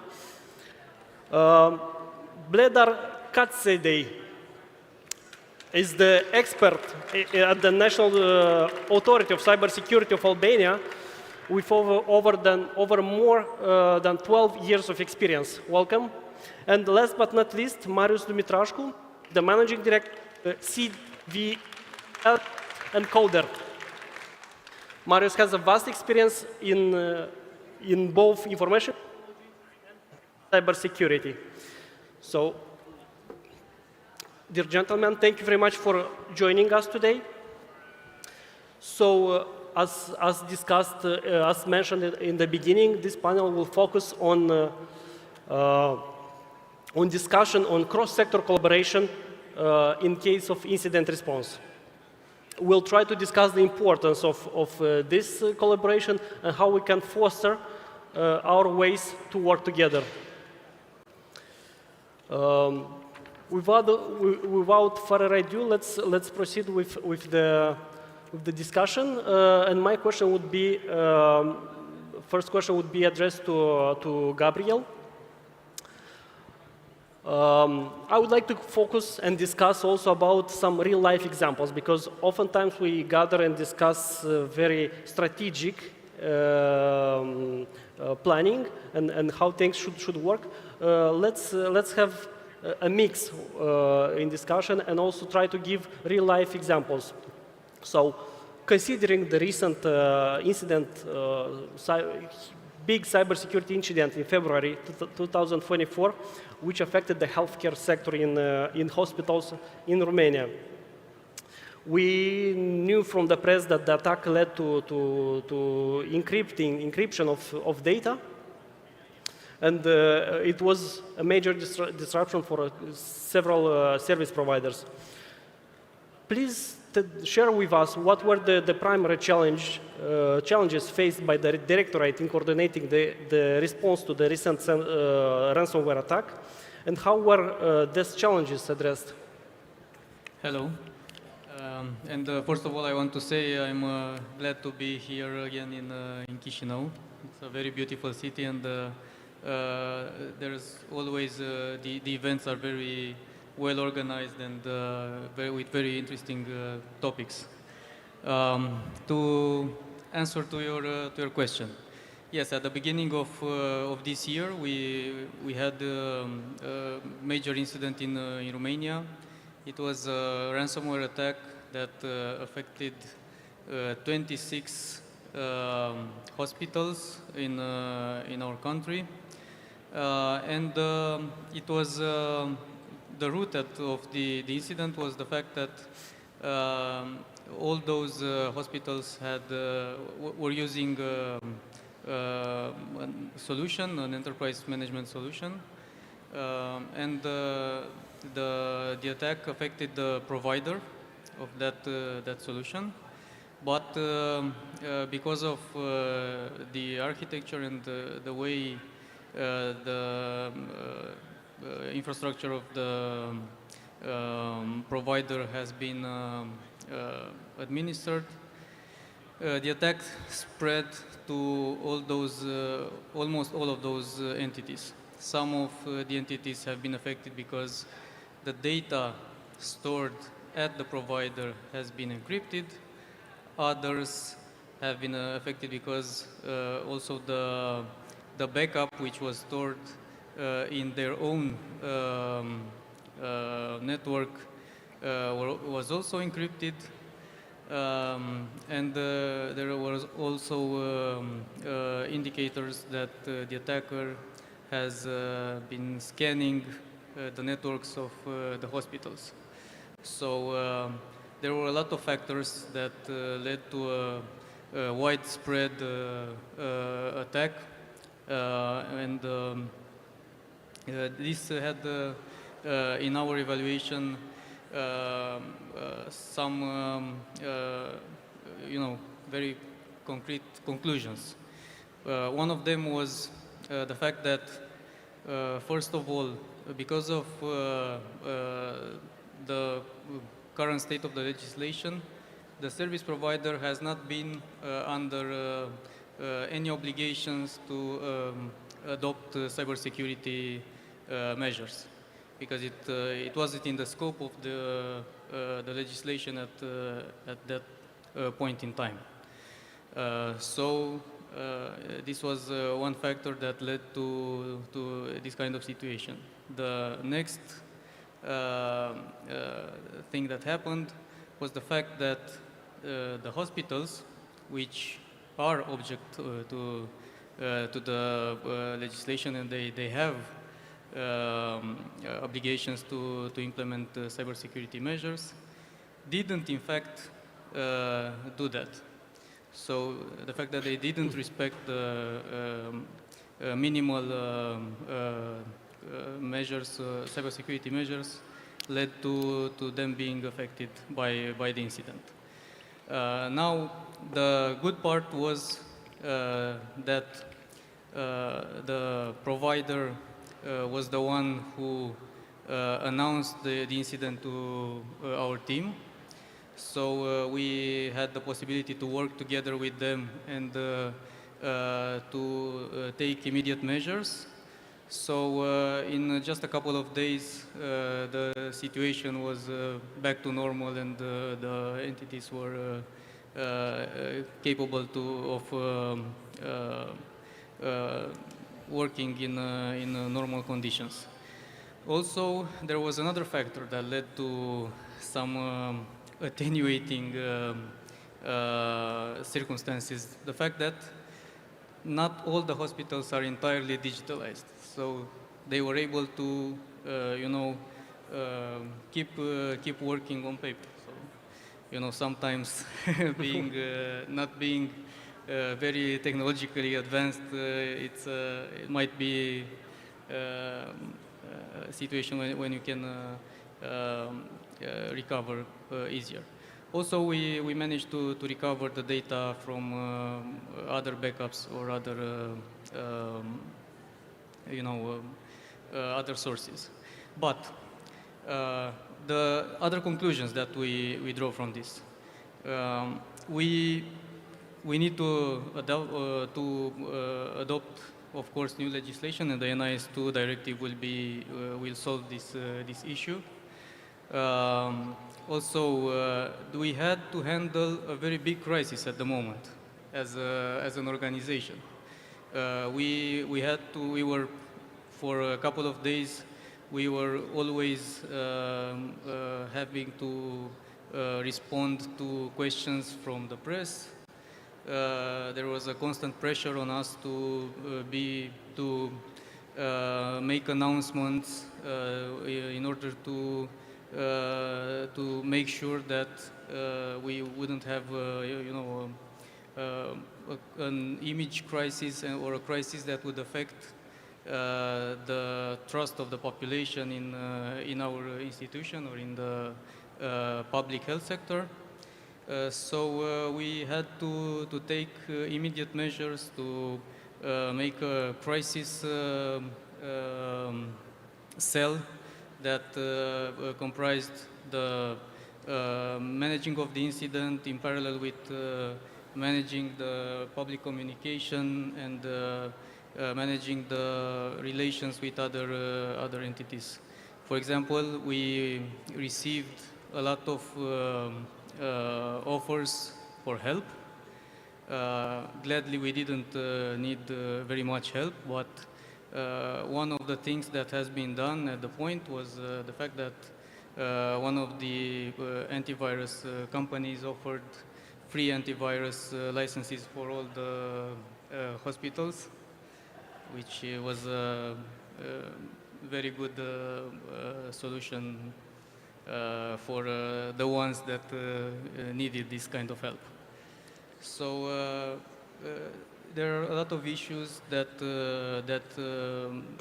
are still, that still need to be handled in terms of cybersecurity, especially in the more vulnerable sectors. Cooperation is always the key, and the fact that the authority, the cybersecurity authority, has a good image and doesn't have trust issues with other entities. It's making it easier for them to report incidents and to cooperate with the authority in order to handle it properly. Thank you very much, Gabriel, for sharing this with us. I remember the time of the incident, and we were all watching, and it was a moment when nobody wanted to be in your position. I suppose that was a very tough crisis to deal with, and just as you mentioned, it's not just about the technical fixing of the problem, but also dealing with the press, also dealing with society, limit the spread of such incidents and the spillover. It's a challenge itself. Now, moving on to Kari, because Gabriel mentioned and stressed the importance of the cooperation between different sectors, between different actors when it comes to incidents and to crisis.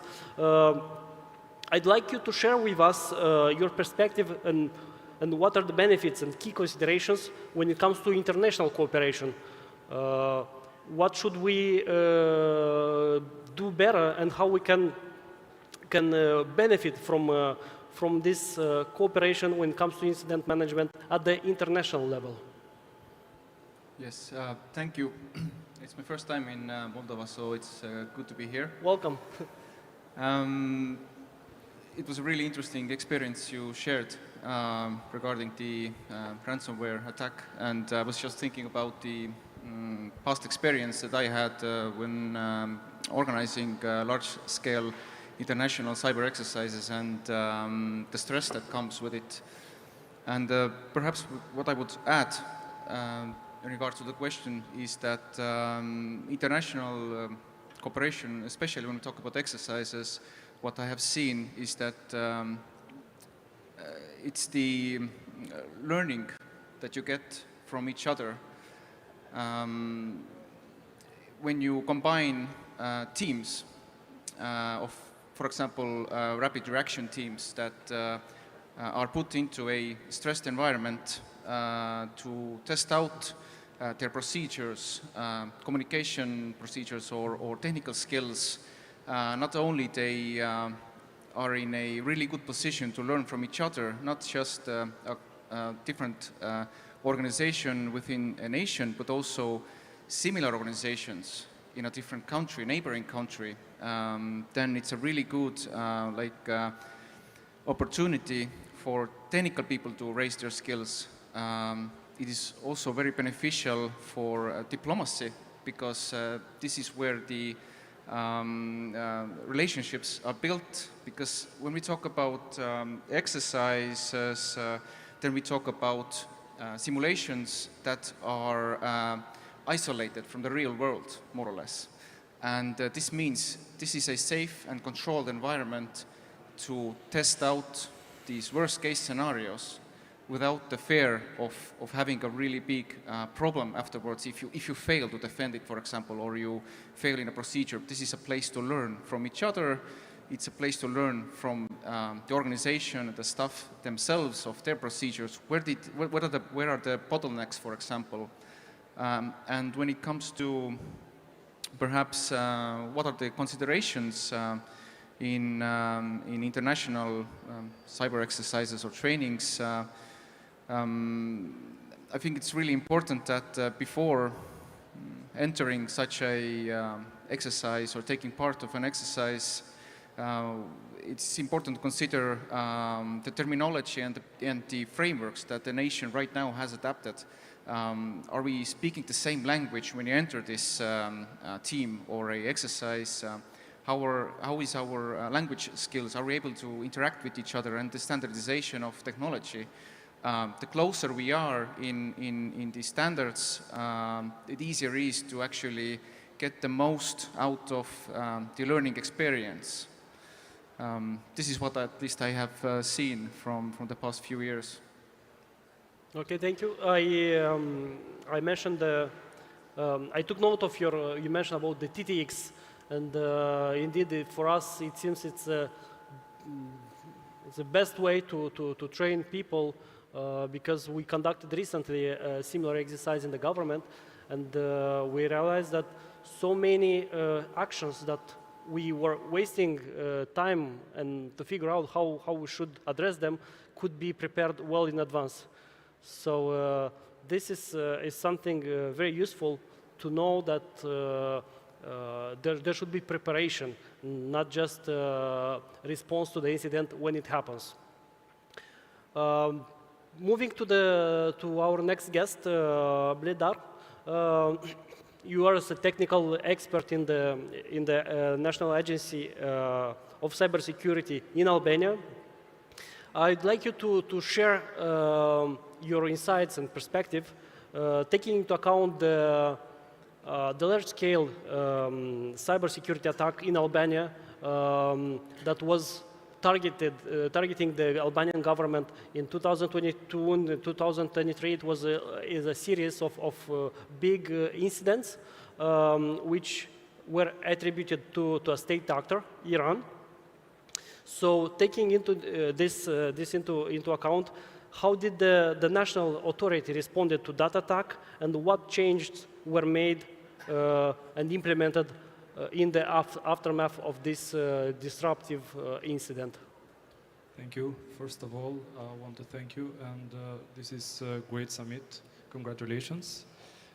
Regarding the questions about 2022 attack on our agency of information, was a huge scale of attack and was not conducted by not one group state sponsor, but 4 group state sponsor in the same time from Iran. And in 2022, our authority was lower in numbers regarding employees, regarding MOUs, regarding tools, regarding everything about cybersecurity. And anyway, in that year, our incident response team was about 5 peoples, 5 cybersecurity experts, and managed to handle in a couple of days regarding the attack. Also are well prepared with our strategic partner, US, Microsoft, and the DART team, the incident response of DART team. And a couple of days were the reverse engineering of the wiper, also of the ransomware attack and decoy. And for more than a week, our services online went down due to scale of that cybersecurity. Regarding aftermath, was necessary to make upgrade to our authority. So nowadays, our authority is 85 to 100 people, and we have created our incident response plan, crisis response plan regarding framework of NIS2. Also, we in our entity has published on this month the new law regarding ENISA, regarding Union European law. And now our team is well prepared for incident response. So we have a lot of experts. We have to manage that. We have employed more than 25 and 30 experts on cybersecurity, on network security, on data center, on everything regarding cybersecurity. Okay, thank you very much, Bledar, for this, this valuable information. It's interesting to notice that behind the attack, or the real attack was covered by some decoy techniques in order to try to cover the real thing which is happening. And I guess this is something very important to be kept in mind when we face incidents, to still be suspicious about any other developments that might be followed, and if there might be something behind the attack. It's very interesting the fact that in the aftermath of this incident, the capacity of your agency more than doubled. So it seems that there was an acknowledgement of the of Albania that there should be more investment in this field. Really hope that we can learn it from others before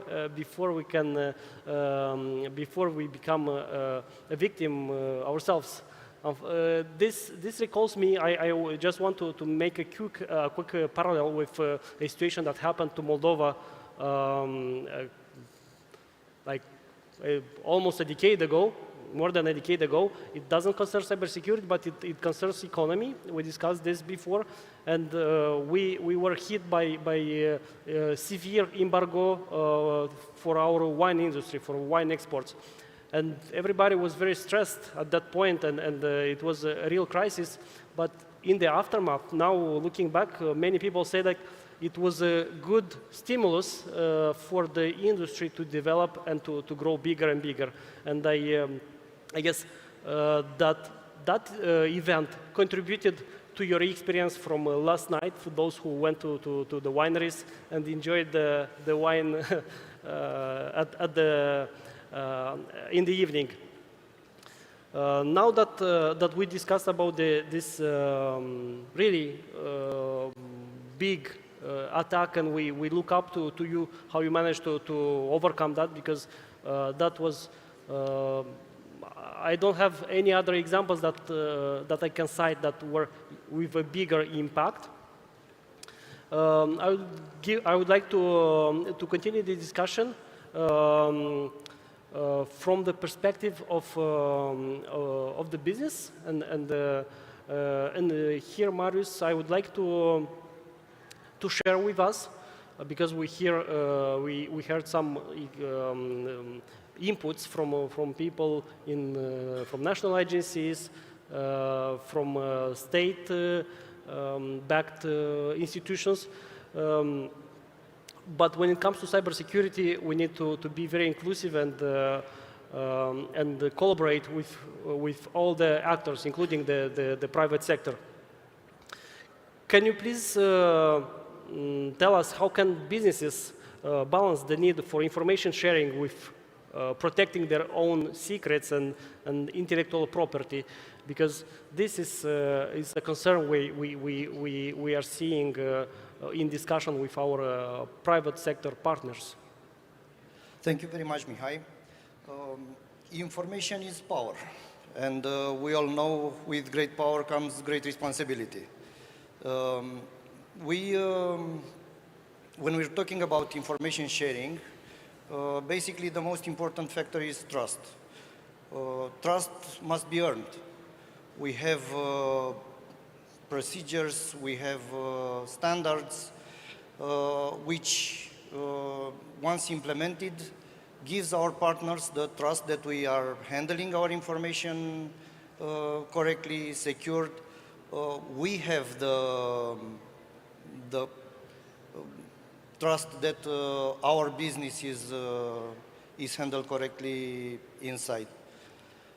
What we are going through in terms of security and protecting the security, it's evolution. Like for example, in aviation industry, where we have the need for protection, for testing, still we have some unfortunate events, and we learn, we adapt. Actually, it's all about adapting to what is coming towards us. I have an example. Well, it's from not from cybersecurity necessarily, but one of our customers, we started like 16 years ago, and everything started from a very small project. They are in distribution, and the business of the customer grew and become more and more dependent to online operations, and at some point they realized that they become a software house instead of a classic distribution business. Pretty much that's what is happening to most of the businesses. Pretty soon we all have to be ready to face the challenges that the cybersecurity threats are against us. Okay, thank you very much, Marius. We do hear all this main message of trust. Trust is very important. All the colleagues are telling us the same thing, that in this field you can regulate as much as you want, but unless you manage to build this trust relationship, it becomes virtually impossible to efficiently address problems and make all the entities which might be concerned of some incidents to come and share the information with you without the fear of being punished or having any repercussions. Moving on with our discussion, Gabriel, I'd like you to share with us some of the best practices you have in your directorate and recommendations that you can share with us in order to enhance the cybersecurity posture of the sectors, of the private entities, but also of the governmental entities. What can they do in the short and medium term to grow their resilience and cybersecurity? Yes. Well, many of the things that we do besides regulating and responding to incidents concern preparing the entities in order to be able to handle such situations. So this is, in our view, is the most important part. So I would say that as an authority, you can start by doing firstly awareness campaigns. These are some of the most important in order to make people understand that cyber security incidents and crises are real. They can happen to them any time, and they have to be prepared. They have to have a plan. They have to have resources, and they have to be able to identify, if necessary, the entities, the people, and the companies, the other institutions that they need to cooperate with in order to get over that situation. So awareness and preparation. So in order to do that, we are trying to help also by having other partners that help us with these kind of campaigns, by helping them with enabling them to be able to have at their disposition some cybersecurity courses to prepare their specialists.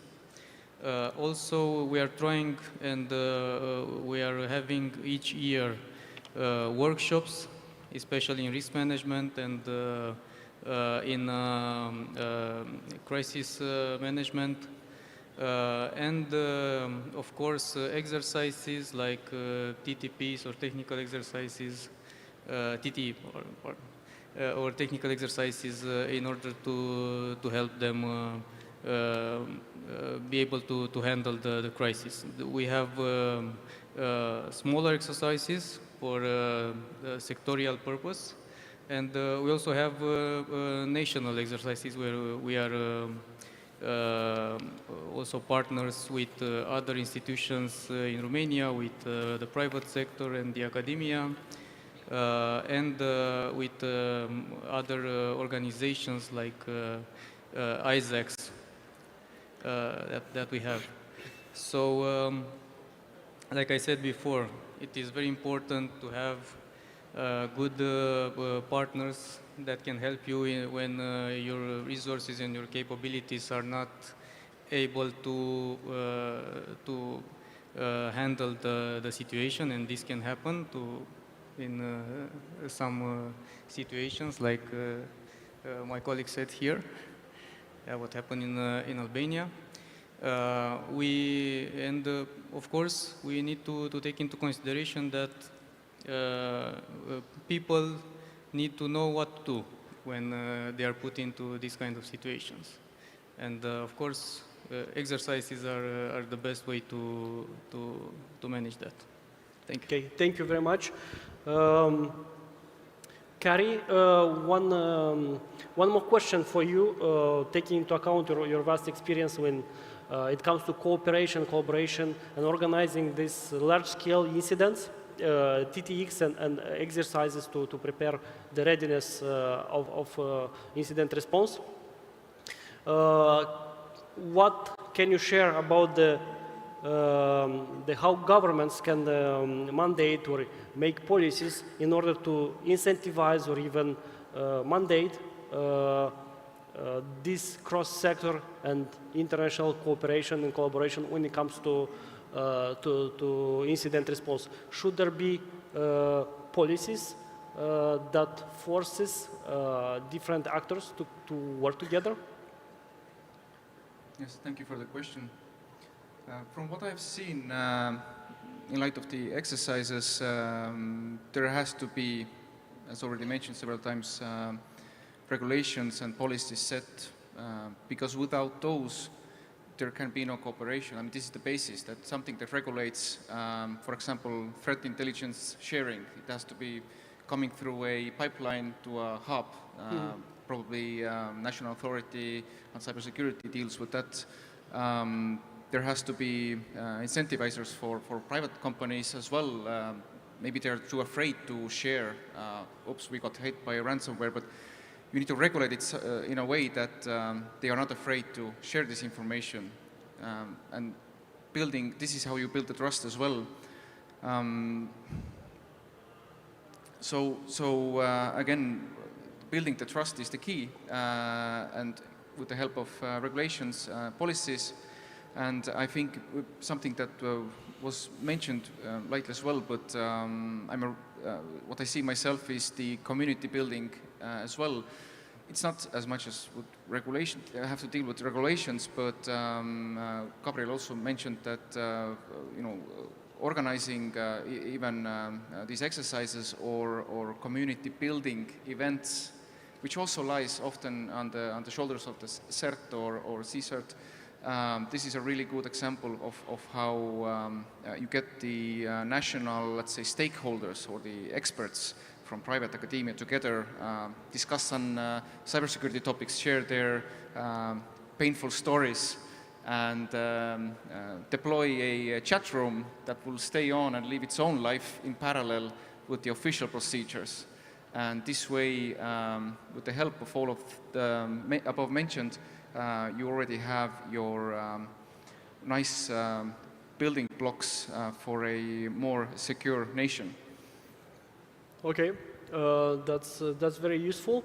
Now we are starting to run low on time. I'd like to advance very quick with the following questions. It is addressed for you, Marius.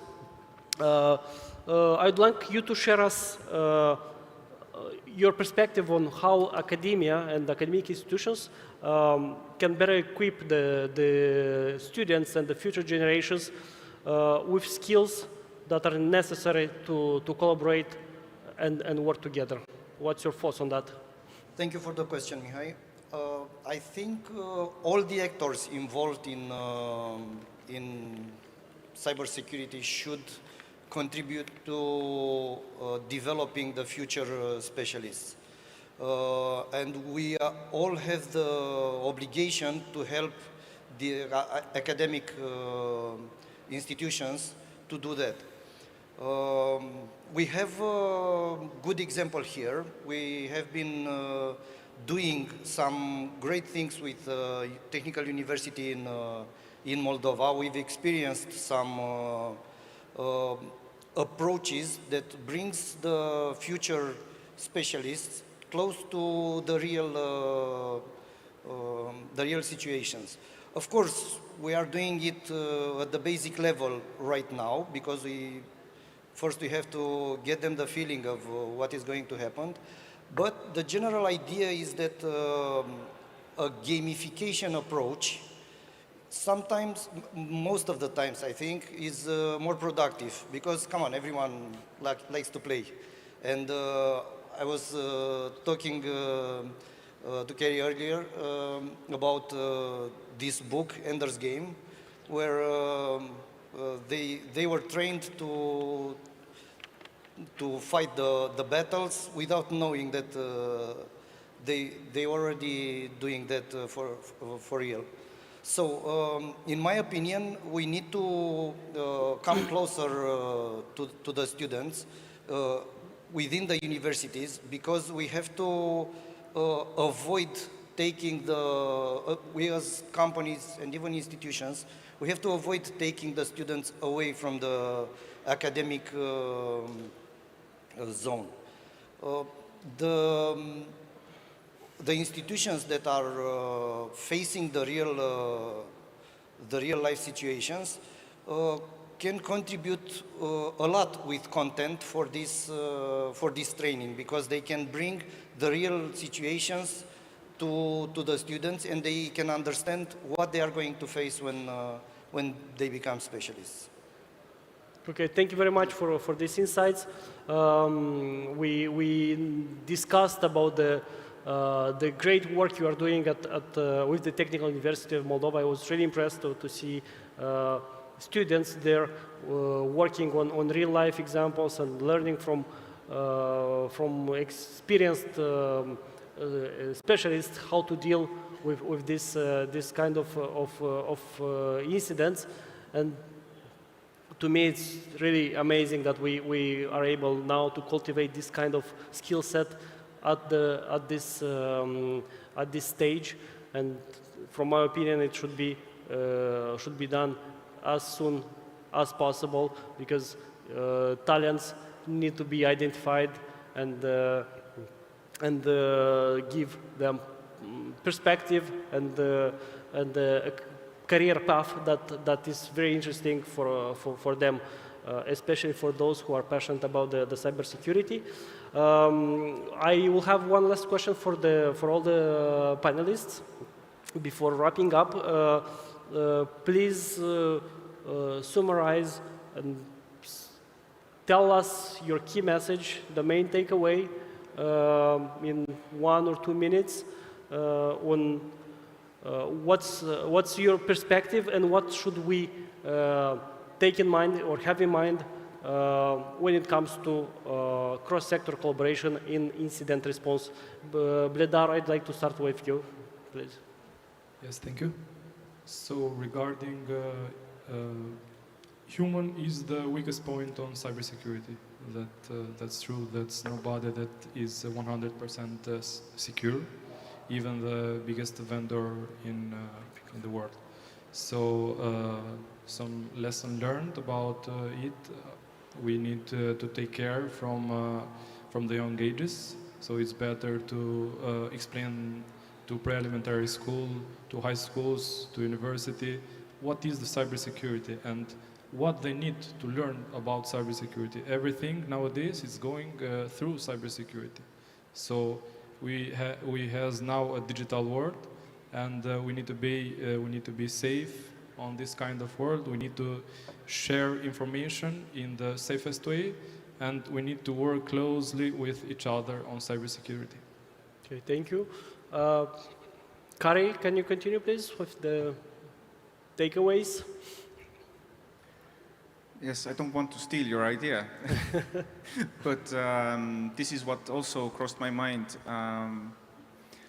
Cybersecurity and the ever-evolving world, rapidly evolving world around us, we need to go back to education. This has been one of the keywords also in this summit, and as I can also see quite positive in Estonia that the cybersecurity, not directly, but the elements of cybersecurity are brought into education really early stages, and with the cybersecurity campaigns governed by the CERT or so is augmenting, the whole population.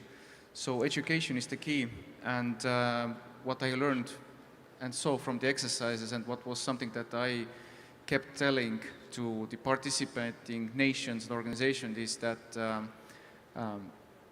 do not be afraid to fail, because in information technology everyone knows things fail, and especially when things are really complicated they can fail even more, and we should not be afraid to fail and therefore also, again, building the trust and learning from each other.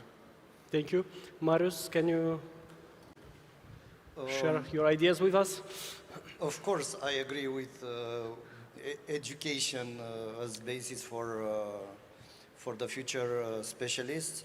And I'm also thinking about collective defense. In this huge amount of threats, I think collective defense is very powerful. We can help each other.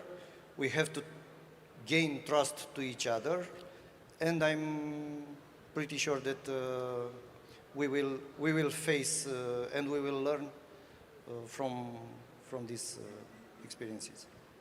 Thank you. Dinu, can you, last but not least, share your ideas?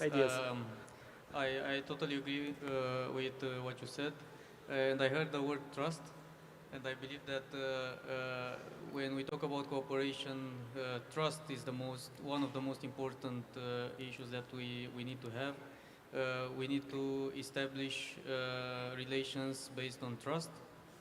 We need to exchange information, and we need to understand that being interconnected right now, the only possibility to really be capable to handle things, to be resilient, to be able to overcome threats, is to establish good, trustful relations, and to do that, you will need to have security in your organization, because this is one of the ways that other organizations will consider you a trustful partner.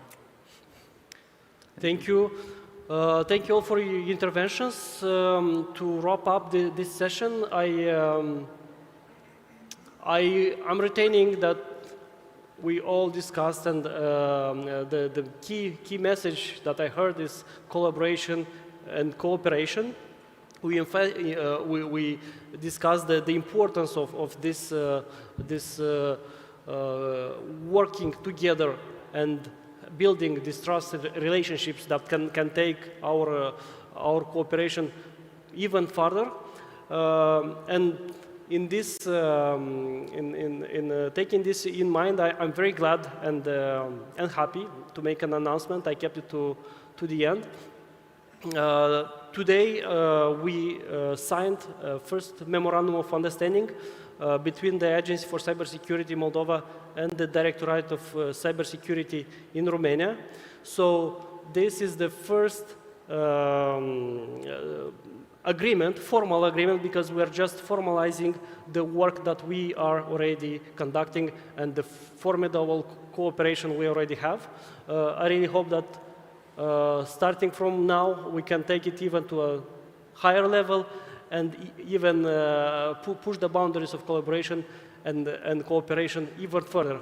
Thank you very much, all the panelists and all the dear guests who are still in the audience in this afternoon. Let's together continue to push the boundaries of integration, digitization, and cybersecurity. Thank you.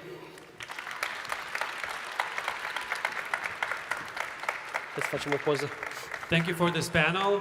The next one is titled The Impact of Engaging Civil Society Organizations in Advancing Digital Transformation Activities in Moldova. The session is led by Olga Tomoruk, an associated expert on digitalization at IPRE.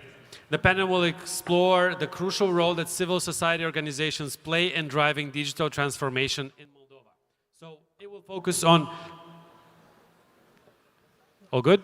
So it will focus on how CSOs contribute to the development and implementation of digital strategies, promoting inclusivity, accountability, and public engagement in the digitalization process. Please welcome Olga Tomoruk.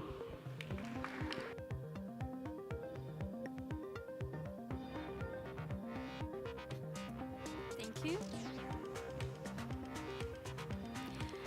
Hello, everyone. I am really glad to rejoin Moldova Digital Summit this year. and to witness actually such a great dedication in organizing and supporting this event, but also a vivid interest from our society that is contributing to having such a great summit. I'm also thankful that this year we have a dedicated panel to discuss and reflect on the role of the civil society in the digital era that we already witness. And actually to reflect also on the impact of engaging civil society organization in advancing Moldova's digital transformation activities. This seems to be of a high relevance and of a great opportunity in the context of Moldova's digital transformation strategy, which states for a whole of the society approach in implementing the activities that are related to digitalization. Today, our panel is represented by the government, by the civil society organization, but also by the donors community. So please welcome our governmental representative, Ms. Catalina Plinsky, that is Secretary of State for Digitalization at the Ministry for Economic Development and Digitalization. Catalina, please. We also have the head of Moldova e-Governance Agency, Mr. Andrei Prisecar. Andrei, you're welcome. We have a representative from the donor community, as I said, Ms. Angela Dumitrașcu, that is Regional Manager for E-Governance and Digitalization in the Eastern Action Partnership from GIZ. Angela, welcome. And we also have a representative of the civil society organization, Mr. Ion Bodrug, that is leading the Association for the Development of Electronic Communication and Innovative Technologies, but also the Digital Innovation Hub of Moldova. Welcome everyone, and thank you for accepting being here. We also plan to have Ms. Karina Nersesan from UNFPA Moldova, but unfortunately she caught a cold. But we will reflect a little bit on a very nice project that was implemented by UNFPA in partnership with the e-Governance Agency. I would like to, for the start, to set up the context, I would like to introduce you to some of the activities that were implemented by IPRE. These are in relation with some constant advocacy efforts to advance digitalization and to promote digital public services. The objective of this project that actually was supported by GIZ Moldova was to raise awareness on digital transformation in Republic of Moldova through research and analytic notes on topics of high interest in our society. Also through organizing public discussions and public events at the national, regional, but also international level. So shortly about our approach, we have selected together with the e-Governance Agency 7 topics of wide interest in the society, and these are topics like uptake of digital public services, digital signatures, digital solutions for local authorities, for diaspora, and solutions in the field of e-health, e-justice, or cultural voucher. According to these topics, we developed evidence-based research papers grounded on official requests for information, but also on publicly available data. The papers aim to analyze the selected priority areas from the user's perspective and to explain in simple, accessible language the state of the art, the progress, but also the challenges, the missed opportunities, but also the new horizons for one field or another.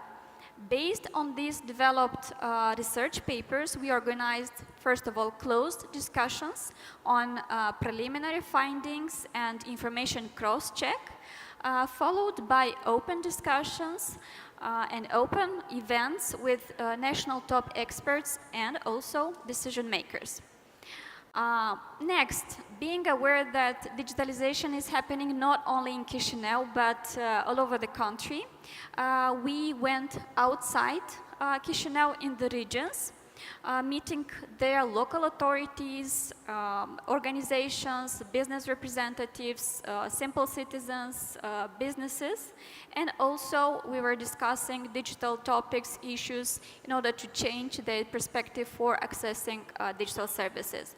We also had events in diaspora with the same goal, to advertise Moldova's progress on digitalization and digital public services, and trying to bring new opportunities for our citizens that are living abroad.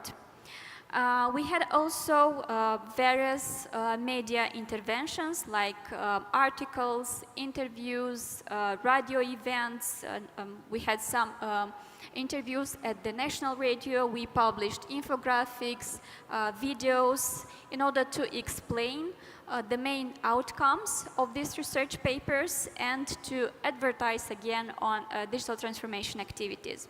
As a result of this activity, we had some also requests for concrete targeted training sessions, training activities, and we developed already, implemented some of them, like for persons with disabilities, for librarians, and now is planned another one for the people, for the professionals from the justice sector.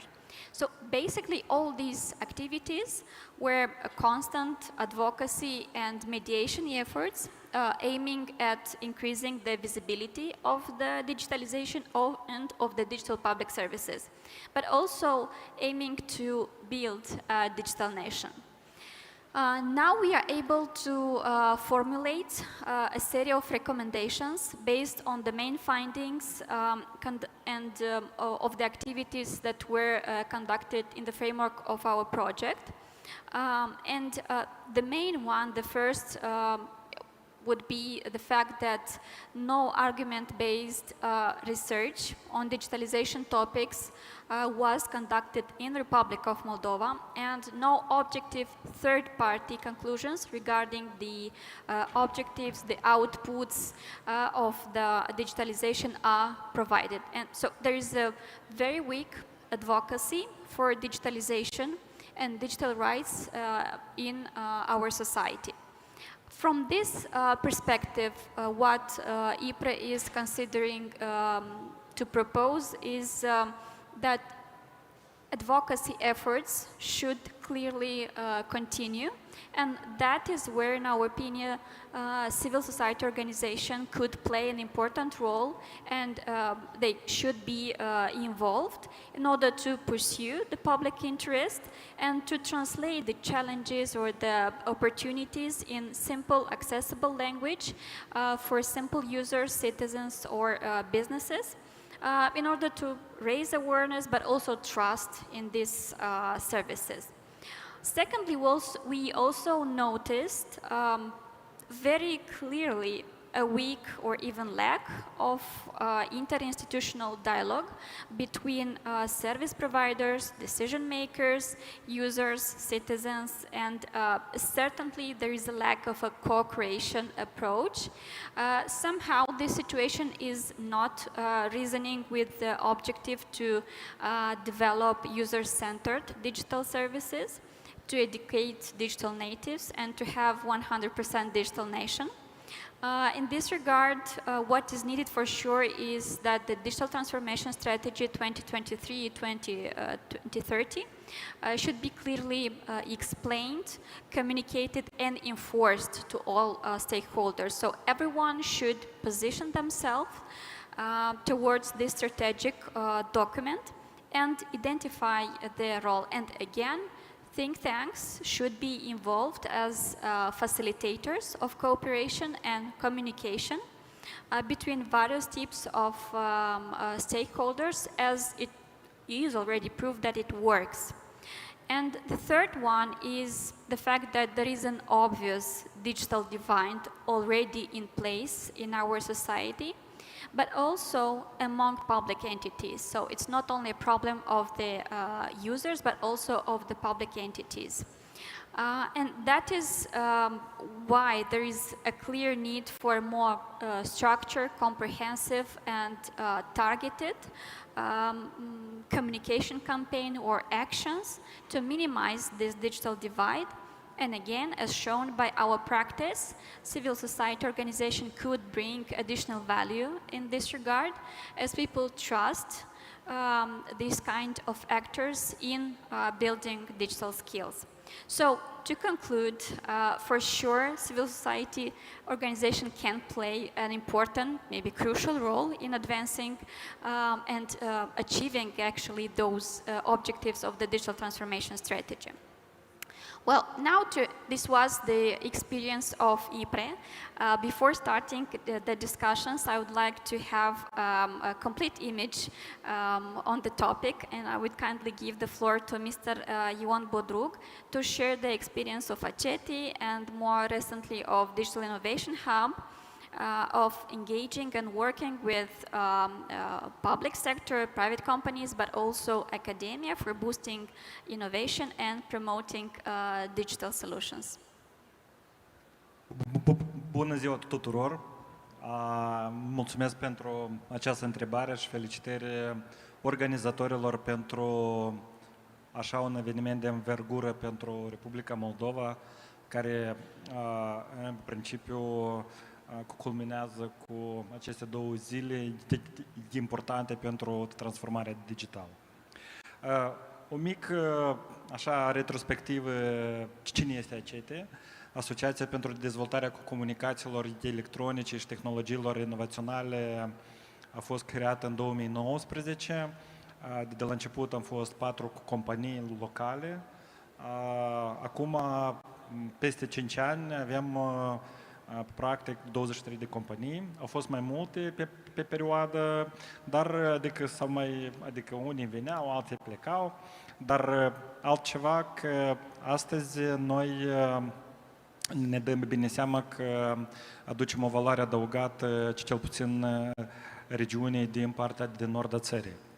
În 2021, reieșind din dorința de a dezvolta și a pune talentele și ce numim noi lucru cu companiilor IT sau performanțele cu companiilor IT locale, am creat așa o structură, cum noi o spunem, tip One Stop Shop, Digital Innovation Hub of Moldova. Acest instrument este în ajutorul întreprinderilor mici și mijlocii care necesită o asistență pentru dezvoltarea afacerilor lor prin digitalizarea proceselor și automatizarea, cât și retehnologizarea în tot de ce ei au nevoie. Un Digital Innovation Hub adevărat își alege câteva domenii de intervenție pentru că nu poți să le acoperi pe toate și atunci noi ne-am ales asistența și susținerea întreprinderilor mici și mijlocii, Energtech, Agrotech și Healthtech. Astăzi avem mai multe de 36 de entități care fac parte din Digital Innovation Hub of Moldova. Avem structuri, avem 2 municipalități, Bălți și Iedineț, camerele de comerț și industrie din regiune, avem parcurile industriale, avem și incubatoarele de afaceri care sunt prezente în regiuni, dar și instituțiile de învățământ superior și cu colegiile care sunt, practic, pregătesc specialiști IT în domeniu. Tot această structură, practic, acum o punem la lucru, da, în așa îl numim noi ecosistemul nostru care îl avem și o să vă duc câteva exemple care arată anume și răspunde la întrebarea dumneavoastră cum noi lucrăm sectorul asociativ cu toate cele ce le-am spus că avem în Digital Innovation Hub. În primul rând, evident că am început de la Universitatea Le Corbusier din Bălți, unde noi am pus umărul și am deschis o specialitate nouă și ea se numește tehnologia informației, după care am efectuat un studiu regional unde am vrut să înțelegem ce fel de specialități sunt necesare întreprinderilor mici și mijlocii în regiune, ce fel de specialități IT, ca să vedem încotro ne mișcăm. După care am început să acordăm asistență și consultanță pentru IMM-urile din regiune prin intermediul și asistența proiectului Tehnologiile Viitorului, care ne-a susținut foarte puternic la acel moment. Și aici, practic, am luat start la companiile care i-am ajutat să primească finanțare, dar și să primească soluția potrivită pentru nevoia și necesitatea care o au. Și aici pot aduce exemple gen un sistem ERP care facilitează managementul întreprinderii la o companie cu 200 de angajați. Pe Itinertec noi am efectuat o evaluare a maturității digitale a companiei Red Nord din regiunea noastră și unii ei deja implementează mai multe soluții, atât și semnătura digitală, cât și securitatea cibernetică, dar și, practic, din câte am fost informat, deja au început o implementare unui sistem ERP în această întreprindere de stat. Pe domeniul agrotech noi am facilitat o societate pe acțiuni cu Codul Nord care și-a rezolvat o mică problemă prin utilizarea unei drone agricole care și-a primit finanțare tot. E evident că aici cu municipalitățile, vă aduc un exemplu, am rezolvat problema de achitare electronică în transportul public în municipiul Bălți, cât și am depus și câteva proiecte cu Universitatea de Stat, cu Universitatea Tehnică a Moldovei din Republica Moldova. Ce să spun, noi toate acestea au fost posibile grație proiectelor implementate, după care am accesat un grant de la Tehnologiile Viitorului ca să dezvoltăm Digital Innovation Hub, acest ecosistem. Și nu în ultimul rând vreau să spun despre asistența proiectului Digital Transformation for SME finanțat de Guvernul Germaniei prin intermediul GIZ Moldova, care în principiu ne-a permis să internaționalizăm un pic cu cunoștințele noastre care le-am avut pe plan național. Și atunci noi, iată, toată această îmbinare și ingrediente de asistență la nivel național, cât și internaționalizarea și comunicarea noastră cu mentorii noștri, atunci noi, iată, prin aceste exerciții cu universitatea, cu colegiile, cu municipalitățile și cu, cum am spus, incubatoarele de afaceri, parcurile industriale și camerele de comerț, aducem o valoare adăugată, cel puțin regiune. Dar și nu în ultimul rând spunem că am detonat și la nivelul național, organizând o conferință de transformare digitală, cât și o conferință la Cacahol. Cam aceasta și aș evidenția aici rolul IPRE în acest exercițiu, deoarece în luna februarie sau martie am fost la o lecție deschisă publică, unde atunci am făcut cunoștință cu conducerea universității și a centrului Notec. Thank you very much, Ioan. I think it's a great example of some practical activities implemented by a civil society organization, yeah, because you are responding to concrete needs of some particular actors, being a university, a college, or a private company, and it's a great activity. So all our support to continue it and to power it. Well, I will go now to Ms. Catalina Plinsky. First of all, many thanks for still having energy to be at the day 2 at the end of day 2, still here with us. Well, going back to Moldova's digital transformation strategy, that is actually the main framework for several years for all the activities related to digital transformation and digitalization, needs to be mentioned that it lays the foundation for building a digital society, yes? And the vision is, it's written in the strategy, that as a result of implementing the strategy, Moldova will become an innovative, digitally skilled, and inclusive digital society with advanced digital infrastructure, pro-digital governance, and business community that makes full use of digital opportunities. So we should have a 100% digital state.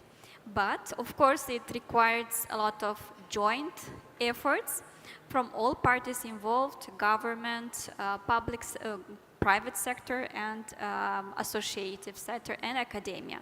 So from this perspective, first, how the government sees or enable this kind of cooperation and coagulates all government entities around this objective, 100% digital state.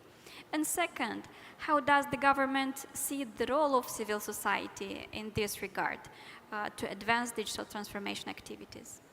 Thank you, Mr. Muruk, for this question. Indeed, this discussion is very important when it comes to the joint efforts in the digital transformation, digital revolution that we are going through. Indeed, the strategy for the digital transformation of Moldova is very clearly stating that this is a joint effort that needs to involve all the stakeholders from all the sectors, meaning the public sector, the private, the academia, and civil societies. But I won't bore you too much with the strategy. I guess you already know, you already know it very well, how the government tries to bring all these people to the same table and to align all these stakeholders to its vision. This is a very good and important question to ask today. Well, we are trying to have a constant dialogue with the public sector through the platforms that we are having at the government, meaning the iCouncil, the Council for the Digital Transformation, the sectorial working groups for AI and data, and so on and so forth. Of course, the first report of the implementation of the strategy that was published in April, back in April, stated two main challenges. And one of the challenges, the resistance that we face from the public institutions in adopting the digital technology. And in this regard, I want to mention one important thing about the collaboration with the civil societies, with the civil society organizations. By demanding the data from us, by requesting the information from us, from the government, you are keeping us accountable. And by this, you're actually making us a favor.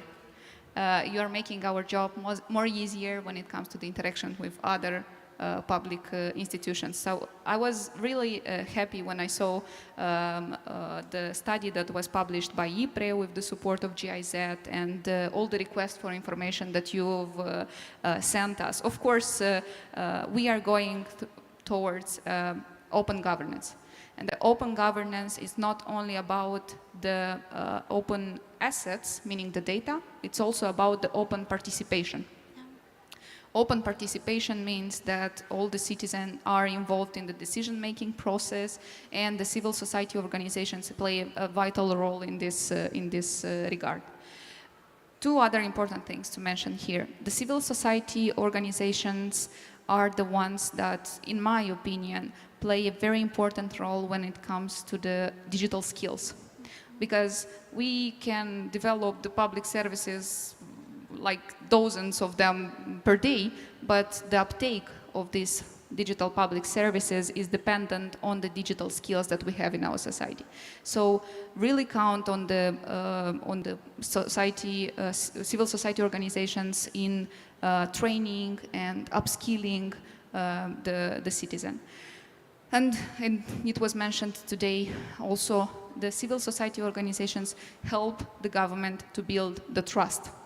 trust not only in the government, but also trust in the technology and the digital solutions, right? So indeed, this constant dialogue is vital. It's very important for pushing forward this vision of 100% digital state, and we are really counting on all the stakeholders in this society. And honestly, it makes me happy when I see a request for information and for data from the civil society organization, because I know that you have an audience, and your audience can become our audience. So, thank you. Thank you, Catalina. We will send more. It encourages us to continue our activity and to bother a little bit public entities with requests of information, because the aim is to bring this information to the citizens. Actually, we witnessed yesterday the launch of EVO. That's a great momentum. I'm very happy for that. But what we were discussing after the launch, how we will bring EVO to Briceni, yeah? Or not to Cahul. Cahul is a pretty digitized municipality, but to all the small communities from our country. For sure, we need here joint effort. We need to embark with the organizations that are opened and want to help in this regard. So we shall continue our dialogue in this context. Thank you once again for your openness and constant support. Well, let's go now to Moldova e-Governance Agency. EGA is continuously leveraging the cooperation with different types of CSO, media organizations, local communities, so basically everyone that is committed to the same goal, to actively shape a digital era that puts the society and its citizens at its heart. And we have beautiful different examples of this kind of cooperation that brought actually tangible results in raising awareness, but also in increasing the level of trust, as already was mentioned, in digital public services. So citizen-centric digital services and citizen-centric digital transformation is the core for successfully building a 100% digital state and for elevating the future digital nation. In this context, Mr. Prisakar, if you could please tell us what is EGA's experience in engaging with civil society, what is working well, what is the best way to build this kind of partnerships with a common benefit, of course, and mostly for generating added value for our citizens.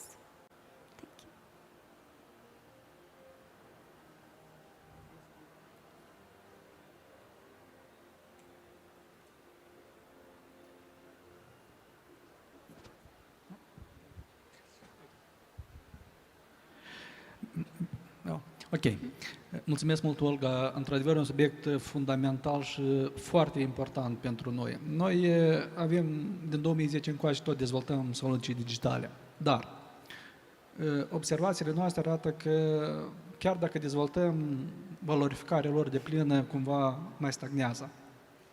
Ori rolul de a aduce și a pregăti oamenii să valorifice soluțiile digitale, asta este un element fundamental. De aia, și cum spunea și Olga, colaborarea este fundamentul, colaborarea între toți. Este fundamentul de a pregăti societatea pentru o nouă etapă de a consuma produs digital. Deoarece sunt două scopuri la mijloc. Unu, să eliberăm oamenii să aibă timp mai mult. Doi, să eliberăm instituții de efort operațional foarte mare. Să-i lăsăm pe fiecare să-și facă treaba bine. Și asta este un element fundamental. Dar, cum spuneam, rolul colaborării este cel mai fundamental și important moment. De aceea, cum spunea și Olga, acea colaborare care o avem împreună cu IPRI și cu GIZ este un experiment care am încercat să-l facem, dar experimentul ăsta nu e doar că am făcut niște publicitate la televiziune, pe Facebook sau pe alte portaluri, un experiment de a lucra direct cu oamenii. Și asta este elementul principal. Noi, de fapt, am adus oamenii și am trecut prin tehnologie. I-am pus să treacă prin procese, să se solicite servicii, să utilizeze o semnătură electronică, să semneze un document electronic. Pare ceva banal, dar de fapt elementele astea duce la educație digitală, deoarece oamenii, atunci când au aplicat o semnătură pe un document digital, care l-au convertit dintr-un Word într-un PDF, asta a fost un exercițiu care a trecut pentru un element care el, data viitoare, o să explice la zeci de oameni cum a avut loc procesul ăsta. Elementul principal în tot procesul ăsta este cum trecem oamenii prin procese, cum îi educăm și să nu se teamă de tehnologie. Deoarece, odată trecând o anumită barieră, oamenii exact îți consume într-un val masiv produse digitale. Și exact cum spunea și Olga, am mers în diasporă și am înțeles ce vor oamenii acolo. Stăteau în rânduri și aveau nevoie de o procură. Și noi spuneam, dar pentru ce aveți nevoie de această procură? Stați zeci de zile, 1, așteptați 10 de zile, 2, așteptați ori că își deau de la 6 dimineața ca să poată intra la ambasadă și la consulat. Dacă există empower, da? Și ai nevoie de identitate electronică și exact lucrul să-l faci în 5 secunde gratis. Nu plătind foarte mulți bani, dar și consumând foarte mult timp. Oamenii nu cunosc și atunci trebuie de discutat și explicat cum să treacă prin aceste procese. De aceea și mergem mai nou și în teritoriu, acolo, în sate, în localități și încercăm să explicăm la oameni exact cum să treacă prin acest proces. O noutate și o experiență bună care o avem noi, exact în conlucrarea aceasta, este când am instituit acele cupsuri locale. Acele cupsuri locale nu le instituit doar de dragul ca să ajute oamenii, da? Să depună la un serviciu public electronic, pe un canal electronic, să plătească printr-un serviciu on-play. Am instituit inclusiv pentru a educa societatea și oamenii acolo unde sunt ei, dându-le 2 ecrane acolo, punând un ecran în față și explicând cum el trebuie să facă, să treacă printr-un proces de a solicita un serviciu digital. Ceea ce vreau să spun este că noi trebuie să lucrăm direct cu societatea, direct cu oamenii. Și aici, când spuneam direct, noi avem niște programe, iarăși în colaborare cu colegii noștri, de alfabetizare digitală și, practic, toți pot să se înscrie online sau offline în fiecare zi de joi pe platforma e-gov-ului să treacă toate procesele de instruire printr-un proces tehnic de instruire, nu doar de azi. Să pregătim oamenii exact să utilizeze tehnologia, să treacă prin proces de tehnologizare. De aia, cum spuneam, parteneriatele sunt cheia succesului și aici ne bucurăm foarte mult că îi avem pe partenerii noștri alături și trecem exact prin mecanisme foarte utile pentru oameni.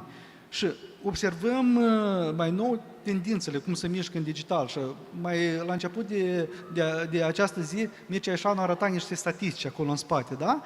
Cum trec oamenii în proces. Business-ul observăm că foarte rapid s-a ridicat, deoarece are abilități mai specifice. Acele extrase din Registrul Unităților de Drept, care au o adopție foarte mare, au avut. De aia, trecându-i pe cetățeni prin procese digitale și educându-i să facă lucruri și să acceseze servicii electronice și colaborarea care o avem este cheia succesului. Thank you, Andrei, very much. Indeed, EGA is doing for more than 10 years a great job. First in digitizing public services, in changing the processes that are within service providers, but also in advertising for a better uptake of digital public services.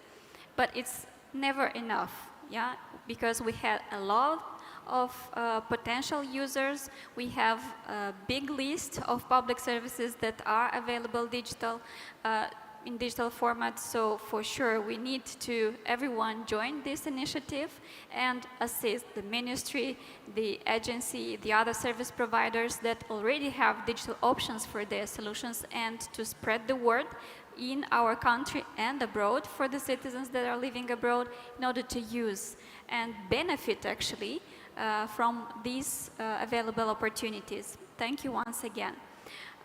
Civil society organizations are contributing to achieve digital transformation goal, as I mentioned before, through providing expertise, through doing research, policy papers, through raising awareness campaign and giving impulses, sometimes pushes, for innovation and investing for strengthening the capacities of the citizens in using digital solutions.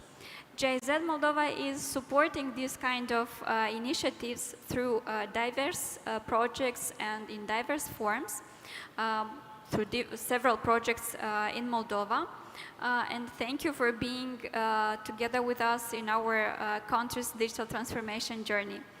Some of the constant challenges related to the digitalization of public services is the low uptake of public services, but also the low digital literacy, the digital divide, the low or lack of awareness campaign and insufficient communication guidance also for the citizens on how to use these digital services.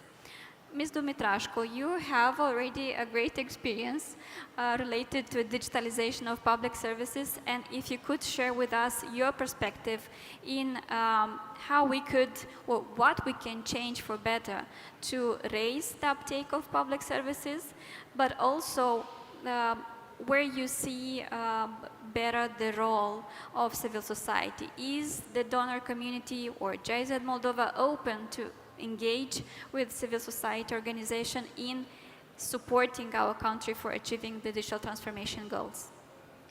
Thank you, Olga, and thank you for inviting for this panel. I think if we look who are we here, it shows again the cooperation between the public and private sector and the donor community. I'm not sure I can speak on behalf of the whole donor community, but in German cooperation with the support of German government and via GIZ, we actually have the mandate, and we believe in the fact that the development can happen only due to cooperation between the public and non-public sector. I mean, it's not possible to drive the development only with civil society or only with the government or only with the private sector. It requires, especially in the area of digitalization, a partnership between the three of them. I think this is one of the key drivers that we learned from all of our experiences, either at the regional level, because we have several projects that provide support in e-governance and digitalization of public services. We have an Eastern Partnership project, for example, on supporting the SMEs. We have in trade and logistics also regional projects. But we have also bilateral projects. And in the case of bilateral projects, we believe that digitalization should be part as a cross-cutting in general. Like if you talk about public administration reform, of course now, especially with the strategy, which we congratulate the government for having this strategy approved, it's impossible to drive now the public services or public administration reform without actually ensuring also the digitalization of certain processes. But this should come also after engineering of the public services. I think this is one of the keys. Now, if you go to bilateral projects, we have this initiative that you mentioned with IPRE in raising awareness. It's actually a very good collaboration between Policy Advisory Fund project and the regional project. So it's a collaboration between bilateral and regional, but the goal is the same, right? So, and even if we work with the government on, for example, developing the policies and putting in place all the frameworks for this, we still need the civil society in this respect. And we thought that it would be a nice idea, and it's according to also supporting our goals in enhancing the dialogue between the public and the private, is actually maybe we still help, the both sides. First to engage in the dialogue, Second is actually to acknowledge about the problems in the area, because believe me or not, but sometimes, you know, when you're sitting maybe in the government and doing all the things, you think that you do so much and citizens should take it for granted. And we have so many platforms that are already available. But then when you talk to the other side, I mean, they say, yeah, thank you very much. It's a lot. It's accessible, especially in the last 2 years after the pandemic situation. I think all the countries in this region, and especially Moldova, I mean, they increased a lot the access to the e-public services and e-platforms. But why is there low uptake, you know? And we found out after these studies, which took place at least in 3 countries in the region, that maybe it's a matter of trust. And people actually, in our focus groups, mentioned that trust is an issue. Maybe it's a matter of not being knowledgeable enough, you know, because sometimes accessing this platform may be a little bit of not so user-friendly. And technicians, you know, might think that they did the great job, and they are doing the great job, of course. But is it really understandable in the language of the people? This is something that people raised it, at least in these discussions. Also, maybe it may sound funny, but sometimes people say that I thought that maybe this service is very expensive, you know, when indeed it may not cost that much at law. So I think it's all this wide range of factors. We sometimes, people who are working in this area, may not realize that. But when talking to the people, I mean, we actually get this information. And as Mrs. Plinsky mentioned, that we are benefiting, right, when we're getting from this. It helps also the policy making in the end, because it should be a feedback loop. And in the case of Moldova, we also find out that actually there are so many NGOs or think tanks working in digitalization area. Maybe there is a perception that the private sector usually does the IT solutions, but at the end of the day, it's not only about IT solutions. It's also about like knowing how to, or communicating about these IT solutions, like getting usage of these IT solutions. And I think that in these cases, outsourcing these kind of services to the non-public sector would be very beneficial from both sides. The government sometimes doesn't have the resources. It has the knowledge, at least, right?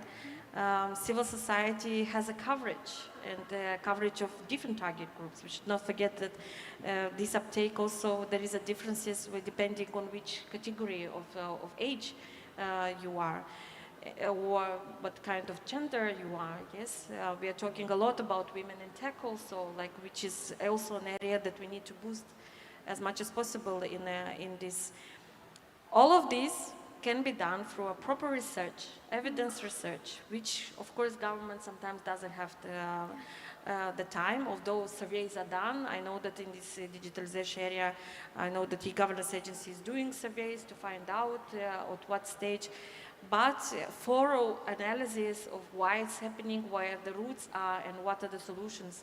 I think this is where the civil society and academia at least could help in this respect. We have the projects also in civil society, both in the regions, both in here, and we strongly believe that only when you have the dialogue and the partnership between the government and the civil society and uniting the efforts, we as supporters as well, I mean, uniting all these efforts, we can achieve, especially such an ambitious target of 100% digital, and not in actually very long time. I mean, 2030 seems to be a long time, but it's merely 6 years to go.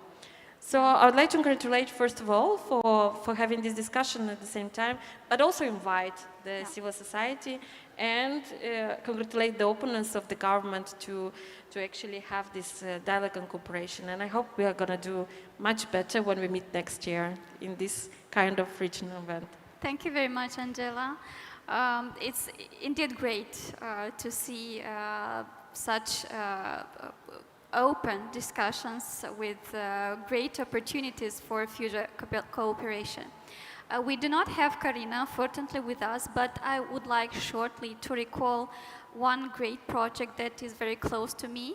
Why? Because it was such a beautiful cooperation between elderly people and young generation in order to develop digital skills for elderly people.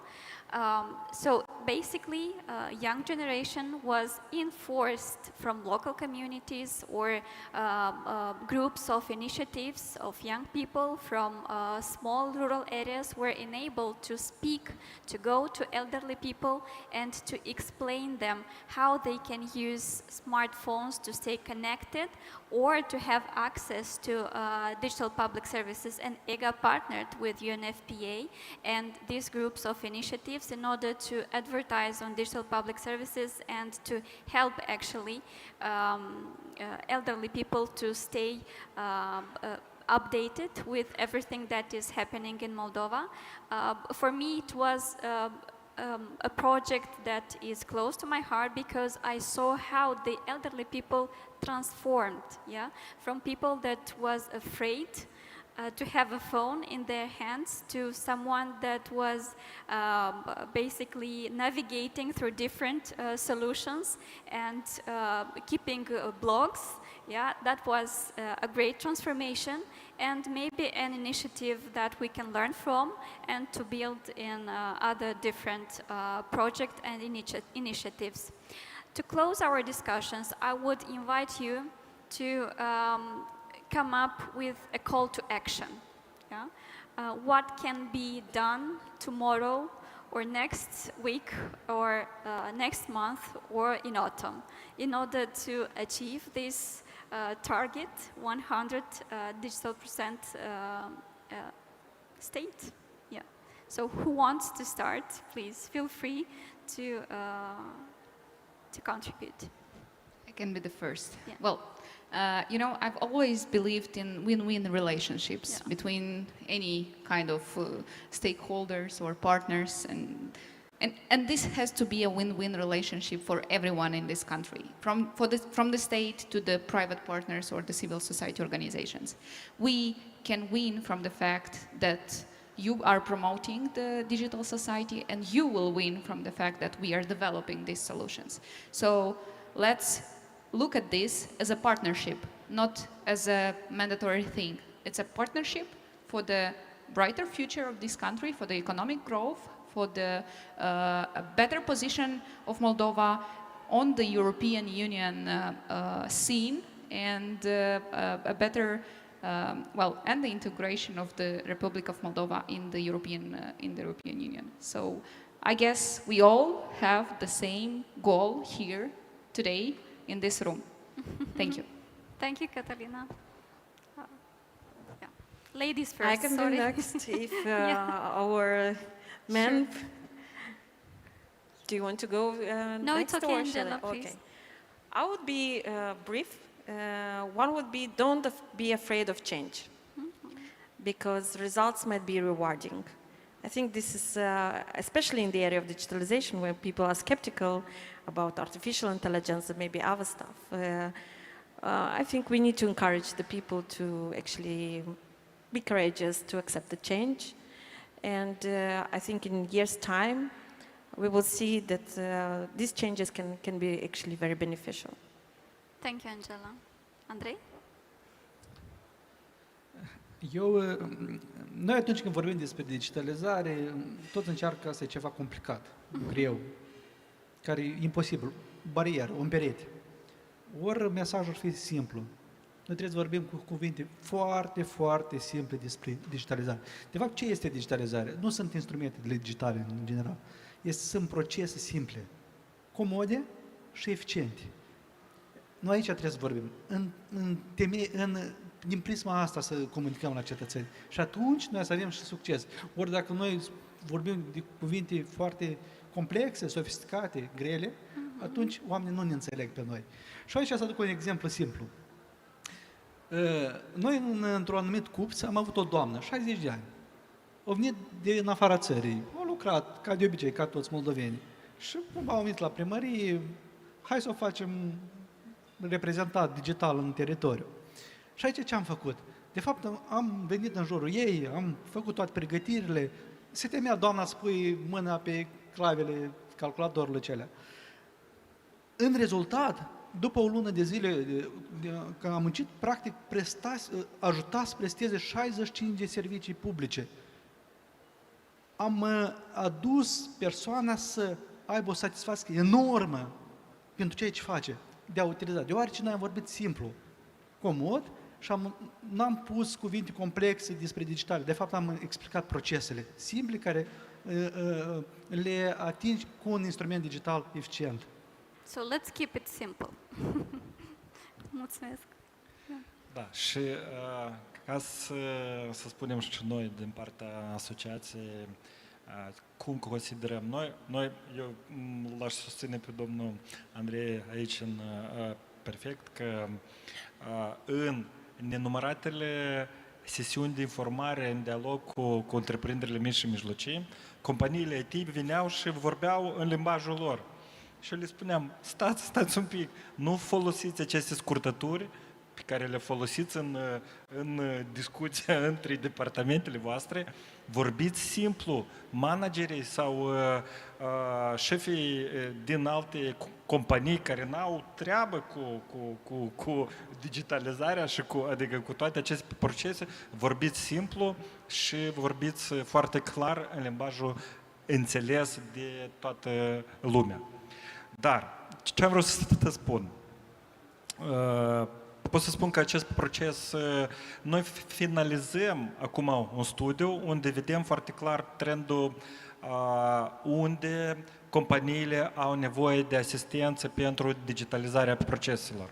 Deci, respectiv, asta este, eu pot să dezvălui acum niște concluzii care se arată prin diagramele și prin cifrele pe care le prelucrăm acum. Și cea mai mare necesitate arată că e nevoie de sesiuni de informare în cadrul companiilor. În cadrul e nevoie de alfabetizare simplă, digitală, în toate companiile.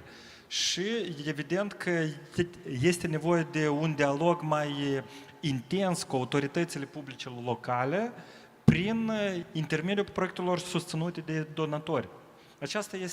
Aceasta este trendul care noi îl vedem și acum noi chiar și-am depus și niște proiecte, concepte de proiecte la donatori ca să aducem acea informare despre strategie de transformare digitală pentru anii 2023-2030, ca, într-adevăr, mi-a plăcut foarte mult și noi am contribuit tot cu niște propoziții acolo la această strategie, dar aș spune că noi trebuie să continuăm calea noastră spre o adevărată națiune digitală. Mersi. Thank you very much. My call to action will be very short and simple. Be open-minded, be creative, be trusted, and you'll become digital. Thank you, everyone, and let's meet next year with new achievements and new projects to be fair of. Thank you.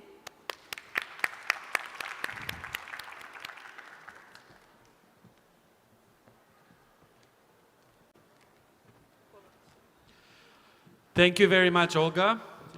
Thank you, dear panelists. And before we move forward with our next keynote speech, I would like to have a short conversation with Doina Nistor. She is the Chief of Party at Future Technologies Activity, who is one of the biggest supporters of today's event, among other things. Hi, Doina. Please tell us in what way was and is FTA supporting digitalization of Moldova.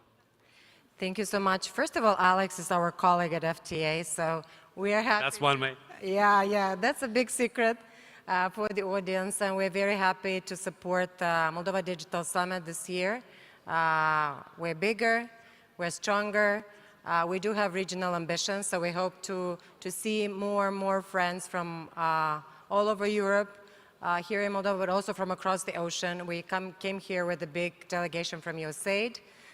We had a bunch of meetings, very important meetings, and I think that overall it's really exciting that marks Moldova ahead, aligned with all of the trends. We are happy to have companies here, corporates, a meeting place for startups, for new ideas, students, so the whole crowd, so that we make a very successful tech industry. Of course, we're thrilled to support Moldova's IT sector, the dragon of the Moldovan economy, but even more so, sort of the digitalization of the whole country.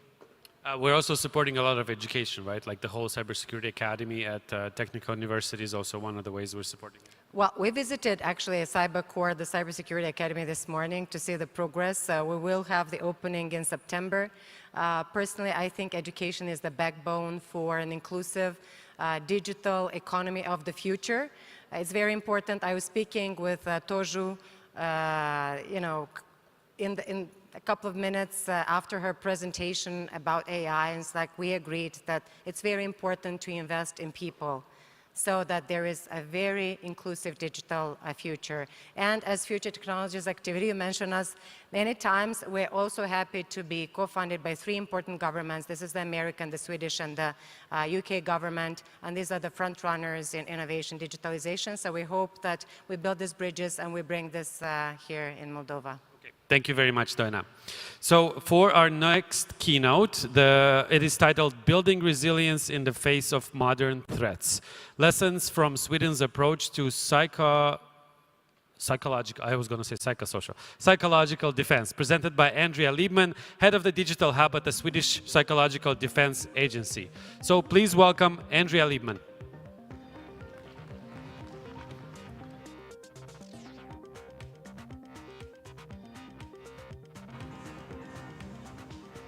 Thank you. Thank you for the summit, for the invitation. Yes, so where is my clicker, by the way? Do I have something that I can push myself forward? My presentation? Ah, there it is. Thank you.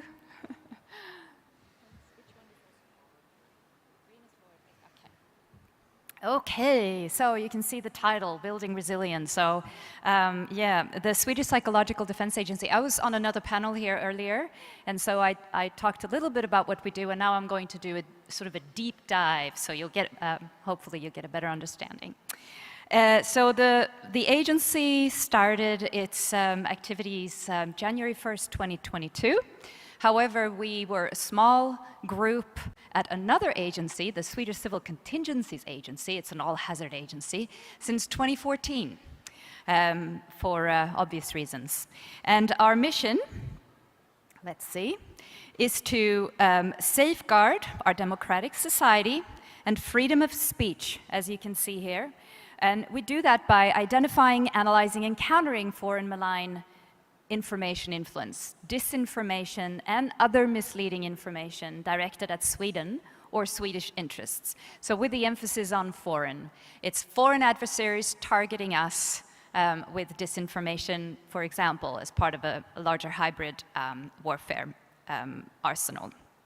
So what is psychological defense, you might ask yourselves?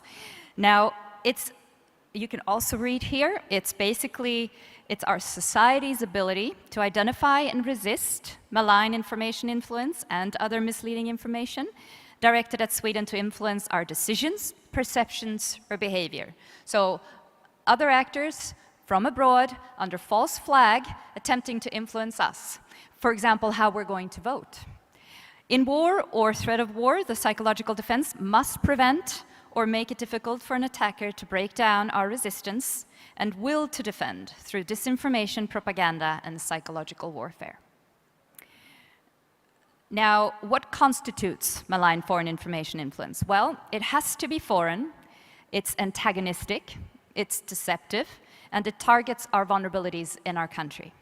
Malign information influence is information that is deliberately disseminated by antagonist foreign powers, and the information relies on people disseminating it further, often online and over social media. So the purpose is to influence a population's beliefs, behavior, and decisions, creating instability in society and undermining confidence in democracy and in how our society functions. It is important to point out that influencing information is usually not illegal. So, but because it can have serious consequences, we need to act. There's a clear boundary. If it's about crime, it's a matter for the police, for example, or our intelligence services, if it's a matter of terrorism. But we are not a police authority. So to influence a country, it is ultimately about influencing politics and decision makers, but it is difficult to directly target politicians in a democracy. So therefore, media and social media are used to reach our population and influence also parts of our population. So this means that media and social media, they have a responsibility in countering disinformation. So to illustrate our work specifically, I will talk about sort of an election cycle. So our 4 main areas, we identify threats, as you can see here. To begin with, we prioritize foreign malign election influence in monitoring, analyzing, and also put forth suggestions. And we continually assess these threats and vulnerabilities from a Swedish perspective. So it's from a national perspective. Also, we're learning from other elections around the globe at the moment.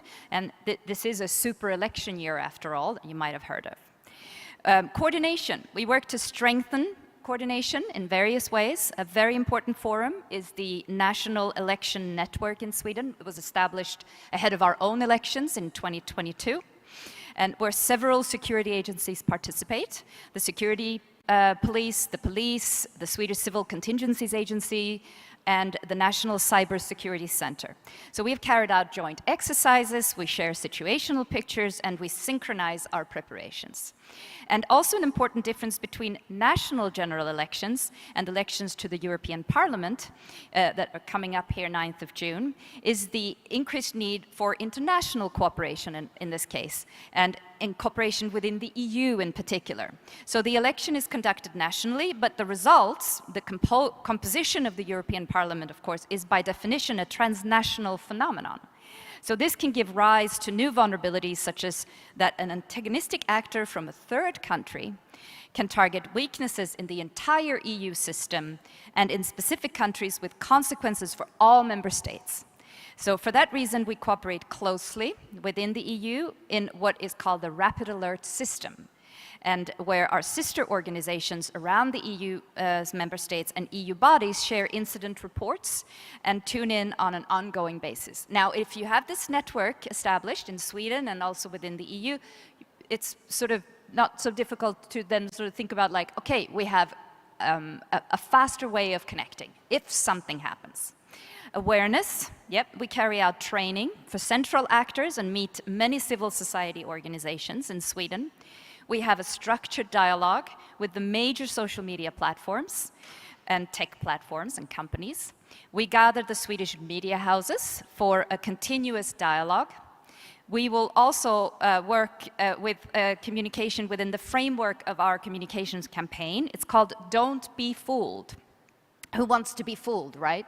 So we've actually rolled out from last year up until now in various cycles this Don't Be Fooled campaign, and it's been seen online, in traditional media, on billboards and advertising all over Sweden. It targets like the adult population primarily, and it talks about like how you can spot disinformation, or just sort of learn about it, sort of know that it's happening, and to watch out. And then also to think twice before you share. It talks about like how you respond to information that you receive, which I talked about in the panel earlier. So if you're triggered, like you feel anger, you feel hurt, your body reacts, well, this is awful, what I'm just seeing, can you imagine this is happening? Well, then maybe you can be actually a target audience. So to watch out and slow down a bit. And also look at sources where institutions and organizations that work with election, every day, go there for information. Maybe not in like a forum and social media where people are just spewing anger. And so this is basically to raise awareness of the risks. This is what we talk about through this campaign.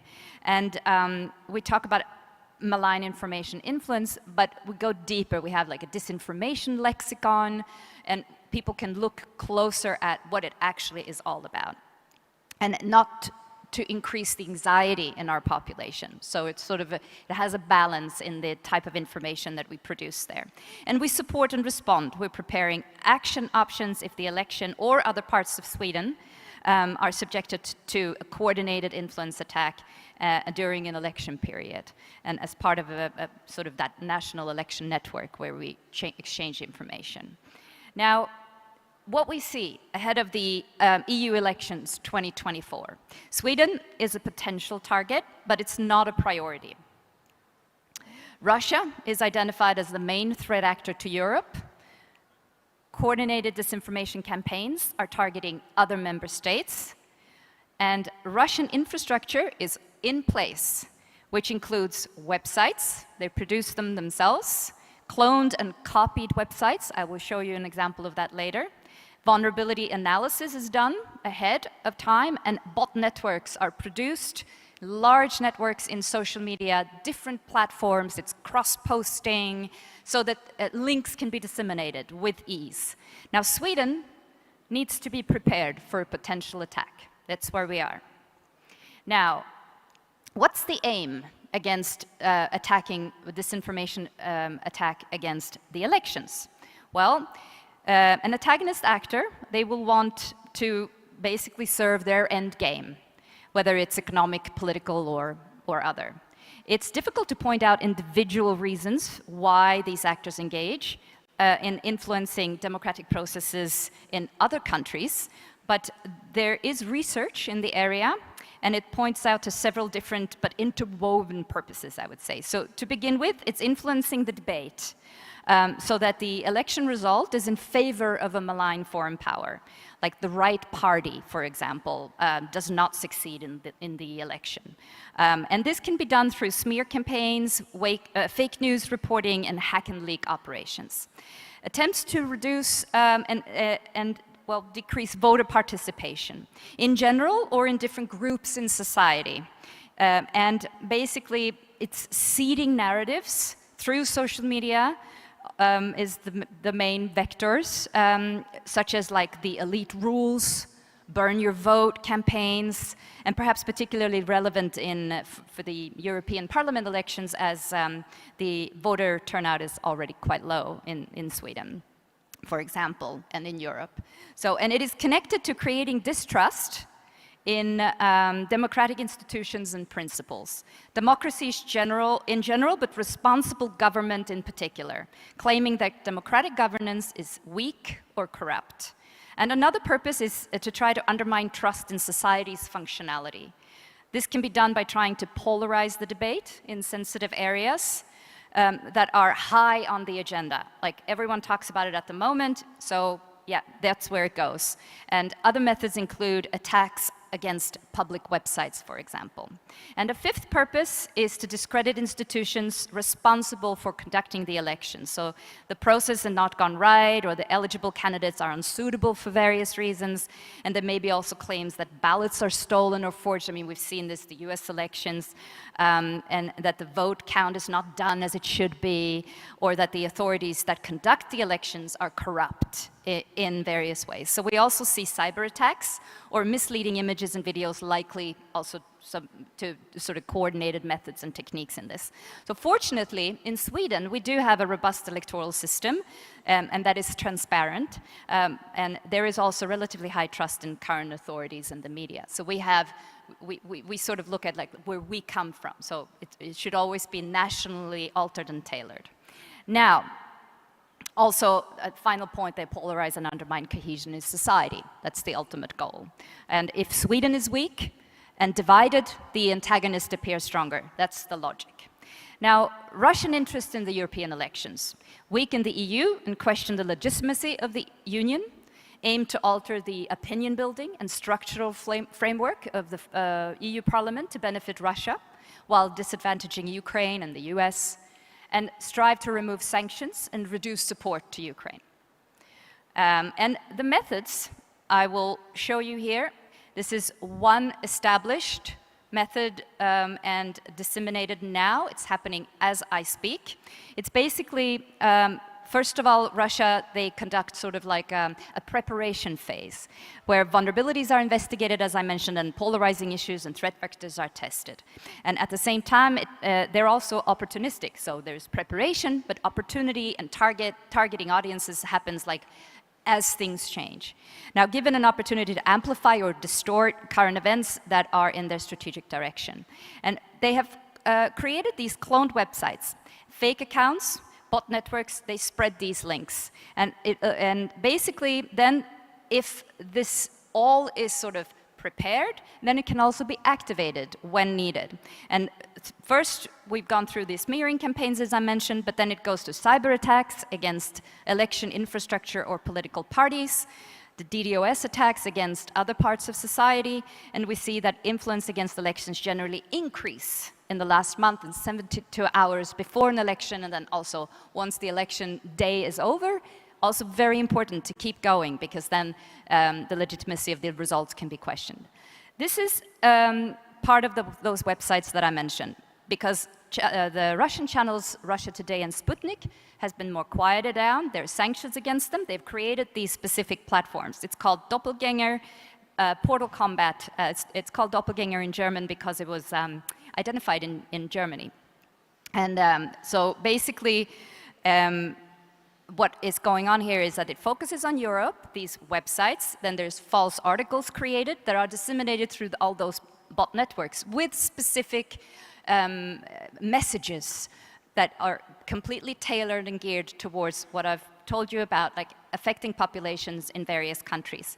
And also what we see is, if you click on a link, you get to a site that looks like The Guardian, or Le Monde, or Der Spiegel. But in fact, they have cloned these websites, and you think that you're at The Guardian because you've clicked on a URL shortening link in social media, so you're not really aware of where you're ending up. This is where you're ending up. So we have large scales of this network of these websites, and also the bot networks in the background working to amplify. And we've seen before that these articles have talked about lessening the support to Ukraine in various ways, trying to influence readers. Now what we see ahead of the EP elections is they talk about like farming and the big issues in Europe right now, hot on the agenda, and social unrest, the economic situations. It's really targeting like where people feel it the most. And it's not focusing on Sweden at the moment. We monitor it together with our European colleagues. And also we have the Taurus leak, March 2024. It's quite recent. And I should mention also there is another website network called Pravda. Different languages, automated content just being spit out at the moment. It's not gained a lot of traction, but it's similar to the Doppelganger Portal Combat websites and the way it's created and reworked. Now, Germany, Taurus, Ukraine dispute rolls on after Russian leak. Now, this is interesting. A few months ago, Russia released the disclosure, you may have heard of this, that it had managed to get a hold of voice recordings where German military personnel were discussing like sensitive, confidential information, and the conversation was discovered because one of the participants in the meeting was digitally connected from Singapore. Now, the interesting thing here is that they choose to use this intelligence information for influence purposes. That's a new take, to spread it openly, to create polarization and create a debate in Germany and the EU, rather than using this information to their own military and intelligence-based planning. So it shows how their work is prioritized. And I'll get to AI. That's one of the risks, of course, affecting elections throughout the year here. And there are other risks for Sweden that we've had to take into account, our NATO application, the fast development of AI. And we see we see an increase in use of AI services by private actors, individuals, and threat actors, which means that it sort of changes the threat picture for us completely in every country. So far, we have not seen like advanced deep fakes that is being talked about quite a lot, but we've seen rather what's called cheap fakes. It can be produced with simple means and it spreads very quickly, mainly the use of AI-generated audio clips, for example. And this is something that has affected the Slovak elections, where an audio clip was released, again, during the quiet period, the moratorium. It was 2 days before the Slovak elections. And an AI-generated voice recording was published on Facebook, which is the largest platform in Slovakia. And the liberal opposition politician, Michal Šimečka, was heard talking to a journalist about how to buy votes and rig the election. The recording was published, as I mentioned, just 2 days before the elections. It was just very difficult for the politician to counter this, for the journalist to come out, and also, just because the politician said that this recording is fake, it doesn't mean that it is. So there was a fact-checking organization that took this under their wing. They needed to have it looked at, and in the end, they had to send it to a US company. It took too long. So that's where we are, all of us, that's where we are right now. How do you sort of identify now? The social media companies are, at the moment, working out how to watermark AI content in their feeds. But it is, it's still just in the very beginning. So this is potentially something that we're going to have to address faster than we can run, actually. And now I just want to finish with an important message. As I said earlier, when Sweden is vulnerable, it will be easier for antagonistic foreign powers to harm our country. And with the help of malign information influence, they can exploit society's vulnerabilities to achieve their goals without resorting to military means. And so disinformation, deception, and propaganda are only effective because they exploit our vulnerabilities. Thank you. Thank you, Andrea. For our next keynote, the title is The Identity of Tomorrow, Shaping an Inclusive, Borderless Digital Identity. It is presented by Mariana Dahan, CEO of the WIN Foundation. She has dedicated her career to advancing global digital identity solutions that foster inclusion and accessibility. In her presentation, she will discuss the transformative potential of digital identity systems in creating a more inclusive and borderless world. She will explore how these systems can provide secure, universal access to essential services, reducing inequalities and empowering individuals worldwide. So please welcome Mariana Dahan.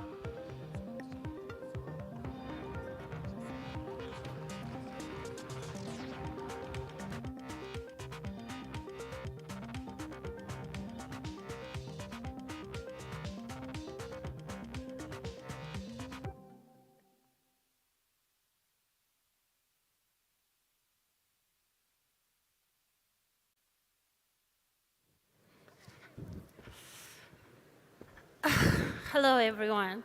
It's been a very, very long road to get here. I actually don't live in Moldova anymore. I live in the United States. Thank you so much. But I still get to call Moldova my home, and I'm very proud to call myself Moldovan. So today I'm going to tell you a little bit more about my story, my journey, and how I got to become the voice of the invisible people, those who live in the shadows, those who have no proof of their existence, and therefore those who cannot access even the most basic services. One of the main reasons why I am here in front of you today is because we just released a documentary movie called Shadows in the Dark. And it's a movie that we premiered at the Cannes Festival just 2 weeks ago. Oh my God, time flies. And it was a revelation for me just how important this topic is for everyone in the world. But it all started in Moldova. And a part of this movie was filmed here in Chisinau, and also at the farm where I was born in the northern part of Moldova, next to the border with Ukraine. Some of you might know this region. It's called Briceni. How many people from Briceni are here? Nobody? Okay, so everyone is from Chisinau almost. Anyways, the story goes that I was born during the Soviet Union, and I didn't have a proof of my existence. At the moment of birth, I didn't have a birth certificate. It just happens that at the farm where I was raised, girls were not supposed to go to school, to travel. Back then, it was more of a privilege for the boys. So I was, back then, one of the billions in the world who were in these situations. And you can think that girls were disproportionately affected by this problem more than their boys, for example. However, I thought that this is a very, very big challenge for the people in Moldova. Why is it such a big challenge? There are 1 billion people today who, because they lack a proof of their existence, can't enroll in school, can't go to vote, open a bank account, and some of them become prey to human traffickers. Human trafficking, as many of you know, is a big challenge. It's a problem that affects millions of people. And I decided to do something about it. If the trafficker cannot take someone out of their country and coerce them into modern slavery or sex trafficking, then we can solve a big developmental challenge, which in turn will help many women out there to succeed in life. One of the first projects that I did when I was at the World Bank in 2010 was to launch the e-governance center. You all know it today by the name of EVO, right? It's the new application that was launched today here at the Digital Summit. And that was one of the first projects that I did when I worked at the World Bank, thank you, in Washington, D.C. We were part of the team that brought the funding to Moldova to actually have your identity on your mobile phone. So that is convenient for you and also accessible to everyone whenever they wanted to travel, whenever they wanted to prove who they are, say they are a minor, they're a child abducted by someone. That is the best way to show where are you from and who you are and call for protection. So one of the first things I did was to think about fixing the problem in my own home country, right? But the challenge that we are facing today is global, and it is mostly triggered by the wars, the conflicts, by climate change, by people fleeing their homes in terrible situations and leaving behind everything they have.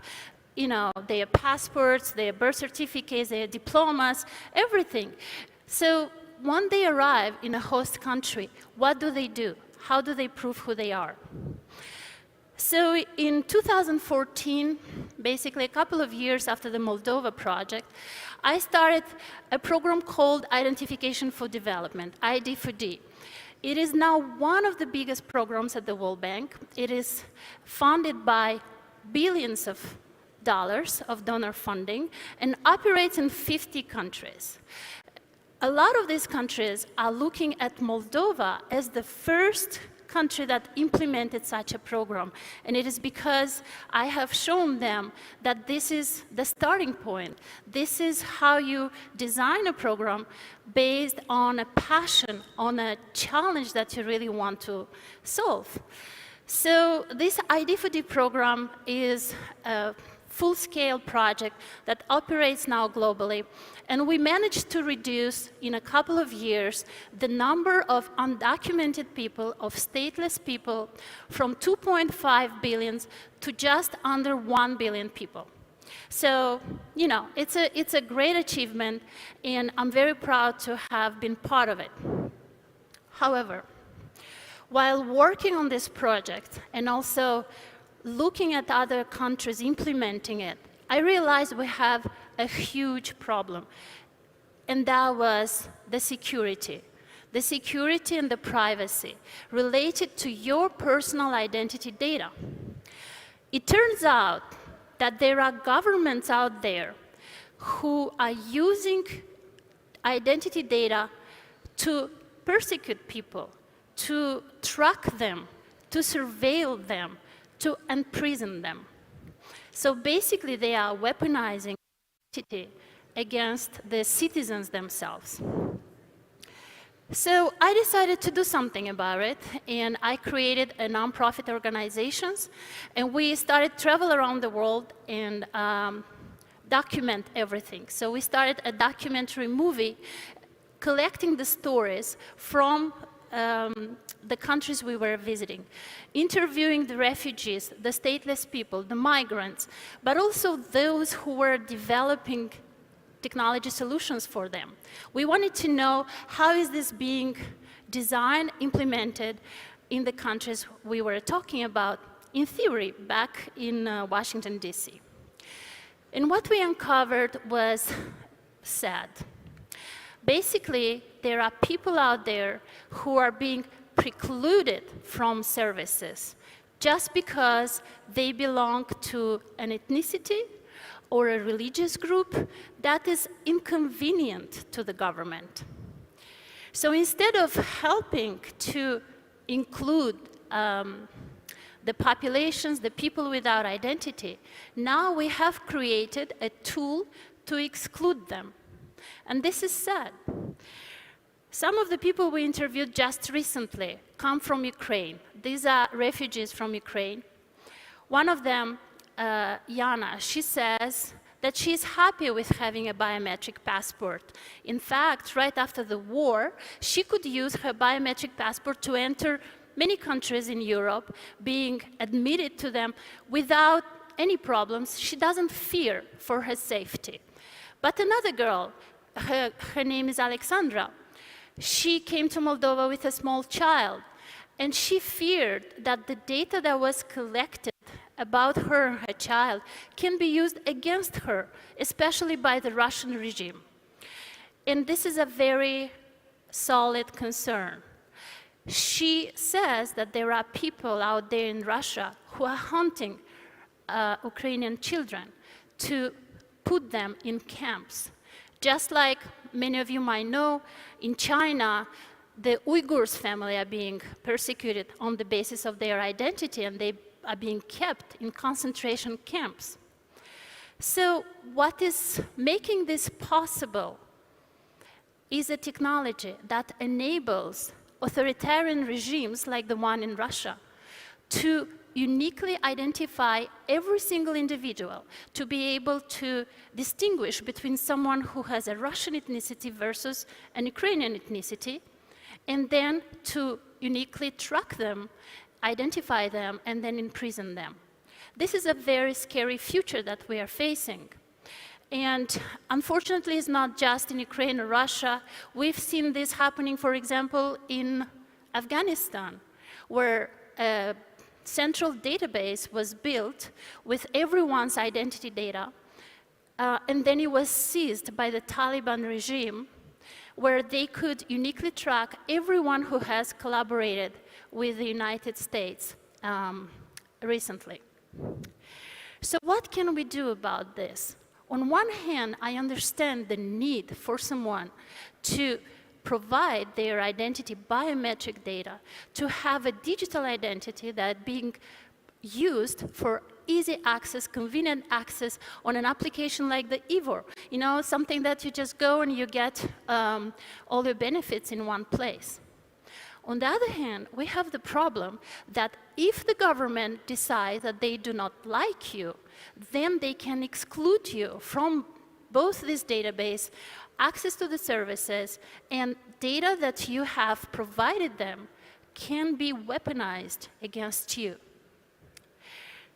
Luckily, there is a solution, and it's also something that we as a community here can help develop.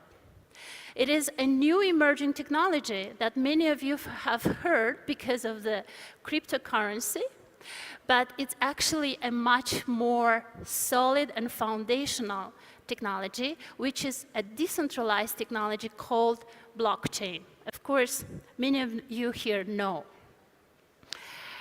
This is a picture that is actually taken by my family before they were sent to Siberia in 1954. I know many families here have pictures like that, family like that.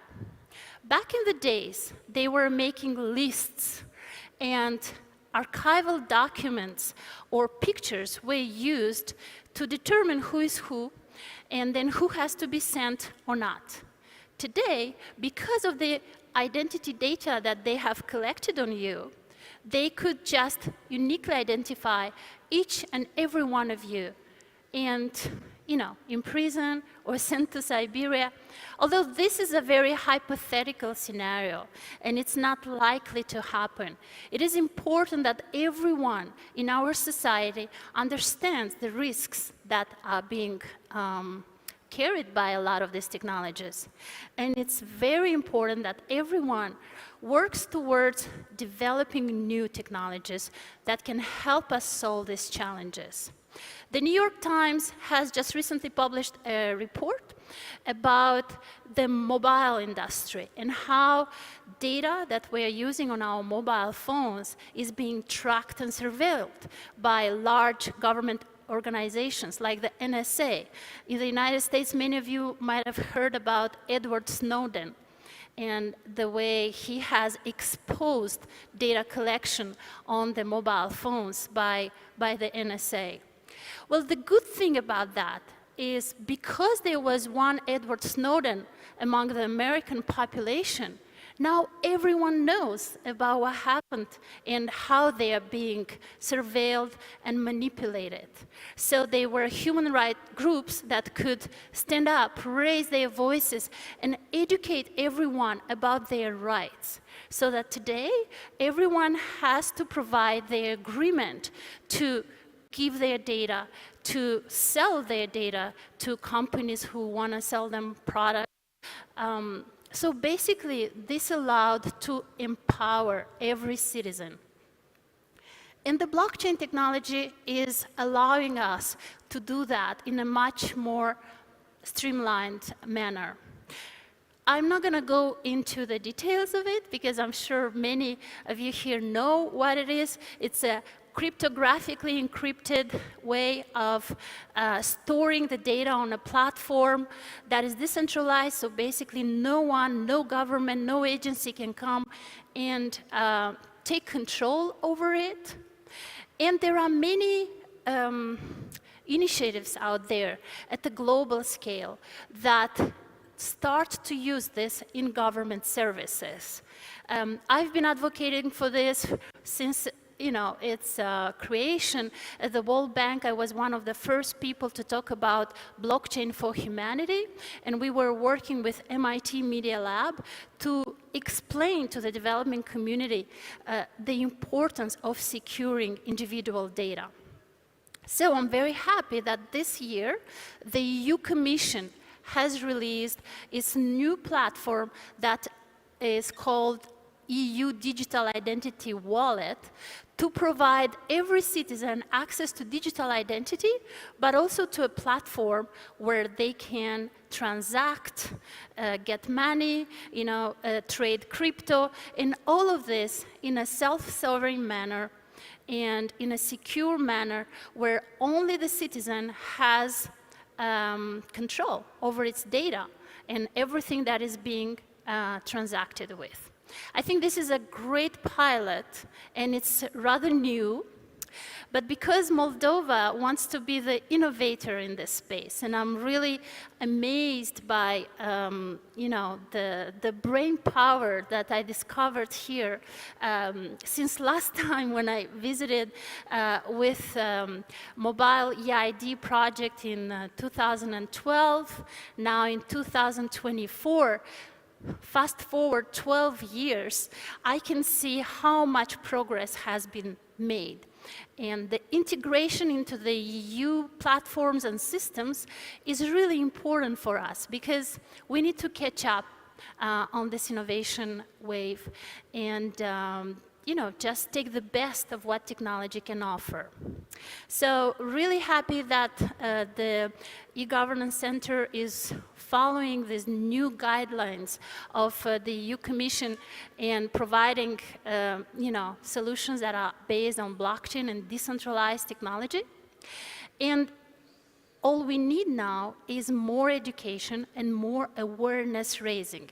Each of you individually needs to know from the moment of signing up on an application, on a platform, what are your risks, and also what are the benefits, and how you can protect your data, protect yourself.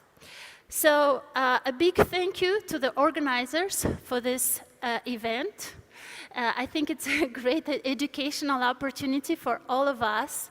And I'm really happy that Moldova has this future-oriented, forward-looking governance structure and you know, this youth that you represent here that will build this digital future, borderless future, secure future for every one of us.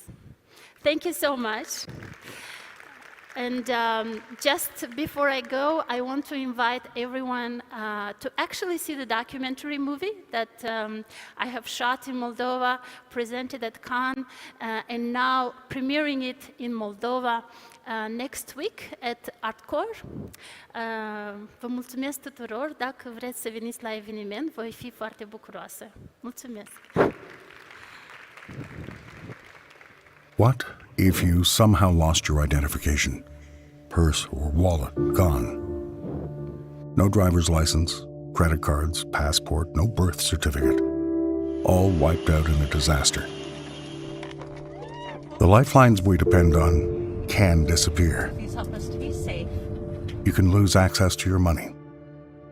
Without identification, you can't get food, or housing, or work. You could find yourself among the 1 billion people in the world unable to prove who they are. Invisible, unrecognized, and unwanted. They can disappear into the shadows, falling through the cracks of society, into poverty, exploitation, and oblivion. Mariana Dahan traveled the world to better understand this growing identity crisis. A journey in search of solutions. Building walls. Experimenting with new technology. Mobilizing international support. What are the answers? Issues of identity, she finds, are not limited to refugees or stateless people. They can touch any of us.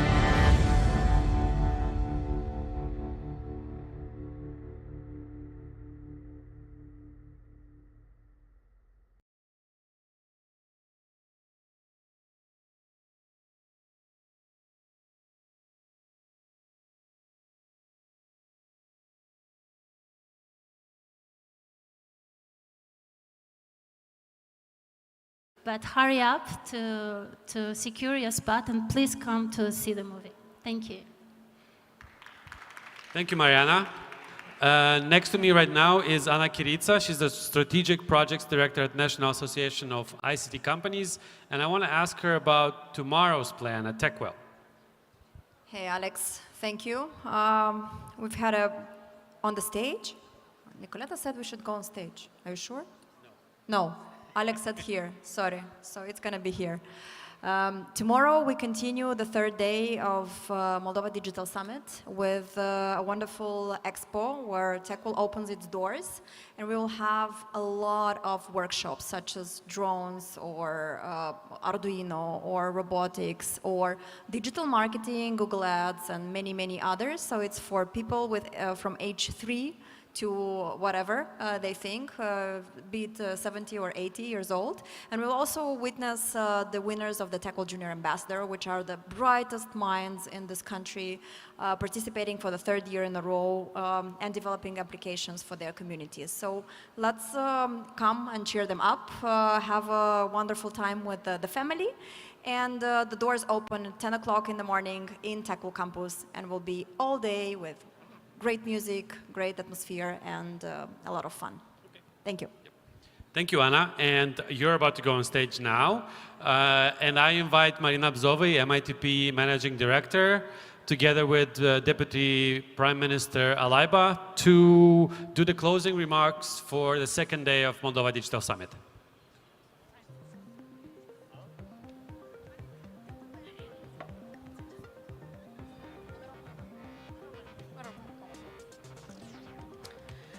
Bună seara! Avem a doua zi de summit finisată. Și, de fapt, este un eveniment nemaipomenit. Suntem bucuroși că am ajuns la finalul acestei zile. Mai avem încă una, dar până atunci zic să trasăm un pic concluziile pentru aceste 2 zile, mai ales că ele sunt despre business, despre skills, despre infrastructură și despre guvern sau autorități, government overall. Așa că, domnule viceprim-ministru, vă ofer cuvântul. Bună seara! În română, da? În mine deja 2 zile în engleză și cumva... Dar eu, în primul rând, vă felicit pe toți cei și vă mulțumesc pe toți cei care ați muncit la acest eveniment timp de luni și luni de zile.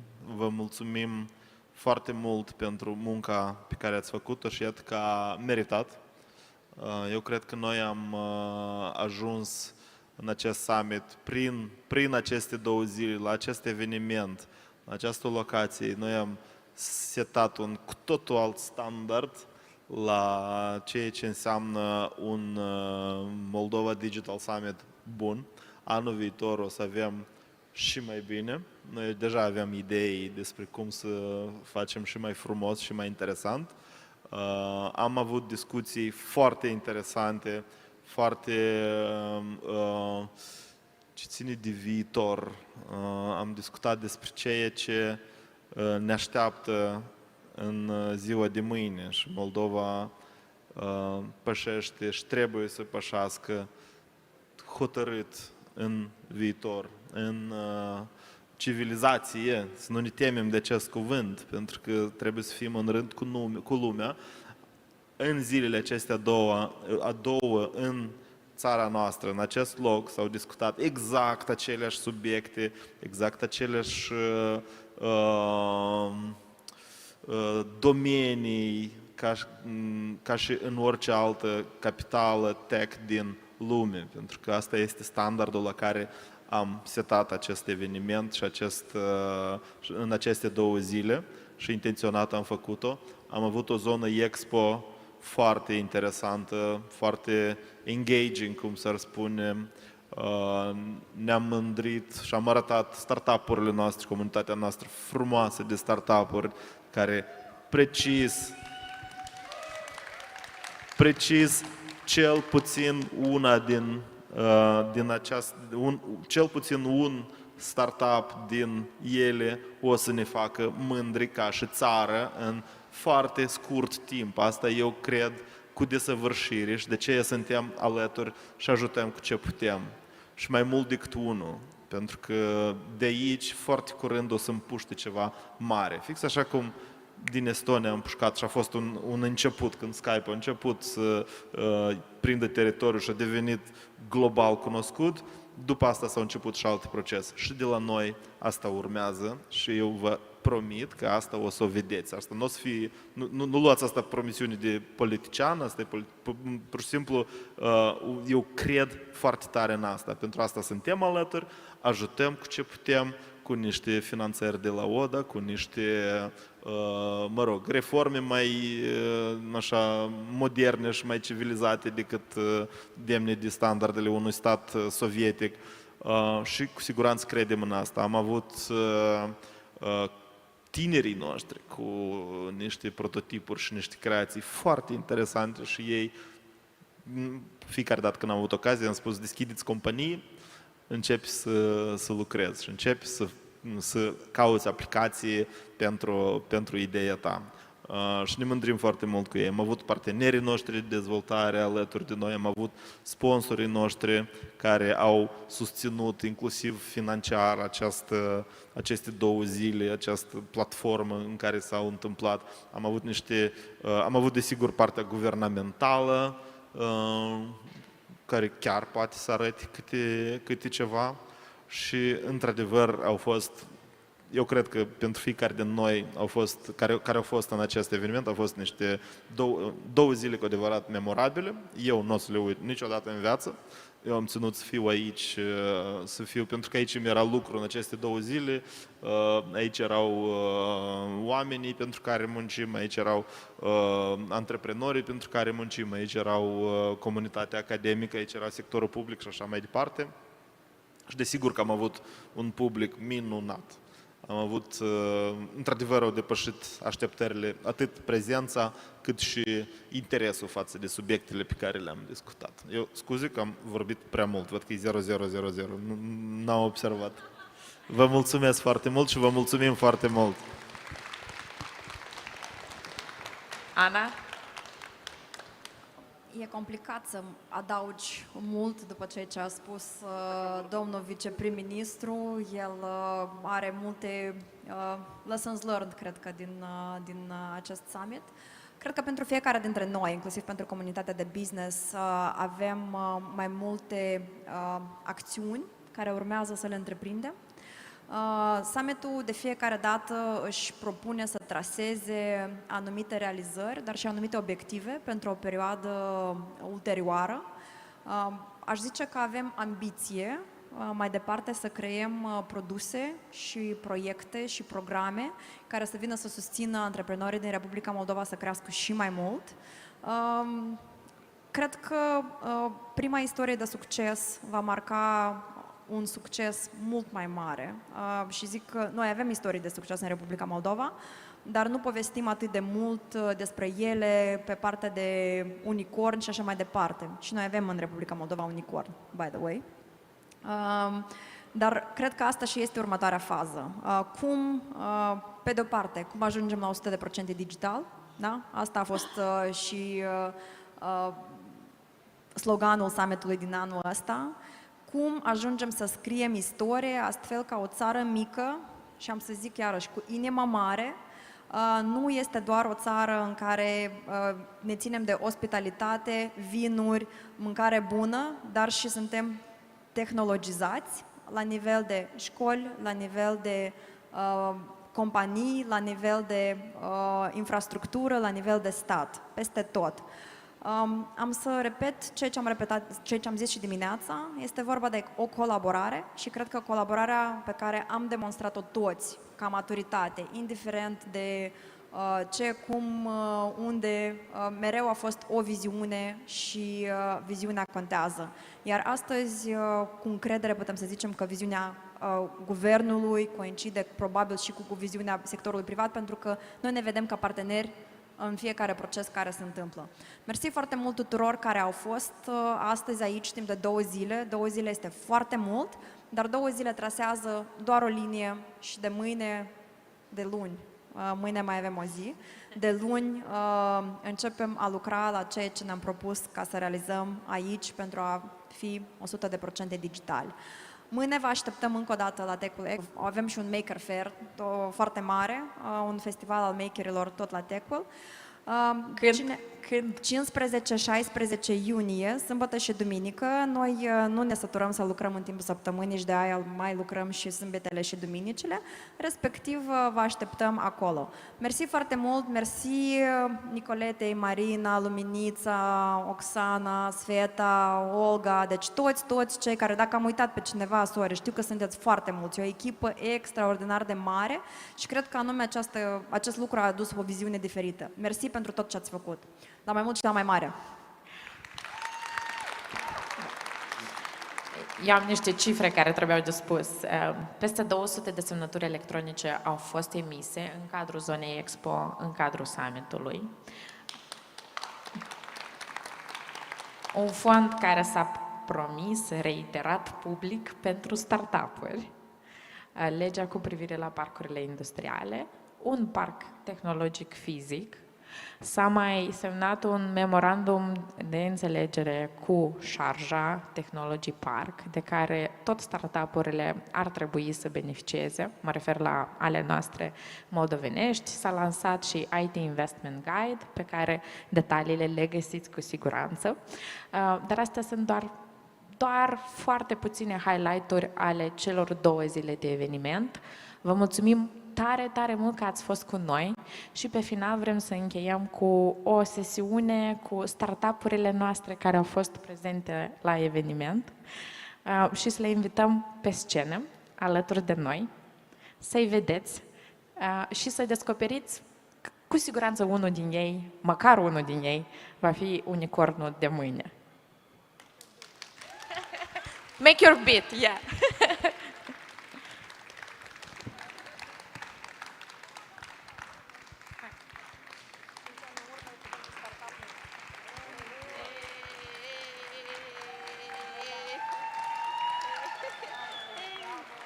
Welcome, welcome.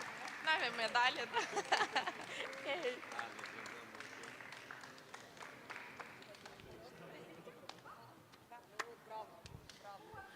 Eu am un microfon aici și, de fapt, o să vă rog pe fiecare din voi să vă prezentați, să spuneți doar în 2 cuvinte ce faceți, să vă cunoască întreaga țară, pentru că suntem online și lumea ne urmărește, așa că doar o să încep în mod aleatoriu dintr-o parte.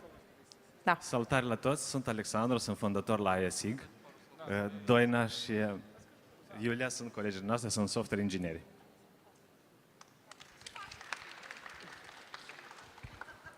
Okay. Cel mai inovativ startup de asigurări online din Moldova. Salutare, sunt Bogdan de la Unde. Foarte tare sper că nu v-am spamuit pe mail-uri, că n-ați primit prea multe mail-uri de la noi. Da. Deci noi suntem un startup pentru evenimente. Noi ajutăm organizatorii de evenimente din procesul de înregistrare până la comunicarea cu oaspeții, scanarea biletelor și raportarea ulterioară. Da, și vă mulțumim că ați fost toți prezenți la acest eveniment minunat și ne-am simțit în sfârșit o comunitate unită.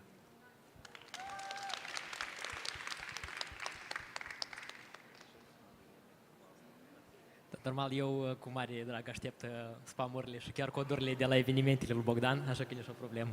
Eu sunt Dorian, fondatorul Carneto, fac produse digitale pentru schimb de contact.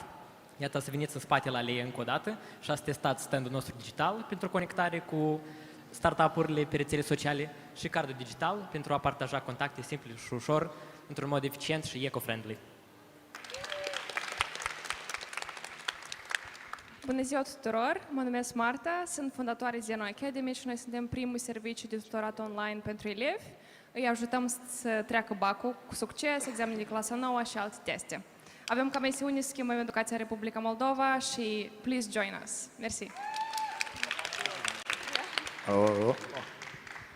Numele meu este Alexandru, eu sunt co-founderul la Easy Reserve. Easy Reserve este aplicația care voi să vă folosiți de ea în următorul an și următorii ani, în care să aveți posibilitatea să faceți rezervări la orice serviciu disponibil din Republica Moldova și nu numai. Restaurante, servicii medicale, catering, divertisment și alte servicii. De ce descărcați aplicația și să vedeți ce e și cum lucrează. Привет. Меня зовут Алекс, я фаундер NVIDIA.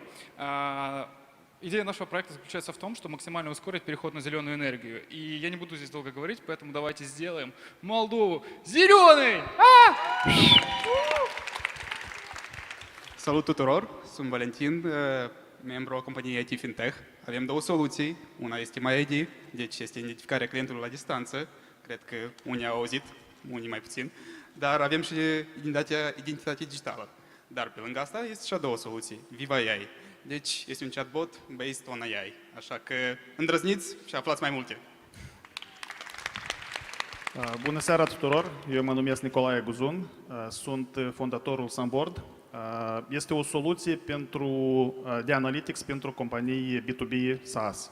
La fel sunt fondatorul BNDev, unde construim echipe IT remote. Mersi mult tuturor! Salut! Sunt unul dintre fondatorii Omnis și colegul meu Filip. Noi digitalizăm asigurările din Moldova și contribuim la digitalizarea țării. Salutare la toți!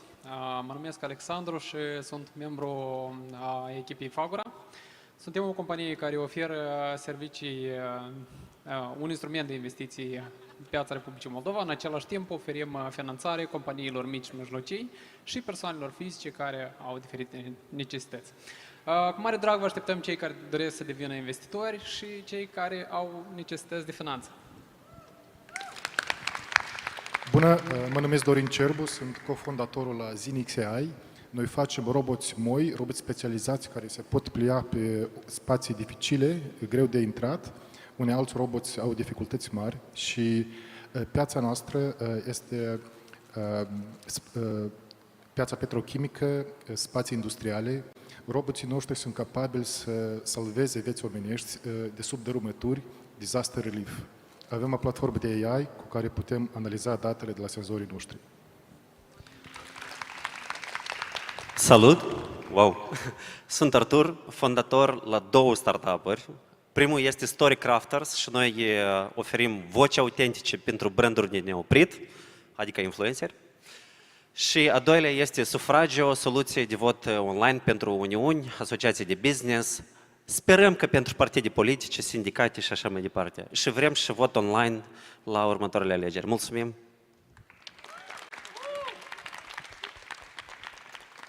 Încă o dată un rând de aplauze tuturor partenerilor la acest eveniment, care vedeți acolo sus și datorită lor noi am putut să fim aici, am putut să organizăm acest eveniment.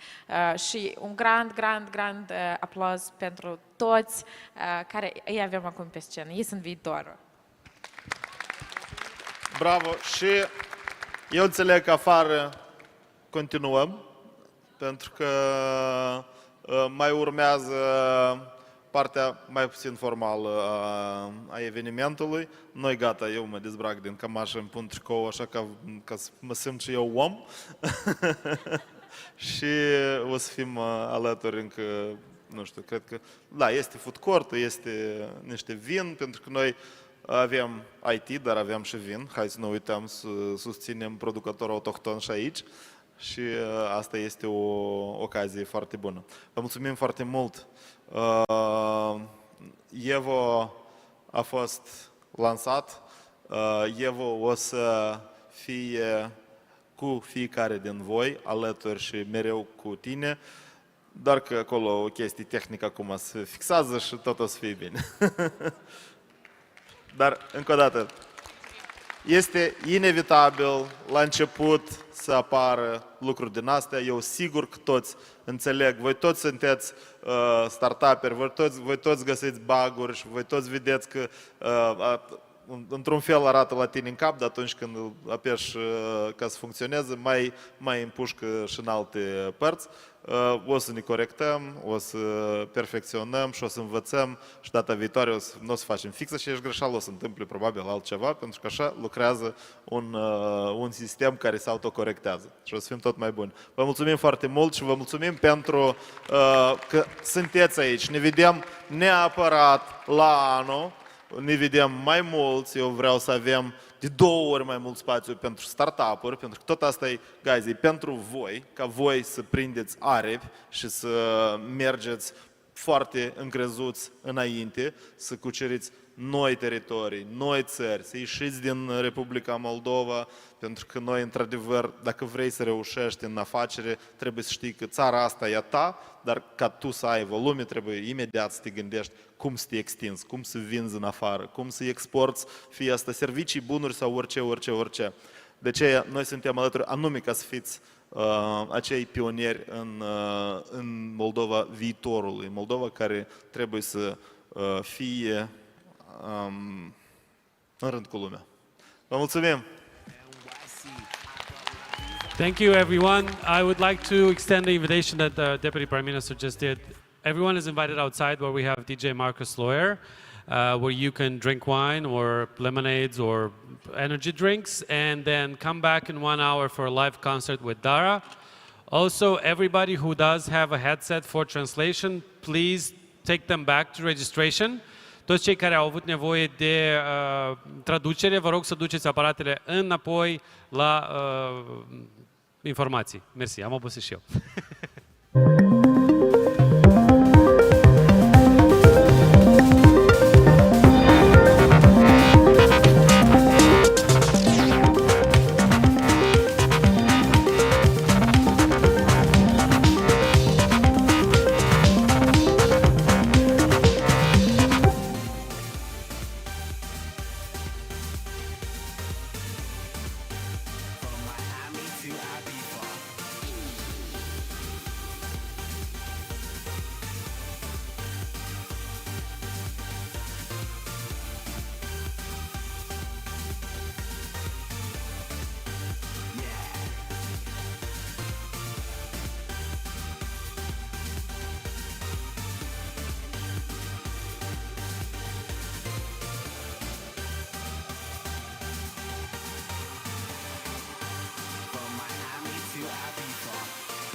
Another head hangs slowly, try to slowly take a